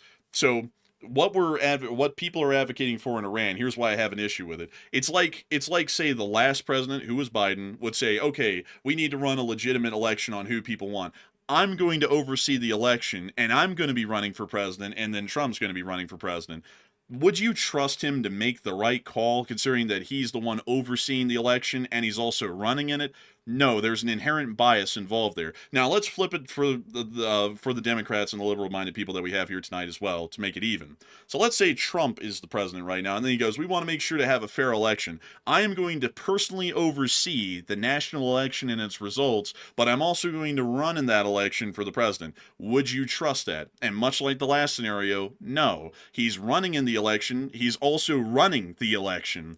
There's an inherent bias there. He's going to make sure, both of them would make sure, that they're going to stack the cards to where they're going to win. That's why I'm saying he can't be in charge and then run a referendum, because when you put it like that, no matter what political party we're talking about or who it is in America, nobody would trust that, because that person is in charge of managing the election and they're running in it at the same time. There's clearly going to be some sort of bias there. That would be an undemocratic election. And that's what I would say on Iran. Like, they can have the referendum that Pahlavi wants, but Pahlavi can't be in charge when that referendum's being run. That's what I'm saying. There's a conflict of interest inherently there in the way that he's proposing to run that deal, and I have a huge issue with that. But anyways, with that, we are on to the next one. And our next one goes to Pleasure Burn, who puts in a 5. And they said one from the chat. And we shall grab one. And thank you very much for that support, by the way. And the one from the chat is going to go to none other than DG. He said, "Do you think that letter released from the Chinese General Zhang Yuji or is legit?" I haven't actually seen that letter personally, so unfortunately I'd have to declare ignorance on that. And so with that, I hope that does address that well. And also, Mandy, are we in the live chats now? No, we're in the super chat still. Okay. I was just making sure. So a huge thanks to you for the support and helping this channel to keep on running. And we are on to the next one. And our next one goes to Jacqueline Parks once again. And thank you very much, Jacqueline, for that second support right there. We do appreciate that. $10 support. So sorry, bad text. The church is our grocery store now, hitting all ages. But yes, for all the young people. My kids, too, can't afford home or kids. And watch Musk stock on, or homes, I think, pushing those. If you're talking about those new homes, is it a foldable home or something? I think Musk is like trying to do some like little pack rat home or something like that. It's like the flat pack. You know what I'm talking about? Is it like the comics box thing? I pull it up real quick on the second screen. I know we're running late, but see what this is real quick because I'm curious. It's something that Musk is doing with homes or something. I'm not really sure. It's like a kit home or something. The tiny home. This one. Is that it? Oh, is this it? That looks like a fake picture. Is that really it? I feel like the background's photoshopped in, but like the other ones are just showing his mansions. I will say that it's actually a pretty nice one right there, but I can't find the little tiny house deal. Because I typed in maybe if I type in the small house, like the Musk home. Is this it? Oh, come on, this is literally is that him, or is that just somebody with a name that's similar?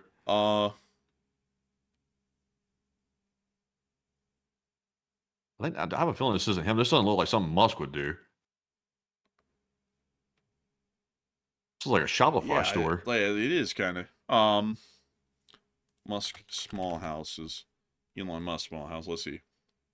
So this is the thing. This is I'm not even gonna lie, folks. I feel like it'd be a little better to live in a trailer at that point than that. I mean, that's even smaller than a trailer. There's the company name on the door. Pull that up. So it's boxable. So let me go pull that up on the side screen here.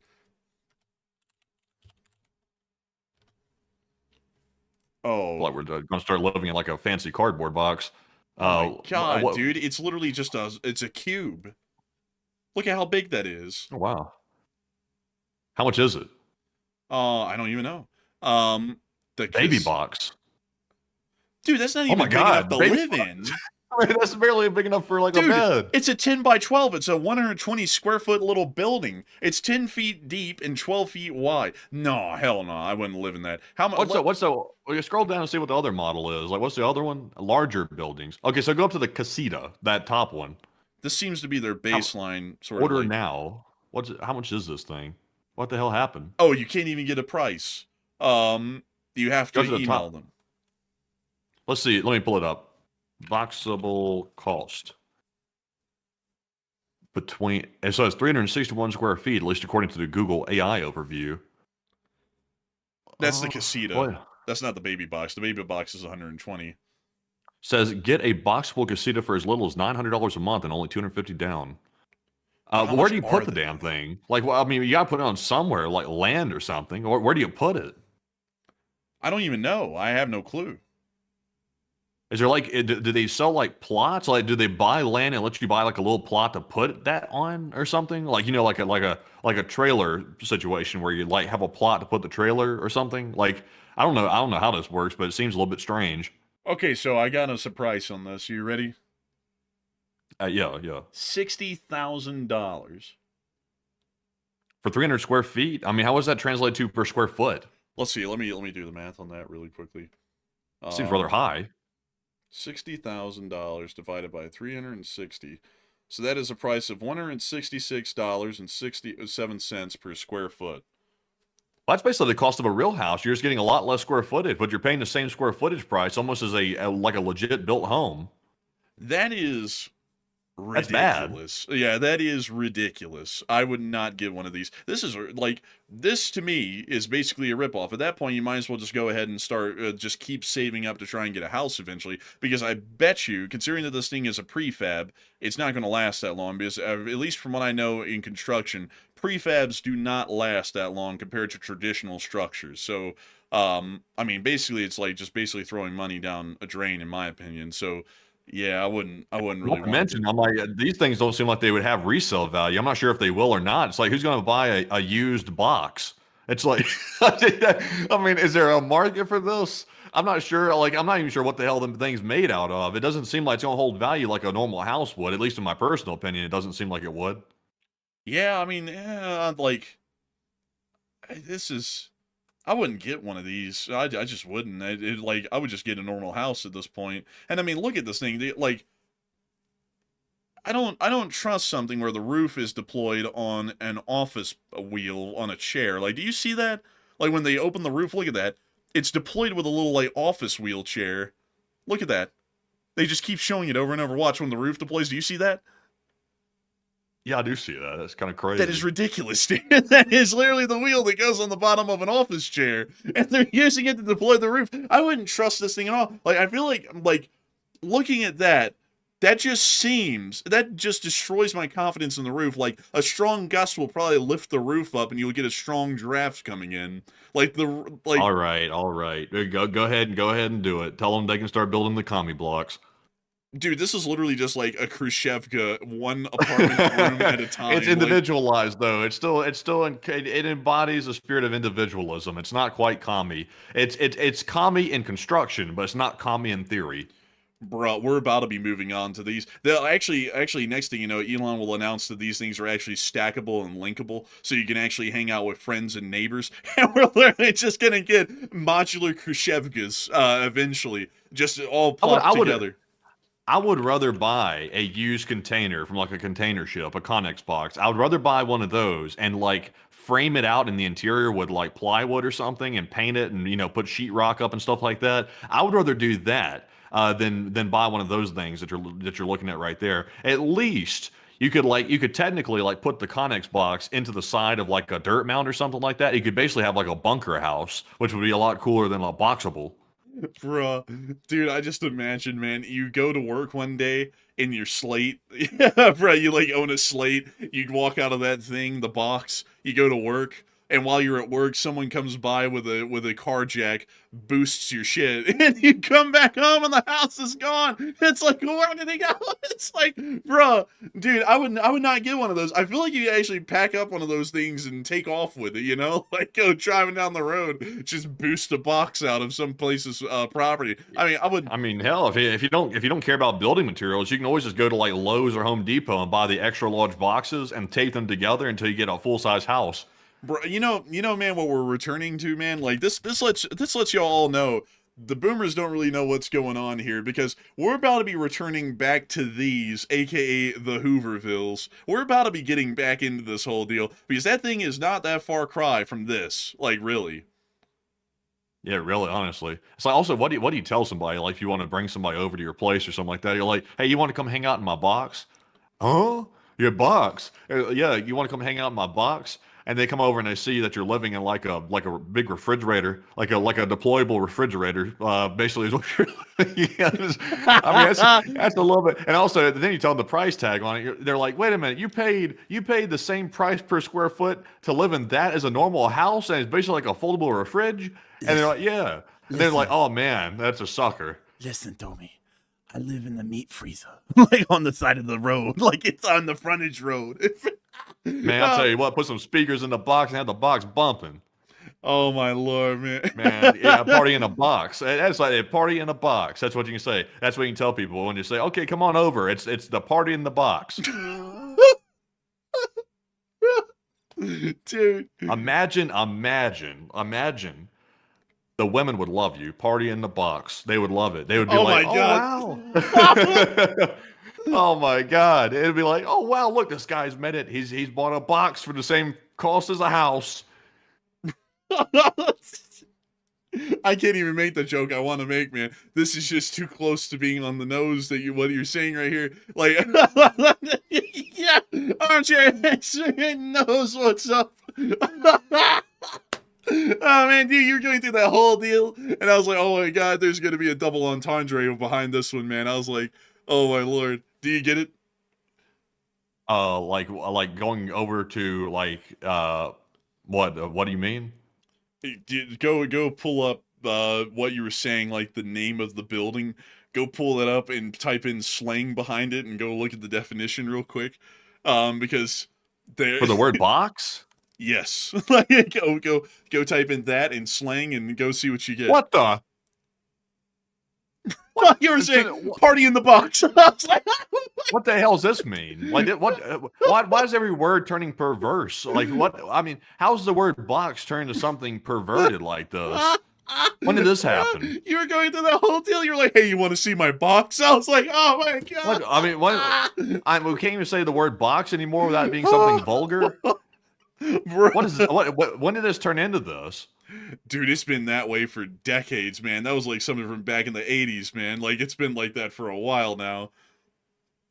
Man, this is insane. Like, this is really insane here. Bro, you were making the best double entendres ever heard. You're like, you want to see my box? Party in the box. I was like, oh my God. I was like, I can't believe Holy cow. This is profane.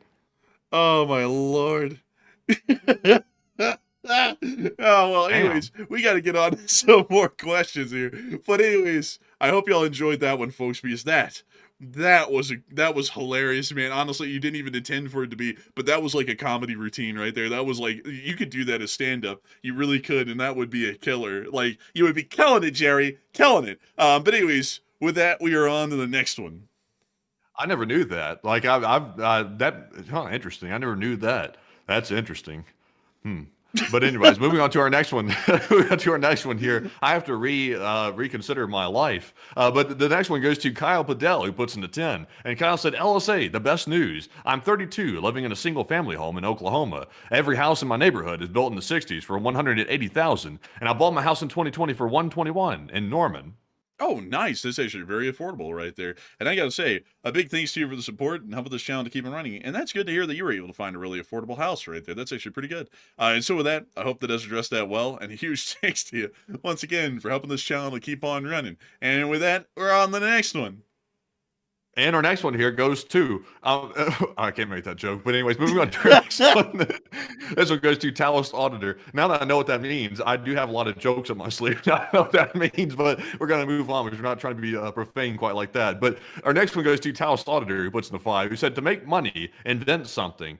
And put it on Kickstarter, and then watch the Chinese government steal the idea before it's ended.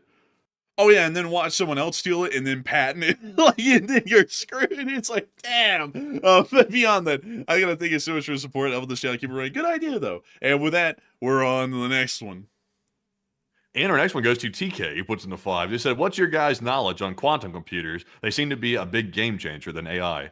My knowledge on quantum computer, I'm not going to pretend to understand like I know what that quantum science is behind it and quantum theory, but I used to be fascinated by it when I was younger, and I used to be playing with electronics and stuff like that. I was fascinated by it. I'm fascinated by the fact that, like, I think they're called the qubits, like the particles in quantum physics. They can exist in two different places at once, and they can exist in multiple states. And also, if you observe them, they change or something like that. I think there's like an experiment where it's like light or a particle of light went through two different like exits or something, and it could, if you observe it, it changes how it comes out on the other end, which is weird. I don't really fully understand how quantum physics works, but it's fascinating. But Enforcer, what say you? I don't really know a lot about it. Matthew actually explained that probably a lot better than I could. It's very interesting technology, though.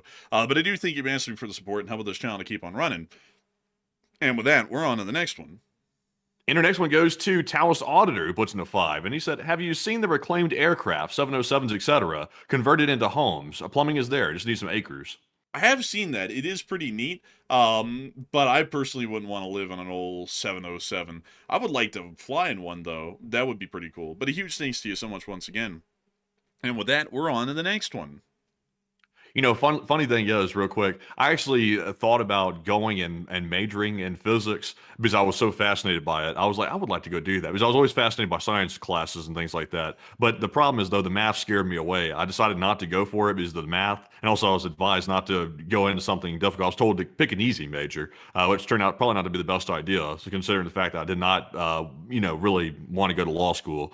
But I was going to go for physics, but the math would have probably kicked my ass. Like, if I'm being honest, it probably would have. I would have probably been struggling through that, but it would have been interesting at least. But moving on to our next one. This one goes to Taos Auditor, who puts in a 5. And they said, I was looking at old train carriages to convert and can be cheap with work. However, the land isn't cheap unless living in far country. Yeah, that's true. And you also have to have you have to actually hire a railroad to move it somewhere too, and that can be pretty pricey as well. So I would say though, like the private rail car idea is pretty neat until you get into the finances of it because you have to store it somewhere, and there's a storage fee that most railroads will charge. And then hauling on Amtrak is actually fairly affordable. Like not too expensive. You know, it's a rail car, so it's not going to be as cheap as like a first class ticket, but not too bad considering you have a private rail car. But still, like it's a cool idea until you look into the finances of it, and then also rail cars do degrade over time. So then you would have to have it brought somewhere eventually to have it then refurbished or kind of like fixed up. And then you would have to have it hauled back over a railroad somewhere, probably over hundreds or over 1,000 miles to a place, and then that would be really expensive too. But a big thanks to you so much for the support and helping this channel to keep on running. I hope that does address that well. And with that, we're on to the next one. And our next one goes to the DJ Waves, who puts in a 5. He said they sell these things on Amazon. I think he's referring to those sheds. And I thank you so much for the support, and that's very interesting to hear. And a big thanks to you once again. And we're on to the next one. Also, a big shout out to Silinks for putting in a 2, and we do appreciate the support. Also, a huge shout out to Plazat and Rocks for that $2 support. And we appreciate all three of you very much for helping to keep the channel running. And we also have a 2 from TK once again. He said, how far away is our closest second carrier? Thousands of miles away, as a matter of fact. It's either the USS George Washington near Fukuoka, Japan, or it's the USS George H.W. Bush, currently off the coast of Florida in the Western Atlantic. And so with that, a big thanks to you once again for support. Hope that has addressed that well, and we are on to the next one. And our next one goes to 535 Medic, who puts in a 2, and said total lack of blast mitigation in the tunnel. Yeah, that is true, actually. I didn't think about that, but you're right. And a big thanks to you for the support and helping this channel to keep rolling. And we're on to the next one. We also have a 2 from Hoodoo, Texas, who said, at sounds of hoofs, he thinks of horses, not zebras. Oh, yeah, me too. But a big thanks to you for the support and helping this channel to keep on running. And with that, we're on to the next one. And we also have a 2 from Miss Softwoman, who said, if ATA was taken, but we declare war first, do we win? I actually would not know how to answer that question, but I do thank you for the support and helping this channel to keep on running. And with that, we're on the next one. And also, by the way, do you happen to know what the most powerful computer on the planet is? No, but we are starting to get way over time. You take a guess. The Huashi Bijiling 9000? No, it's the human brain, actually. It's a biological computer. That's deep. That's deep. That is deep. That is deep. But anyways, moving on to our next one. This one goes to Kyle Padell, who puts in a 5. He said, smack the like button and subscribe. And I would agree, Kyle. Smack that like button and subscribe. We're actually almost close to hitting 532,000 subs. Wow, how quickly the subs grow. And a huge thanks to you once again. And with that, we're on to the next one. We also have a 2 from Nico, and he said, Enforcers, what's your go-to sandwich? I don't really have a go-to sandwich, but I like a good peanut butter sandwich. But Enforcer, what say you? A Cuban. That's my favorite sandwich. Is a Cuban. One of the best. Had one a couple of months ago, and I've been hooked on Cubans ever since. And so I hope that does address that well. And I mean the sandwich, not the people. But with that, we are on to the next one. We also have a 2 from Hoodoo, Texas, who said, don't worry about the horse, just load the wagon. And thank you so much for the support. And I suppose maybe so. But a big thanks to you for the support and help this channel to keep on running. And with that, we're on to the next one. Also, by the way, for the people asking what's the most powerful quantum computer, I think that's Willow. I think that's that Google quantum computer. I think Willow is the first one that reached that breakthrough they were talking about in quantum computing. I think it's sort of fascinating. But moving on to our next one, this one goes to Andrew Honeycutt yet again, who put in a 5. He said some wait a minute, I can't repeat that, but he said LSA all the way. Hey, and LSA all the way. And a big thanks to you for the support, Andrew Honeycutt, and helping this channel to keep on running. And with that, we're on to the next one. And this one goes to Talos Auditor, who puts in a 2 and said, train carriage as a home, old and restored. You know, that would be pretty cool. It would be cool. It's just, they're expensive, though. Heavens. But a big thanks to you so much once again. I hope that does address that well. And with that, we are on to the next one. We also have a 2 from Bruce Lee, who said, hello, Governor, Marmot, quack, LSA. Hey, and I would pull up that marmot, but we are very pressed for time, sadly. Heavens be. But a big thanks to you so much for the support and helping this channel to keep on running. And with that, we're on to the next one. And this one goes to Kamara, who puts in a 2 and said, a couple of dollars from Canada. We're sorry. Oh, you don't have to be sorry for nothing. We're sorry on your behalf. But a huge thanks to you for the support and helping this channel to keep on running. And with that, we're on to the next one. And this one goes to Jacqueline, who puts in a 2 and said, if you don't own the land, they are renting the land. Technically, nobody in the United States really owns their land, if you really think about it, because you have to pay property taxes. If you don't pay your property taxes, they can show up and then auction off your land, and then you don't have it anymore. So do you really own the land, or are you paying the government for the privilege of at least renting the land from the government? It's really an interesting thing. But Enforcer, what say you? Property tax is the most jacked up tax that exists in this country, because it basically does mean that you don't actually own the land that you technically own. Because if you do not pay the government basically a monthly, well, really more so a quarterly rental fee, they basically can come and confiscate it from you, which is ridiculous, really. Because it's like, does that happen? Does that happen on, say, your car or anything else you own? It's like, no, I mean, the bank can come and get it from you. Well, like, you know, the bank can come and get it from you, but it's not the government. No, the government can come get it. If you don't register your car, they can tow it straight to the impound lot.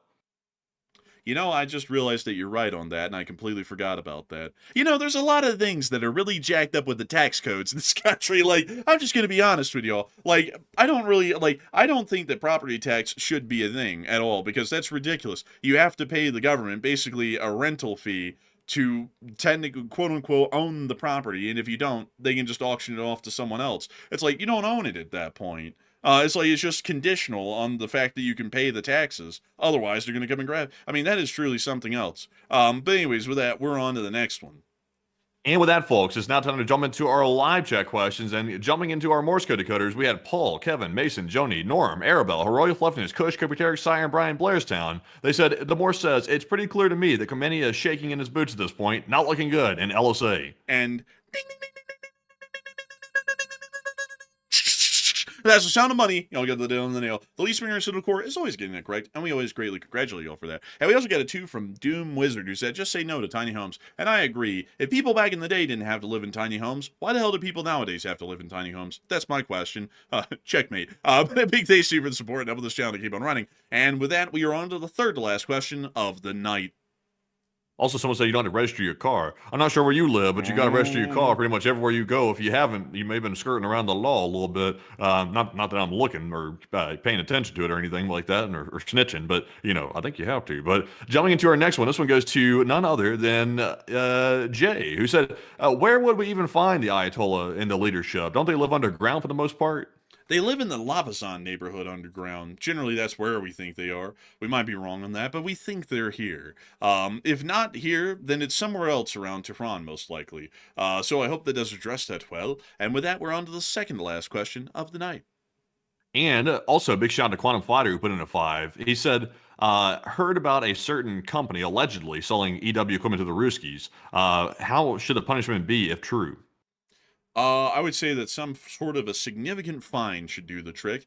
Tens of millions of dollars and slaps on the wrist for all. And that generally would get them dissuaded because shareholders don't like seeing giant payouts like that, like fines. But anyways, with that, I hope that does address that well. And remember, everyone, if we get rid of taxes on the top percent, they'll trickle down the money because everyone's always generous when you get more money. But anyways, wasn't that a funny one? But anyways, so that we're on to the second to last question of the night.